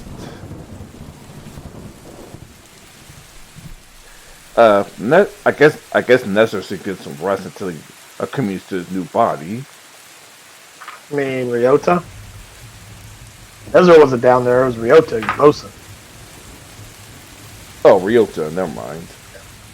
So, Torg, you're going somewhere. Where are you going? Place yourself on the map where you wish to be. Eventually I'm gonna go here. Yeah, just move yourself there. Alright, you're going over there. So I'm going with him. And are you taking any retainers with you, or are you leaving them to continue guarding your ship?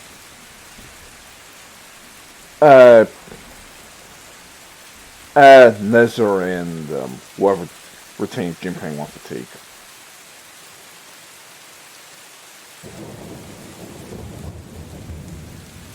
I'll be up to Jinping.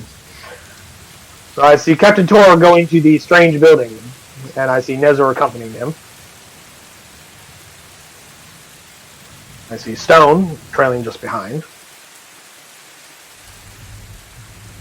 Argus Unfurling, where are you going? Right here. Don't worry, guys. I'm supporting you from way over here. I got you guys. So, as I described before, Captain Tor, you see this strange-looking building. It looks like some kind of house of some kind, with a door carved on the front. Carved on the front door is this magic sigil. Well, it's nice knowing you. I grabbed the handle and tried to open the door. The door is locked. Alright. I guess Harrison blacksmithing it is. And I use the sword to cut and bash open the door. Roll me an athletics check.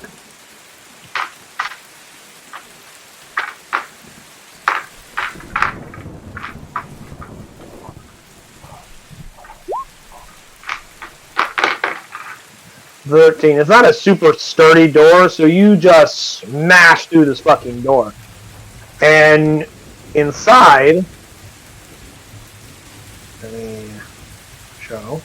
No.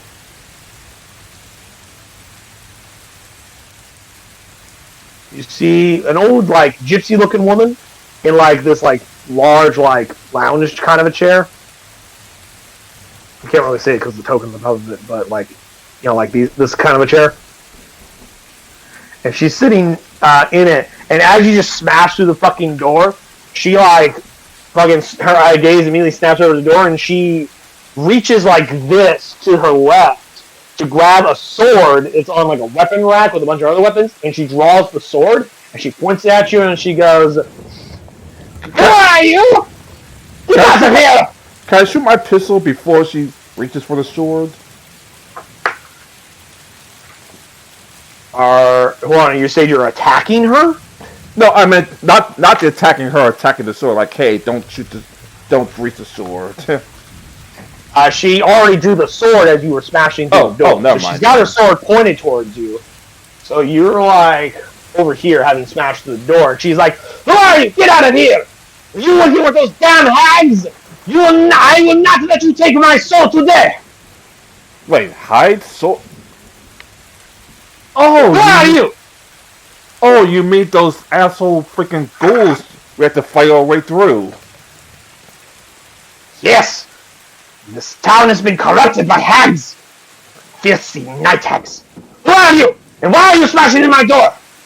You're clearly not undead, otherwise you would not have been able to get through my door! Funny you say that. The magical ward on it would have stopped you from entering! Funny you say that. We just happen to be looking for those hags. If you have an idea where they are, we'll be happy to take them off your hands. Hopefully permanently. You tell me who you are or I will stab you! Captain Cord Harrison. I may be old, but I will not be going quietly into the night! Madame Anastasia de Vistani will not let herself be submitted to darkness! I have no reason to hurt you, ma'am. I just want to know where the freaking hags are. Captain Cord Harrison at your service. Let me just read something. Does this affect shape changers? Or is it only...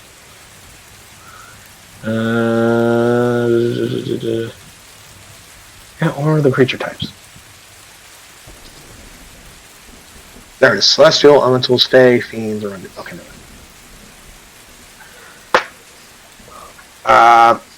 She goes, "How am I supposed to know their exact location? All I know is they're somewhere deep in the bog."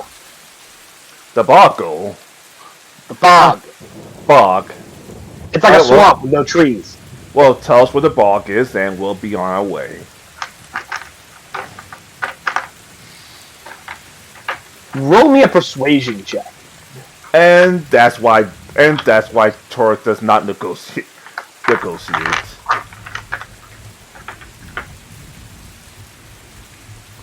Because his persuasion is freaking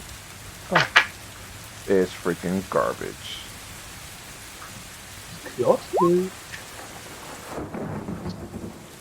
Ha!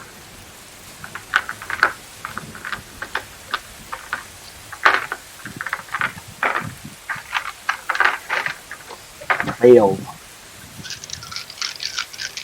She kind of looks at you for a moment and she goes,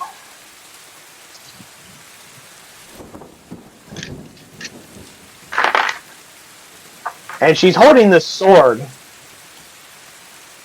And she reaches over to the rack and draws another blade. And then she goes, "Catch!" and tosses you the first sword right at you. Okay, what do you want me to do with this? I was throwing my back. Do you catch it? Yeah. Cool. In the moment it touches your hand, it starts burning you because you realize it's a silvered sword. Ah, motherfucker! You drop it? That's her! She goes, "I knew it! Lycanthrope!" Get out of my house! Wait, how did you know? I am a monster slayer, or once was. I am Mara Anastasia, monster hunter of the Vistani. You cannot fool me with your tricks. You're a servant of the Hags. Be gone, monster! Nezer, get the sword. Nezer looks at you and goes, why? Because if the hags were wicked to silver, then you could use it to kill them as well as me. You see Madame Anastasia roll her eyes and she goes, silver does not hurt the fucking hags, you fool. Silver works on lycanthropes and vampires. Then what does You really know nothing of monster slaying. Why are you here to kill hags if you don't know what to do? Meaning you are a minion of them. No, man, we're trying to bring my friend back to life. That means we have to A likely story. Do you want me to bring my friend over here? Bring as many as you want, Madame Anastasia. I will not go quietly into the night. Arcanist!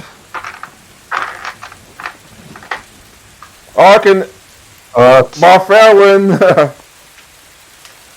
Your captain calls you over, Arcanist. What do you do? What do you want? Try to convince the person that I'm not an asshole. Normally, I mean, you are an asshole, but that has nothing to do with the conversation. No, I meant normal. You just kicked in some old lady's door. Like, you could have just knocked on it. So, you are negotiating from a disadvantageous position right now. So, she is not super inclined to talk with you. Plus, she's also immediately pegged you as a lycanthrope.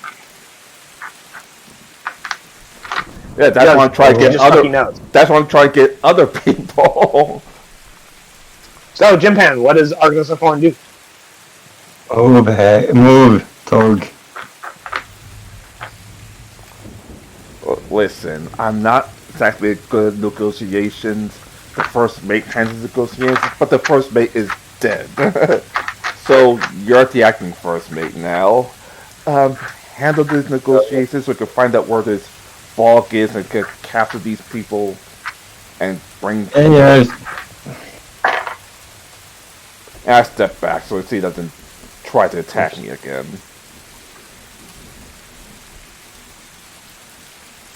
Hello. Cool. She looks at you and almost immediately goes, "You've been cursed." Yeah. Was it that one? And she points at your captain. No. You're out there cursing people too? No, I don't want to curse anyone. Cursed anyone. Can I come in? Roll persuasion.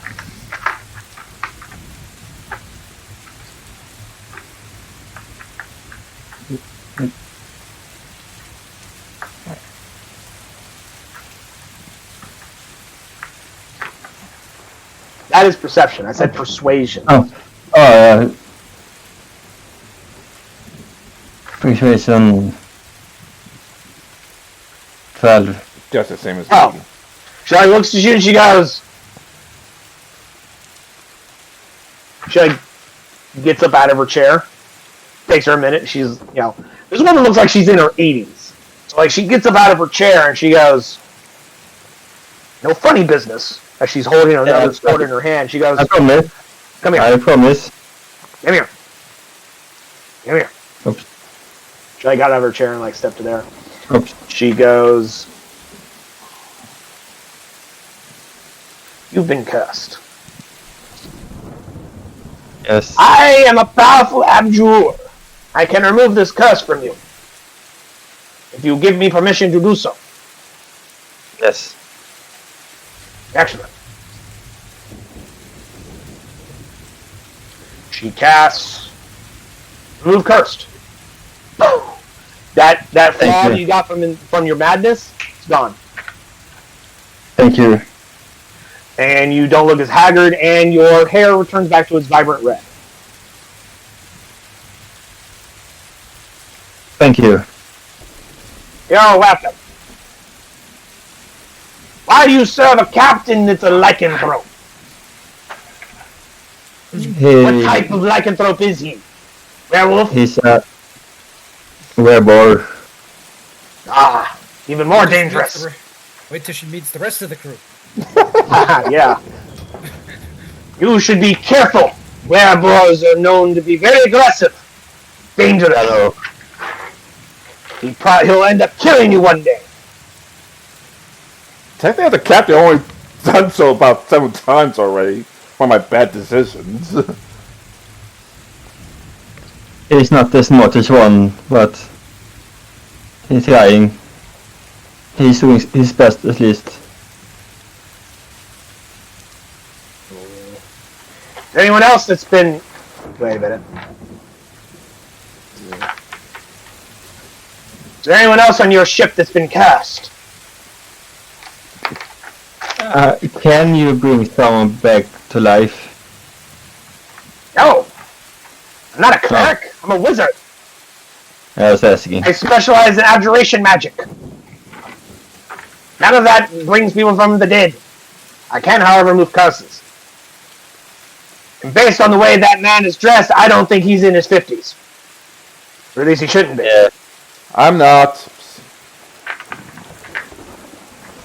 But that said, crewmates ate me up a bit. Pulling my silver hair. Very well. I shall help you. Like, shuffles around Arcanist like Born and comes over to here and she goes, "You step closer, lycanthrope." Fine. Just aid me back to normal if you could. Like, kind of used to my lycanthropy by now. Real quick, let me see. Where is it? Horrifying Visage. Greater restoration. Yep, not so. She will do just that, cast Greater Restoration, because she has Greater Restoration. Normally a cleric spell, not a wizard spell. Most interesting, isn't it? He studies broad. She has a lot of unique abilities that you guys haven't seen yet. But she casts Greater Restoration, thus restoring you back to your 25-year-old self. Is anyone else? And what the hell? As she points past you and sees Ghost Creep. She goes, "Yeah, that's the person. That better not be one of yours." Yeah, that's the person we bring back to life. We're a Monty crew here, as you can tell. We're a Monty crew, as you can tell. So the man you're trying to bring back to life is also a ghost. Yes. That even we didn't expect. I need to get one crew member. Wait a minute. She immediately looks to you and is like, "Are you going to ask the Hags to bring him back from the dead? That never ends well." No, not these Hags. This entire town was cursed. All these used to be good, living people. Slowly, as the Hags have lived here for over a decade, they've slowly corrupted everyone, turning them into monsters, ghouls, and a vampire. I locked myself in here and placed my Abjured of War to keep them out. Alright, well, since I... Wait a minute. She looks around, she sees like all the bodies on the docks, and she goes, "Holy shit, you killed them all?" Yeah, I told you. No one messes with my crew. Perhaps you can help get rid of those Hags. Although that ghost has to stay away from me. Hey, Ty, don't forget about Ryota. I'm going to get we actually have one more crew that's cursed on that ship. Persuasion check. I'll let you have advantage because Arcanist Life Foreign is also there. Technical. I'm going to get him. One of you's helping each other. What? I'm going to get Ryota. Fuck. Ryota. He's off to get Ryota. Okay. So 15's enough. She follows you out of her house, and as she's exiting, you notice that next to like the weapon rack is this big like shelf of just books and tomes, and you can't really see the titles from here, but like it's a lot of shit right there. Other than that, you just see it was supposed to be a stove there. It's missing for some reason, and a bed. I was like, holy crap! If she was young, I'll take her on my ship. We could use a person like that. I'm far past the age of sailing and adventure. I'm retired. I My only understand. concern is living the rest of my days not being eaten by hags.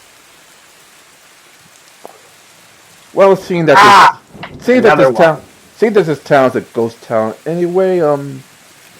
Put in it mildly. After all of this, I'll send you to another port where we can rebuild. No, It's my not. home, and I shall live here until my days. Well, fair enough. I was just making a suggestion. She casts Greater Restoration on Ryota, restoring him back to his 30s. All right. Well, you're the very monster hunter. What do we need, and what do we need to hunt down these hags? And you need to find them, and then you need to kill them. And don't leave any of them alive, because these hags are night hags.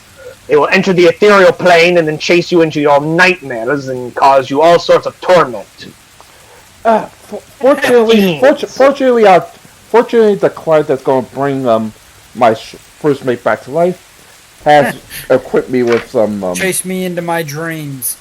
Has equipped me with items to She turns to you and she goes, "You don't dream anymore. You're dead, and the dead should stay dead.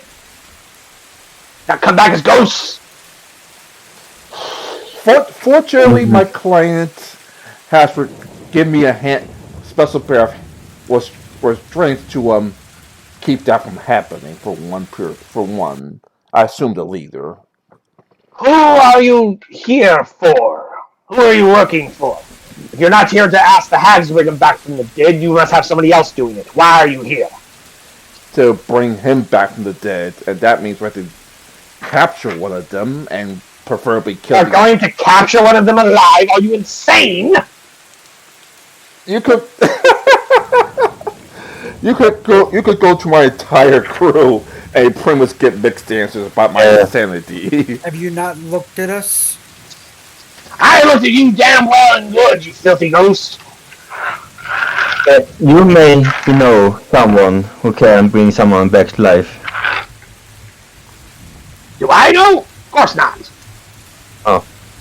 Anyway, what do we need to at least kill the other two hags? Because I don't want to deal with. Stab them until they die? Magic? Well, fortunately, we have magic and we have stabby magic. History, here we go. She goes, I heard there was this cleric in Kellenport some time ago. Other than that, I don't know anybody that's powerful enough to revive the dead. Thank you. Especially not one that's already a ghost. Most resurrection magics don't work once they become an undead. So, I ask again, who are you working for? She narrows her eyes to Captain Torg. We're just working for some clients that can bring my first mate back to life. That's a very short list, which makes me more suspicious of you because you won't say. I'm watching you, Captain. Very well. Thank you for your She rolls super good on her insight check. She knows you're hiding something. Thank you for your cooperation, my friend.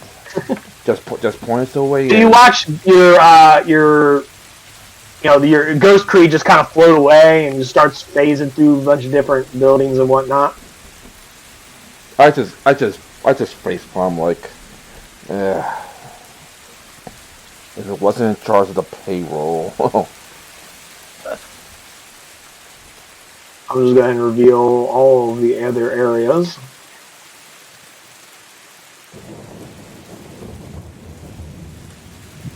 And I'm going to have a quick lunch real quick. Okie dokies. But there you go, Daniel. All of the fog of war has been removed. Thank you.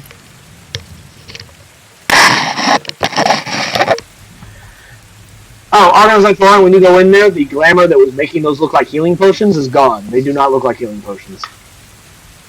What do they look Or like? whatever other potions they are. Roll an Arcana check to see if you know. Okay. Good.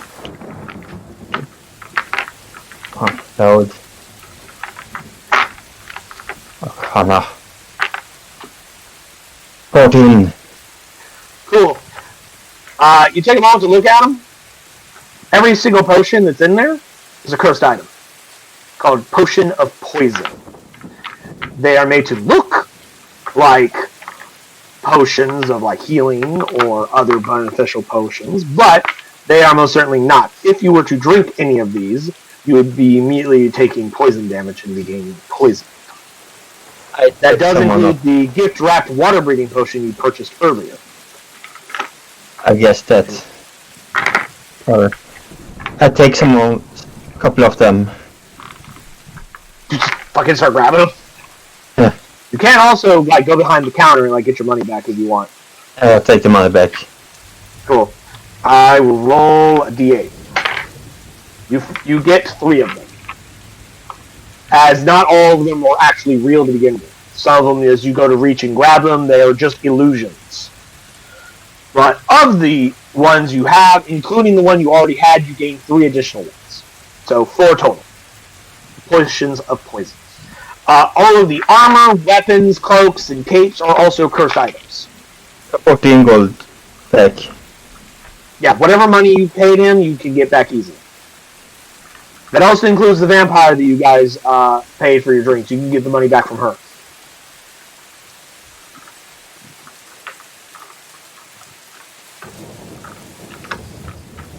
Just so you know, Creed, when you go into this building here, on the tables is a bunch of like poker chips and like cards and whatnot. This looks like a gambling den.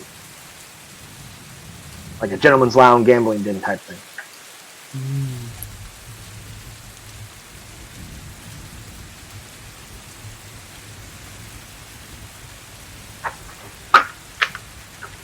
But unless you guys want to keep Ryota around, he's going to go back to the ship now that he's not 70 anymore.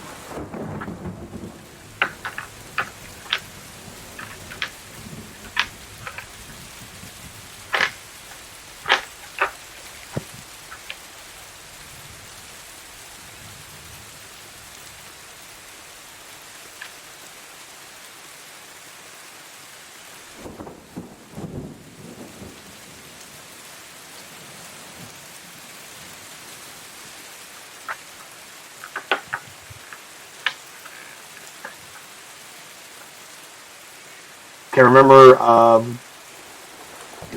you trying to get those knowledge checks about ghosts in general? Yes. On what I can do as a ghost. Possible. You can fly, hover, phase through objects, possess people.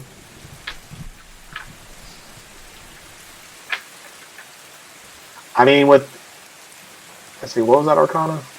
18? Yeah, with an 18, pretty much everything that's on your sheet, you know that you are capable of doing. It's on Ghost Creed's sheet.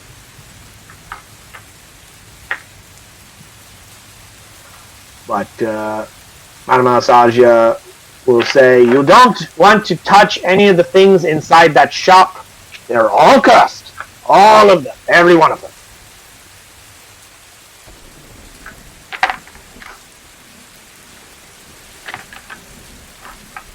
Jim, what is your character's alignment? Whose alignment? Jim Pans. Arcanist Foreign. Evil lawful. Lawful evil? Yeah. Oh, okay. I was just wondering. So she wouldn't have any scruples about having a bunch of potions of poison that look like healing potions on hand.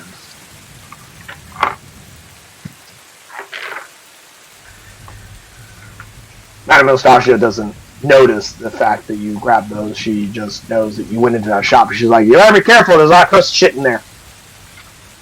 Yeah, I know.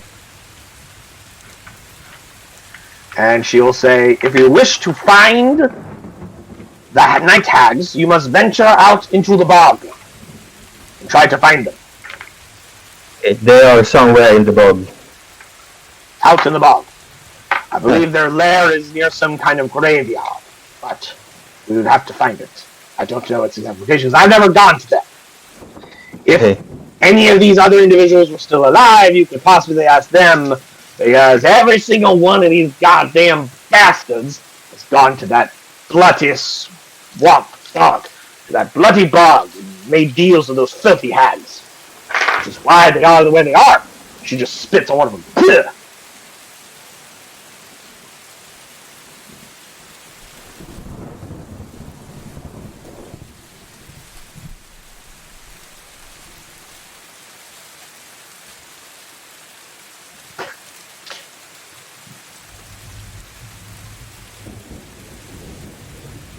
So, assuming you guys have nothing else pressing to do right this second, you guys going to start venturing out into the bog? How far is it to the bog? Just outside of town. Like, it's Okay. a large area. Like, most of this island is a bog. Do you have a map? Nope. No map of the island. Nezzo, stand there for a moment.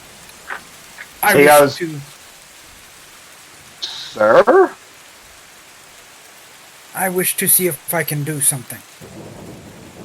Yes. What are you going to do? Position! Do what? Position! Possession? I need Nezra to make me a charisma save, because he is not going to be a willing participant in this nonsense. Let me check your DC. 15. Charisma? Cool. Like, you go and try and get him, and he's just like, no! No! And then he, like, runs right here and goes, Captain! Captain, the ghost is trying to possess my soul! Ah! My name is Sasha sees, I told you, the ghost is gonna crack eventually! She, like, pulls out a bunch of crucifixes, and she goes, back! Back, foul hellspawn! Hellspawn! What did you do? Shadow spawn! Because Undead couldn't come to the Shadow fell. Be gone! Didn't work like I thought it was. Maybe I need more practice at it. What did you do? Or what did you try to do? They tried to possess me! Creed's gone nuts!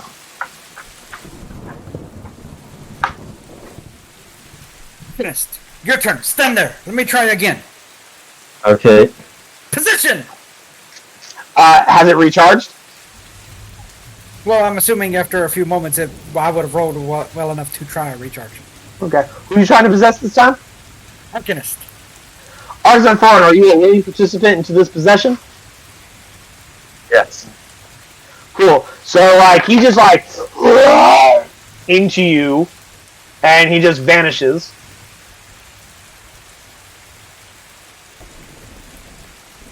To the Geo layer.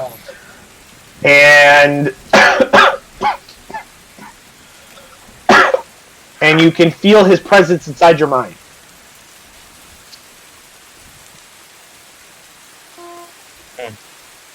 This Jim Pan, Tuesday. while he is inside of you, since you are since you willingly allowed him in,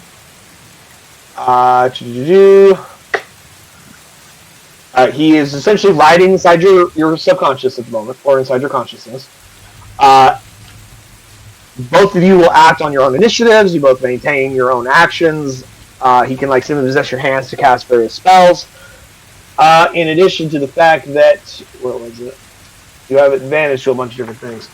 The host will gain advantage on any and all ability checks and saving throws that involve wisdom, intelligence, and/or charisma. Because he's helping shield your mind and increasing your mental awareness of various things, such as your intelligence, wisdom, and charisma. I'm gonna move his hands around. This is creepy. I really like it. Yeah, like, it's almost like this weird, like, nervous tick is what it kind of feels like. That, like, they're still your hand, and every once in a while they just go, whoop. Like, I didn't make it do that. I didn't make it do that. You know, like, weird, like, muscle spasms almost is what it feels like. Okay. Because he only has very limited control. I'm gonna quickly weave something. Prestidigitation, puff of wind. Jim Van, unless you fight it, he quickly goes and casts prestidigitation. And a gust of wind comes out. I'm letting him do it. Cool. Because while Creed is in his ghost form, he cannot cast any spells that require material components because he literally has no physical hands to hold it with. Which also means he cannot hold his arcane focus either. However, because you have an arcane focus, he can use yours. Yep. Huzzah. Your body is mine now. We are one. Well, as far as I know, the wand is still on Creed's body. Yeah. And no one's taken it or attuned to it since then. Well, that's kind of creepy. So yeah, Argonus, Lanforan, and Ghost Creed are now in the same body. However, I will still have the token right there so that we can still more easily access it. But regardless, though, Mana Sasha goes, "You should be careful of letting ghosts inside your body." I just him. Very well. Now, let us get into the bog and find these hags and finally get rid of them. Which one of you, who amongst you is coming? That would be me. And then you and the ghost. And I'm gonna That's force 4. the Arcanist arms to go to their hips. I am. We are. We are. Actually, Creed, you cannot talk out loud, but anything you say is the Arcanist can hear inside her mind. But any speech outside of her, no one else hears. Yeah. It's like everybody just sees Arcanist just suddenly go. I said what it said. No.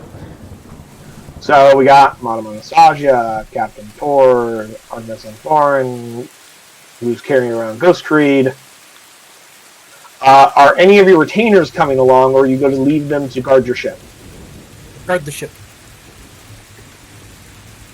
Okay. They're guarding the ship. Alright. Jimpen, sorry for doing this, but I have to do it at least once. As we're walking, I'm going to attempt to fly. Okay. You don't have full control of her body. Only the limited amount of control to cast spells. So you can't even make the attempt. Like, you'd have to be fully possessing her body to even try. So, like, her legs are still hers. The body overall is still hers. What would it take for me to try to fully possess? That would require you to use your full possession ability rather than your symbiosis ability, which Jimban can choose to not be cool with that and prevent you from taking full control. I trust Krieg. I trust Krieg. Feed. Huh? Yeah. What's up? I trust you. I'll He let said he you. trusts you. So if you want to try your full possession ability, you can certainly try. I will. Cool. You guys ever seen the movie Get Out? No. I've seen the previews of it and stuff, but... You know the sunken place where the dude's like drifting off into this weird space with like a window of the outside world. All that's not far, and that's essentially you. You are just shunted into the far back consciousness of your mind as Creed fully engulfs your conscious mind and takes complete control of your body. Okay. I will then... Creed, you are now in a physical form. I will attempt to fly, like I normally do. You attempt to fly and then immediately eat shit into the ground because Arkansas and Foreign, unlike you, did not have wings. And I break my concentration to where he takes full control again. Cool. Arkansas and Foreign, you suddenly come back to your consciousness with your face in the ground. With everyone looking at you going, flying some. I can't fly. I'm a Sorry for hotel. you. I'm sorry for you. You miss out on the wonders of the freedom.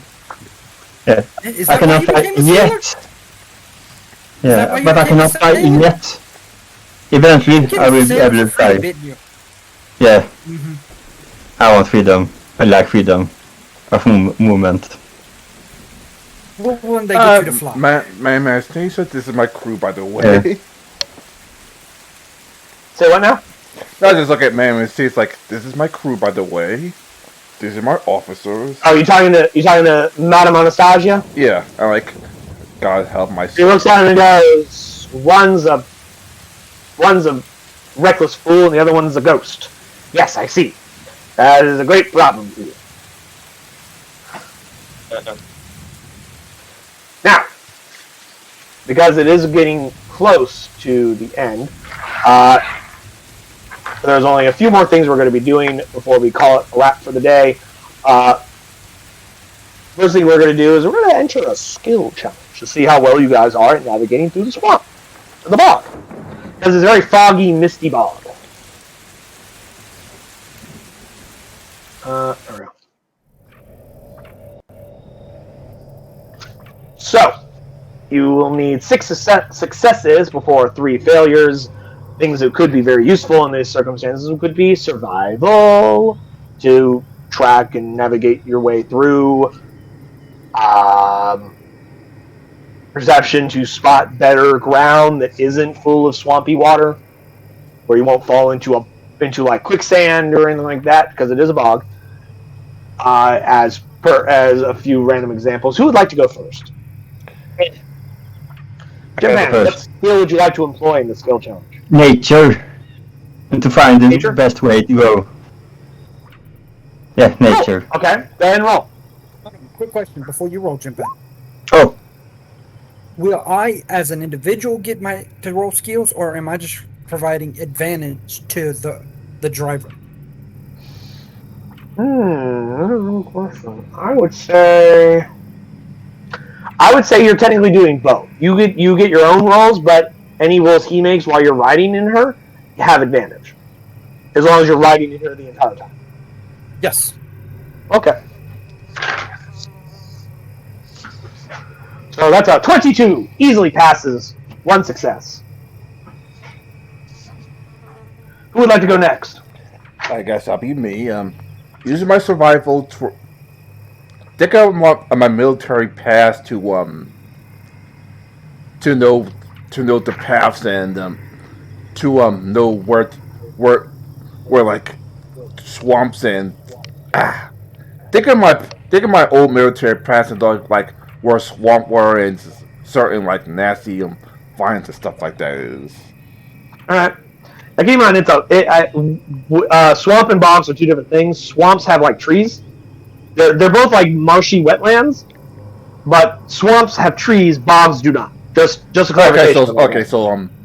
So like you're looking at like some like open ground that's obscured by this mist and fog with various little like water traps kind of. And I fail completely, so never mind.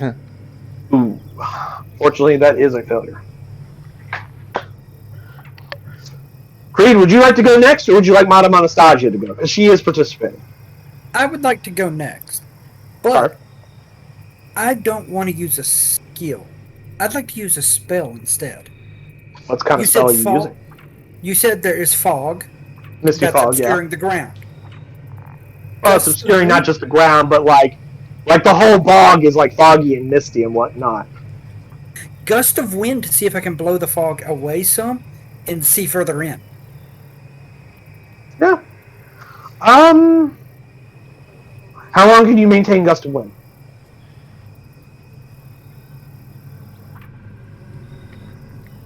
That is the better question. Oh, it only lasts for a minute. That would not work. I mean, I'll let you have a... I mean, I'll give you a success for that, because like it does help. I was just wondering how long it lasts.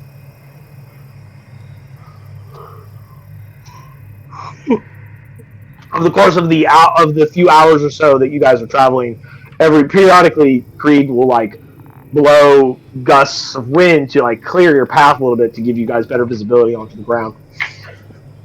And so you guys have 2 successes and 1 failure. Last one is Madame Anastasia. Her best skills are, of course, Arcana, History, Investigation, and Nature and Religion.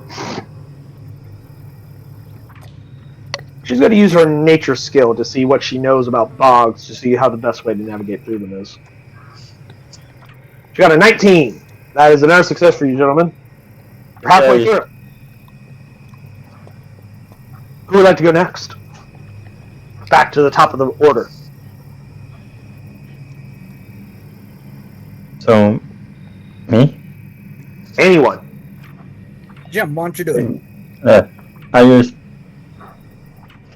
perception to look around.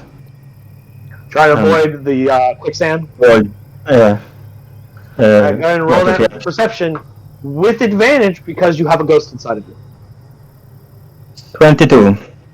22! Yay. As a 4th success. I help. Alright. I'm going to use my legs to pretty much overcome like those quicksands and sinking bogs. Oh, come on! Wow. You get That stuck. is a failure. Yeah, you go. Hold on, guys. I know the best way to travel through here, and you start jumping from like point to point, and you misjudge one of the grounds that you jump to because it has like a lot of overgrown grass, and you don't notice the giant amount of mud and water underneath it, and you step, and then you immediately sink to like halfway up to your waist. You like sink up to your waist, and then you guys lose several minutes trying to like pull him back out, and then continue on your journey.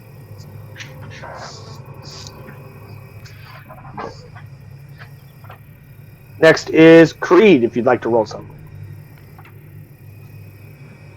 Yes, give me one moment though. Okay.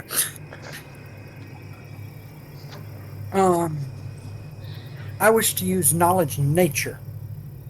Okay.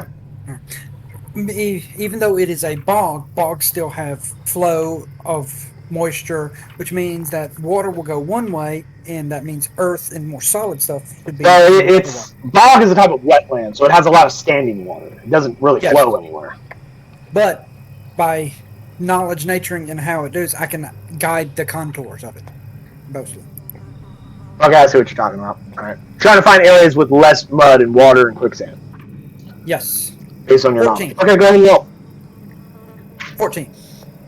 14. 14 is not enough, unfortunately. I was looking for a 15. Alright, we still have 1 inspiration if you want to re-roll that. You guys have 3. Oh, 3. Yeah. Why not? We have an inspiration. Yeah. All right. You have 2 left on the table now. Let's see. We will move that up to a 20. Thank you, Todd. That is your 5th success. Anastasia will use Madame Anastasia. Sorry, not Anastasia. The proper pronunciation, because it is Slavic, is Anastasia. Will use her investigation to try and spot the best ways through by investigating the ground in front of you. Pulls out like a comically giant magnifying glass, and a 16 is enough, giving you guys your last success. Just in time, too. So, after about an hour, you guys start to get close to a... everyone got only a perception check. Jim, advantage. Okay. I rolled like shit right now. Wow. 18. 10 for me. What was that, Daniel? 10. 10. Cool. Jim Han, Everyone notices this. After only an hour of traveling through the swamp, somehow you guys find what looks like a random ass graveyard in the middle of the goddamn swamp, like kind of ahead of you through the mist and the swamps. However, hold on, Jim Hand with your 18, you notice immediately to your left what looks like a glowing lantern light, just kind of bobbing through the fog, some distance away. Find it out. Jim Hand Arcos on Forum points this out. Everybody now has noticed the little lantern light out in the distance to the left. What would you guys like to do about it?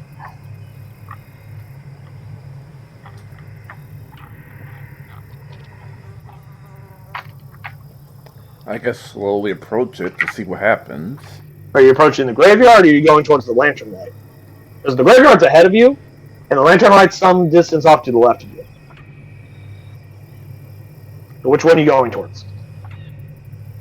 Captain, your call. Your call, Captain. Inside Arcanist Landforin's mind. Oh, that's nice. Your call, Captain. Alright. As Arcanist Landforin translates. Oh, boy. Well, let's slowly approach the graveyard first. So you're going to ignore the lantern light and go towards Actually, no. Actually, go to the lantern light first. You're going to the lantern light and not the graveyard. Yeah. Cool. Are you guys attempting to be stealthy at all? Yeah, kind of. Go ahead and roll stealth checks if you'd like. And Yeah, I that's will help the Arcanist and his stealthing. How does a big ass half orc roll with 18?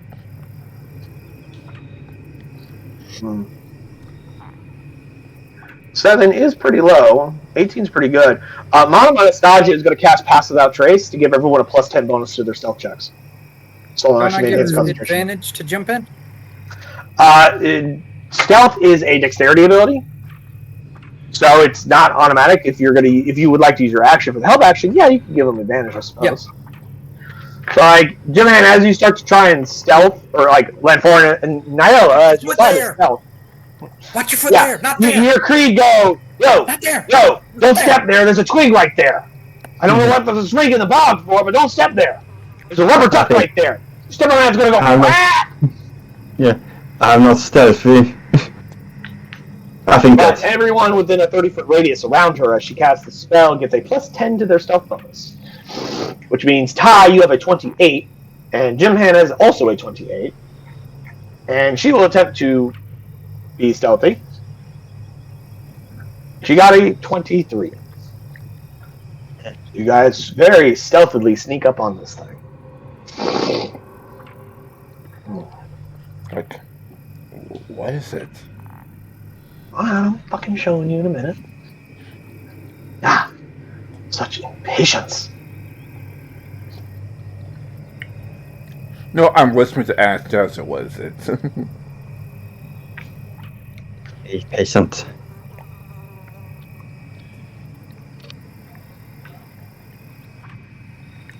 And Thorin, how do you deal with these all the time? How do you deal with these giant ass tits? And how many hit points do you have? I have 25. Okay. For some reason, when I dropped your token onto the other map, it showed 52-27. I don't know why. It was weird. Oh. How do you deal with these things? I like them. They're very big and they help distract men. Yes, they do. Also, as Madame Anastasia does cast her Pass Out Trace, she's going to activate her Arcane Ward ability because she is an Abjurer. Which gives her essentially a big ass fuck you shield. Nope, not that one. Sorry. That's what I meant to click on.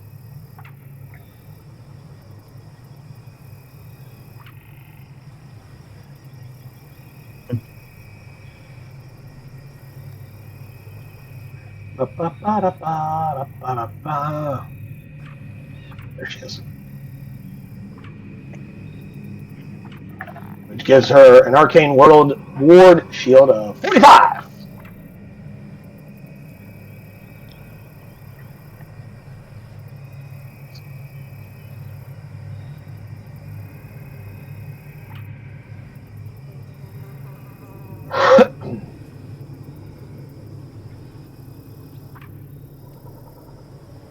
So you guys would have to be like right there. Let's see it. You guys get, start to track towards this what should we call it? This lantern light. And as you get closer to it, you get close enough to see that it is not, in fact, a lantern light. It's this fucking thing. This weird, like, ball of light creature thing.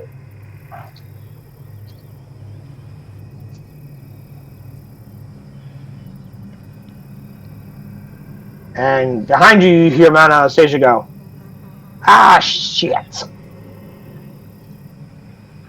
As she realizes what it is and what you guys just did. What happened?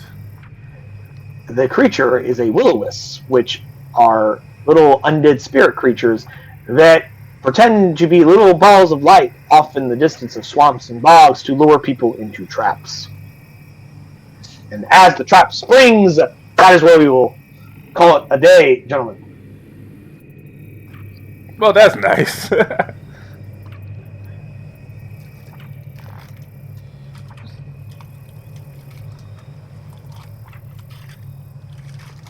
And you guys will see the full ramifications of what occurs next game. Everybody have fun? Yes. I have thoroughly enjoyed goofing off as who I am. Yes. It was quite. I hate to see when freaking Kelly watched his recording and found out we just how bad we're fucked right now. Yeah, I'll give you a little bit of hint. We're not fucked yet.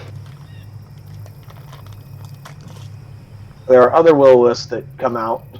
Will-o-wisps can turn invisible. That. And then rising up out of the ground is a shambling mountain.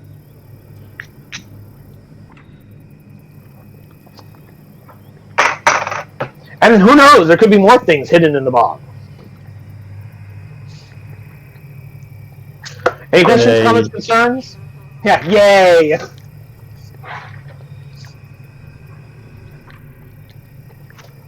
Oh, I am good. Yeah, you'll be fine.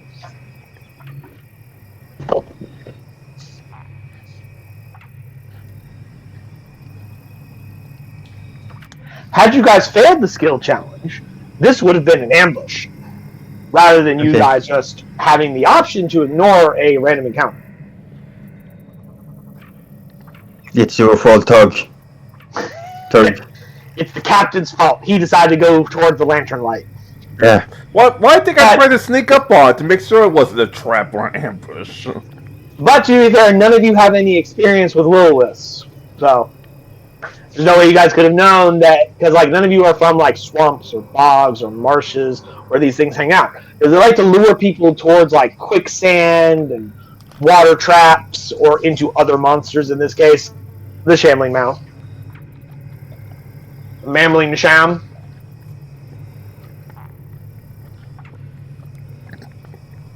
Which, for funsies, this is what it looks like, shambling mount. It's this big plant monster. Daniel, I believe you fought one of these before in a previous campaign. Yeah. Yeah, back when you were Honeycut. It wasn't super intimidating at that time due to the circumstances of the encounter, but this time though. Yeah, Honeycut fucked that thing up. Yes, he did. But that encounter did not have will-o-wisps. You'll see how much of a difference that makes in the circumstances when you guys actually get to fight it. Well, I also had a allied prep spell, and then Honeycut went beast mode on it and fucked it up. Did you? I don't remember that. Yes. It was, they had haste and then Honeycut. Right. Unleashed. Right. Fucking Colleen cast haste on your ass. Yeah. She did it to me and Gonrak, and we just went apeshit. Was it usually she casts it on Alzy? Was it Elsie? Yeah, Mike's character is usually the one that gets hit with haste because he was your Eldritch Knight fighter. Whereas Gonrak didn't benefit nearly as much because Gonrak was your cleric. But I know she hit me with it, and I just went nuts on it. With like 3 attacks. Because you had that welcome sword. No, 4 attacks, because I had that one ability. I had a quicken spell.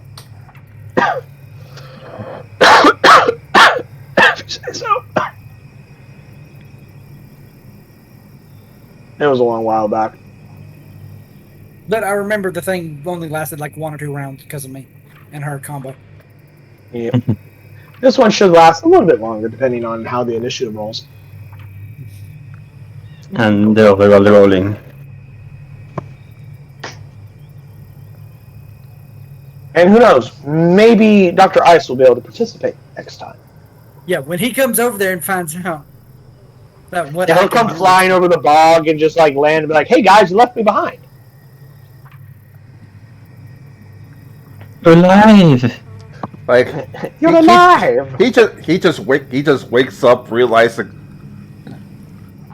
like I'm glad he was asleep for the horrid visage, or he had aged right there. Yeah, and Eric Larkin don't live that long. They have a much shorter lifespan. So, like, in theory, if you were going really good on that D4, there is a chance you could have actually fucking dropped his ass to dead. And it would have been death by old age, i.e. natural causes, therefore cannot be brought back from the dead, because Resurrection Magic does not work if you die by reaching the end of your lifespan. 30 years. Hey Carrie, it's a good thing he didn't show up after all.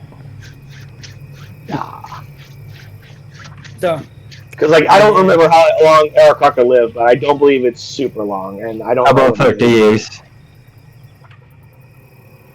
30, 40 years? Yeah, that sounds about right. I don't think they lived past 50.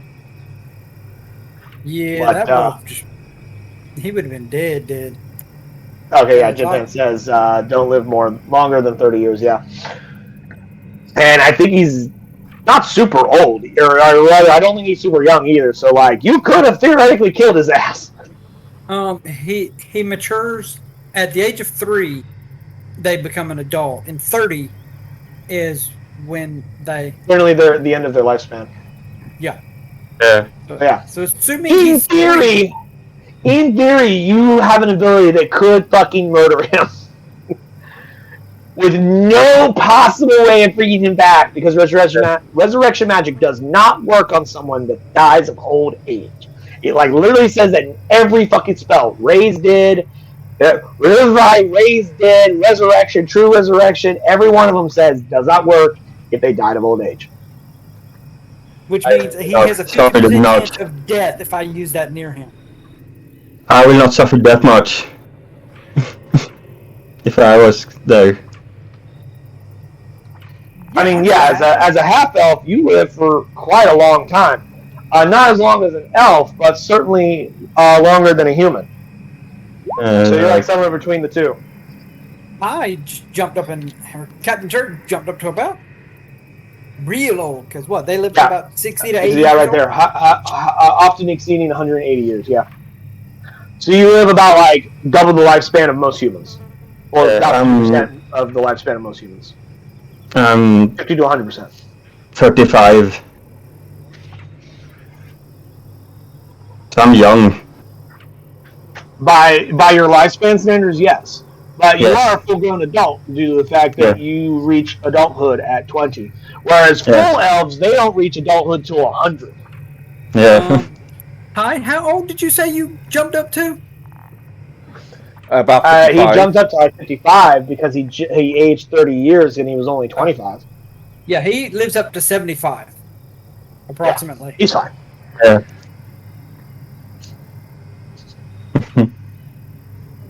My Anastasia, however, is human and cannot afford to be aged anymore.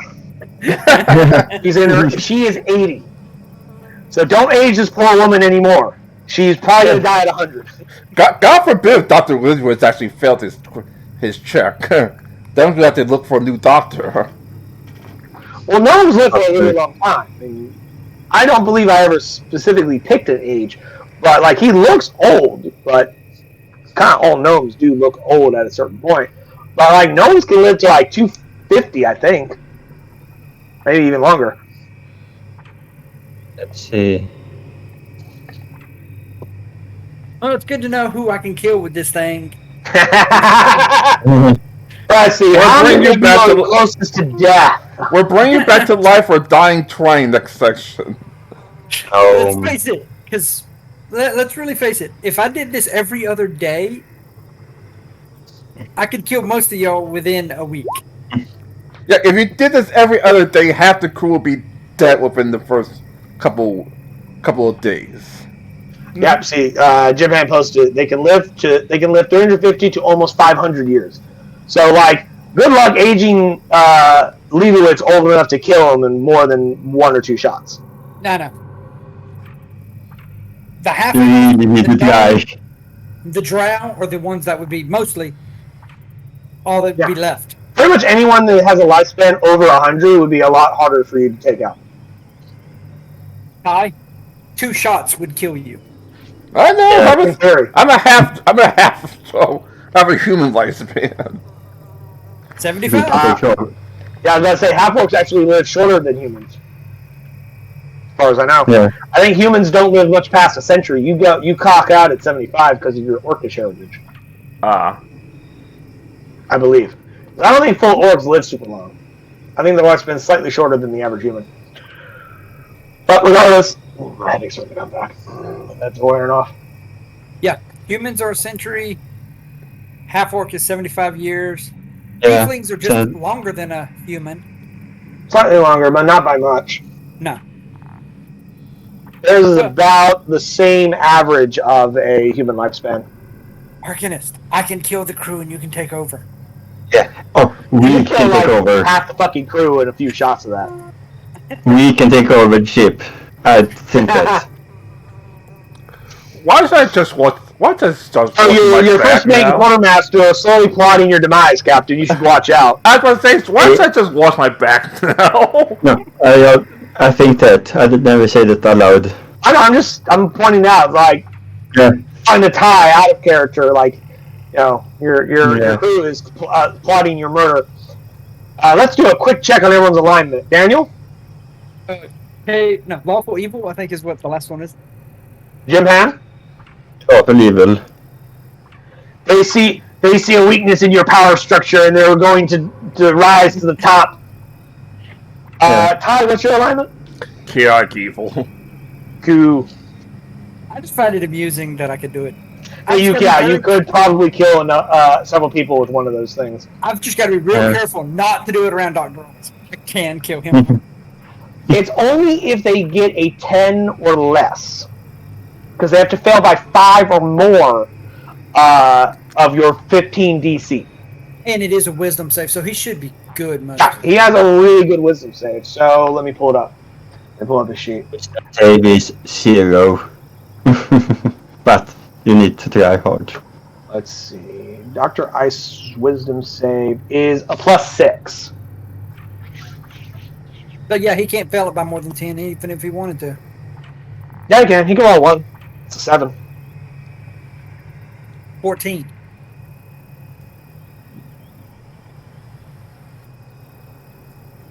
He'd have to get a 4 or less.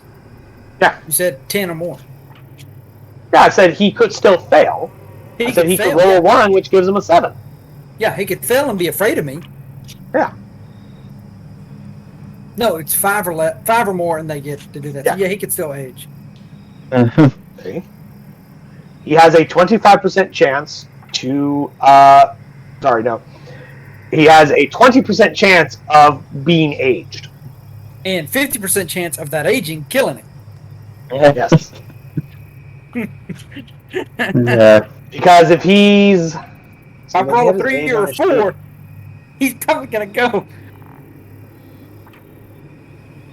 I'm on your side. Now keep in mind, her horrific appearance cannot be used while you're inside someone. You would have to exit the Arcanist. I'd have to exit, and then it would affect you. Also. Yeah. Not that your wisdom save is super bad. Yeah. 0. Yeah, but the So I can roll a 1. the druid would be. He does not have his age listed, but we can always ask him for later. I'm assuming it's probably about a 5 or 6. I'm just gonna type it into the chat. I'm not gonna give him any context. I'm just gonna ask the question. Are you still streaming this time? Yeah, and recording because the streaming didn't work for like the first half. And I'm willing to bet he'll see the question in Discord first before he sees the recording. No, So if we're lucky, he'll answer the question before he realizes the context of it. In YouTube, the recording goes like right away. Like as soon as I hit stop recording, it's uploads already. I'm aware, but there's no guarantee he'll see it first. And I'm going to upload the full video. Like I said, there's no guarantee he'll see it before he answers that question. But not. I'm sorry, Ty, that I aged your character. I needed to do that thematically, and that was the best time to do it, to show off certain abilities. Yeah, Daniel is essentially literally playing the Ghost Stat Block with some slight variations based on his character. So, like, he still has his spellcasting abilities and his class feature abilities that he gets from being a Warlock of the Fathoms. But in addition to that, he also gets the possession ability, the flying incorporeal movement abilities, the ability to see into the ethereal plane, the ability to enter the ethereal plane, because he's a fucking ghost, he can enter the ethereal plane.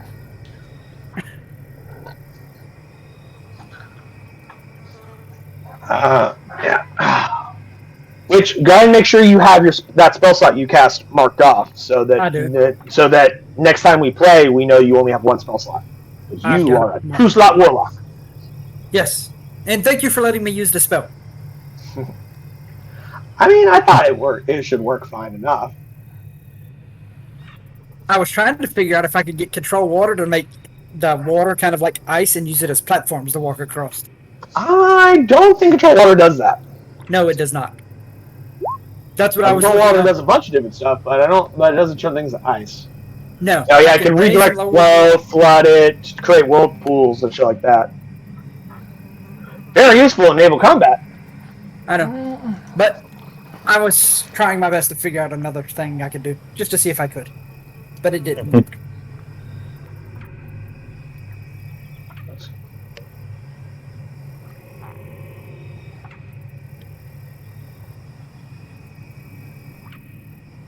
And the thing is the only way I could have done the control water, just like Gust of Wind, is I have to right now be inside Arcanist Land Farm. Mm-hmm. Yep, because some of the drawbacks of his state is any spell that uses material component or requires a focus, he cannot use unless he's possessing someone. It also means that because he's dead, he lost everything his Book of Shadows gave him. Because he doesn't have a Book of Shadows, he has to spend time to recreate it during a ritual, which he can't easily do while he's dead. Because it literally says in the ability, when you die, it disappears. Now, that being said, eventually, Ty, I'm going to get your character a spell component pouch to carry around. So if ever I can possess you for a little bit, I have material components to play with. Except one problem. I have to go on our island every 30 days until I can get control of my light control being. I could, depending on when it is, I can be inside you when you change, and I can help fortify your mind for control. That is true. As part of his symbiosis ability, he gives advantage on all mental checks and saving throws. He can also just burn his whole fucking turn, or either his whole turn or his action, to just completely wrap himself around your mind like a shield, preventing outside influences from affecting you. And if you turn, I can go for full possession and fight you on your possession and take over. That is true. So then you would be a werebore, but I would be in control of it. That strange moment where I'll be a werebore, a berserker werebore, and you have full control over it. But I will say this: Piloting you around like a mech suit. But here's A the thing: werebore mech suit. remember, the longer I am in incorporeal, the less of my humanity will be there.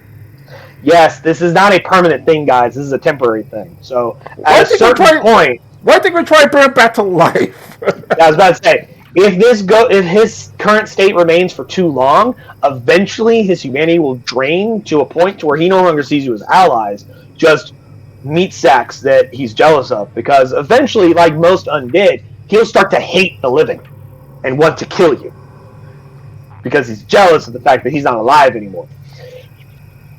Or you guys will have to find a way to force his ass to go to the next fucking afterlife. To go to the afterlife. So it's like either you gotta bring him back from the dead, or make him go to the beyond, or he gonna kill you eventually.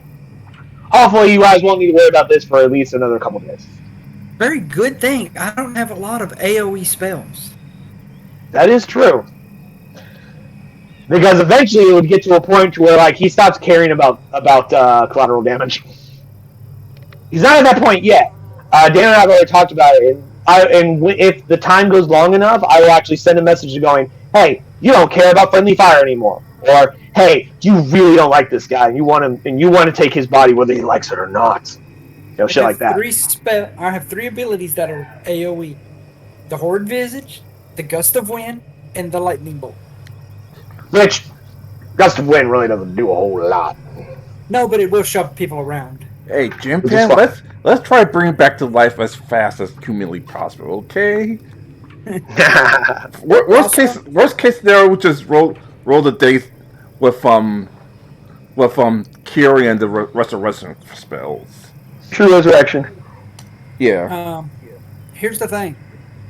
Other minor note, I still have my Devil Sight Dark Vision. Yep. Just because I am possessing y'all does not mean y'all gain that ability. Yeah, you don't gain any of his senses. However, he can still use his senses outside of you because Devil's Sight is a magical ability granted to him by his class. Now, if he did not have Devil's Sight, he would not have Dark Vision, except unless he was inside someone that did have Dark Vision, like everyone except Kiri. Though, on a minor note, Arcanist, as long as you let me take over and I have full control, you can breathe underwater. That is true.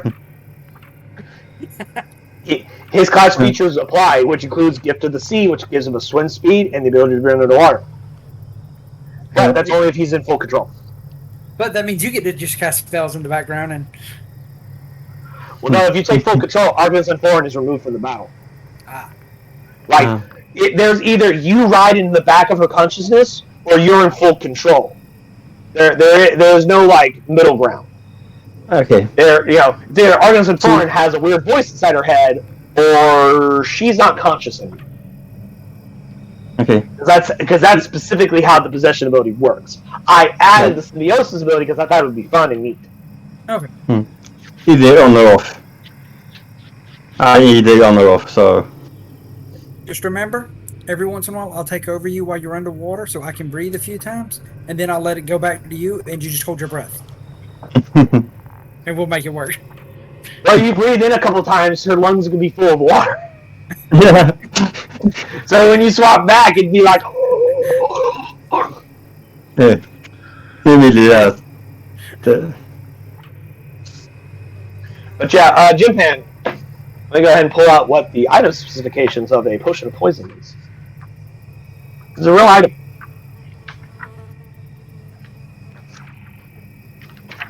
A 5.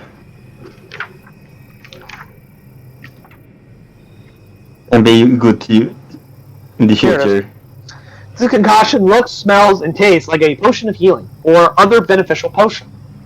However, it is actually poison masked by illusion magic. An identify spell reveals its true nature. If you drink it, you take 3d6 poison damage, and you must succeed a DC 13 Constitution saving throw, or be poisoned. At the start of each of your turns, while you are poisoned in this way, you take 3d6 poison damage. You take 3d6 poison damage. At the end of each of your turns, you can repeat the saving throw. On a successful save, the poison damage you take on your subsequent turns decreases by 1d6. The poison ends when the damage decreases to 0. In other words, it has like a multiple damage over time effect. And you have 4 of those. No, you have 4 of them. Okay, 4. And one gift weapon 1. There you go. Well, that's counting that one. You got you bought the one that you thought was a water breathing potion, but it is actually a potion of poison. Shocking. 3. Yeah, and then you found 3 additional ones for a total of 4. Okay. I have one gift weapon 1. I put it on roll 20. One of those 4 is gift wrapped. A little pretty bow. I have it in my inventory. What was that, Daniel? I said I put the description onto roll 20 so he could copy it if he wants it. Oh, okay. Yeah. Portion in other words, don't fucking drink it. it. Bad for you. Make someone else drink it. I can give it to someone else. I mean, you could if you had hands to hold it and a mouth to drink it. And a stomach to hold it. I can give it to someone else. Yeah. You're like, hey, friend, looks like you're injured. Have this healing potion. Possession. They're like, thank you. Maybe this one. That's all I know. If you were a ghost long enough, that would be a great way. You just take possession of somebody, and then you just reach out to take the potion of poison, just Yeah, he just starts fucking shotgunning them like shot glasses. Shoo, shoo, shoo, shoo, shoo. God, awful. And then run away. Yeah. Luckily, most of the enemies you guys are fighting are not people, so.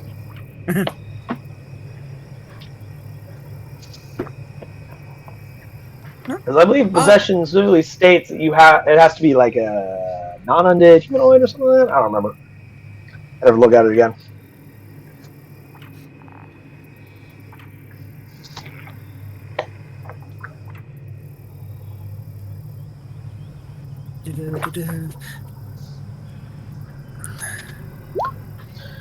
It takes like each shock everyone is 12 plus 6 done. Say again? Or if we shock every 4 portions. You have 4 potions of poison, if that's what you're asking, yes. One of which is different. So it takes 3d6 4 times. If you drink it, you take 3d6 poison damage and must succeed on a DC 13 con save, or be poisoned. At the start of each of your turns, while you are poisoned in this way, you take an additional 3d6 poison damage. At the end of each of your turns, you can repeat the saving throw. On a successful save, the poison damage you take on subsequent turns decreases by 1d6. The poison ends when the damage decreases to 0. So you keep taking the damage until you succeed essentially 3 times. If you take multiple do stacks or if you took all 4 at once, they would all have their own separate counters. Okay. So if you chugged all 4 of them, that's 12d6, and then con saves for each individual one. Yeah, good luck at describing that number. Because you at least have to go 3 rounds. 6.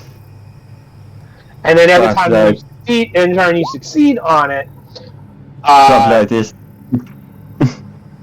So in theory, if you made someone drink all 4, that's 42 points of fucking poison damage. And then con saves would have to go through. The first time they drink it, it'd be DC 13 con save or be poisoned, which also has its own condition because poisoned also gives you disadvantage on attack rolls and I believe ability checks. Every time they fail, they take 3d6. Every time they pass, they take a d6. They have to then pass. No. At the end of their turn, on every turn after they drank it, they make a con save. If they succeed, it reduces the damage they're taking by 1d6 for subsequent turns. So, like, say on the first save, you made it. Next turn, Not it's the one 2d6. to be poisoned, like for the damage. Like, say on the second turn after you've taken this shit. Let's assume you failed the first save, so now you're poisoned. You're taking 3d6 poison damage. Make a con save. If you pass it, the next turn it's 2d6. Okay. Roll another con save. Pass that one, the next turn it's 1d6. And then when you get it down to 0, you're no longer poisoned. That makes So sense. like you have to pass the con save multiple times in a row to reduce the damage to 0 before you stop being poisoned. And that's only if, however, you failed the first saving throw. When you first drink it and you take the 3d6 damage and then you got to make a con save, if you pass that save, then you're not poisoned at all, so you don't take the secret damage. But if you fail that first one, you're in for a doozy, because then you're going to start taking damage until you save 3 times in a row. So, it's a nasty fucking item. There's a reason why it's a cursed item. Yeah. I for. Alright. Phyllis, Because I thoroughly enjoyed if you that. guys recall, what was the name of that shop? Joe's Big House of Magic Swag, right? Yes. Yeah. I don't know how many times I've told you you're never going to find Joe's Big House of Magic Swag. That was your tip! You fell for my trap! Wahahaha! Hey, y'all have a good one.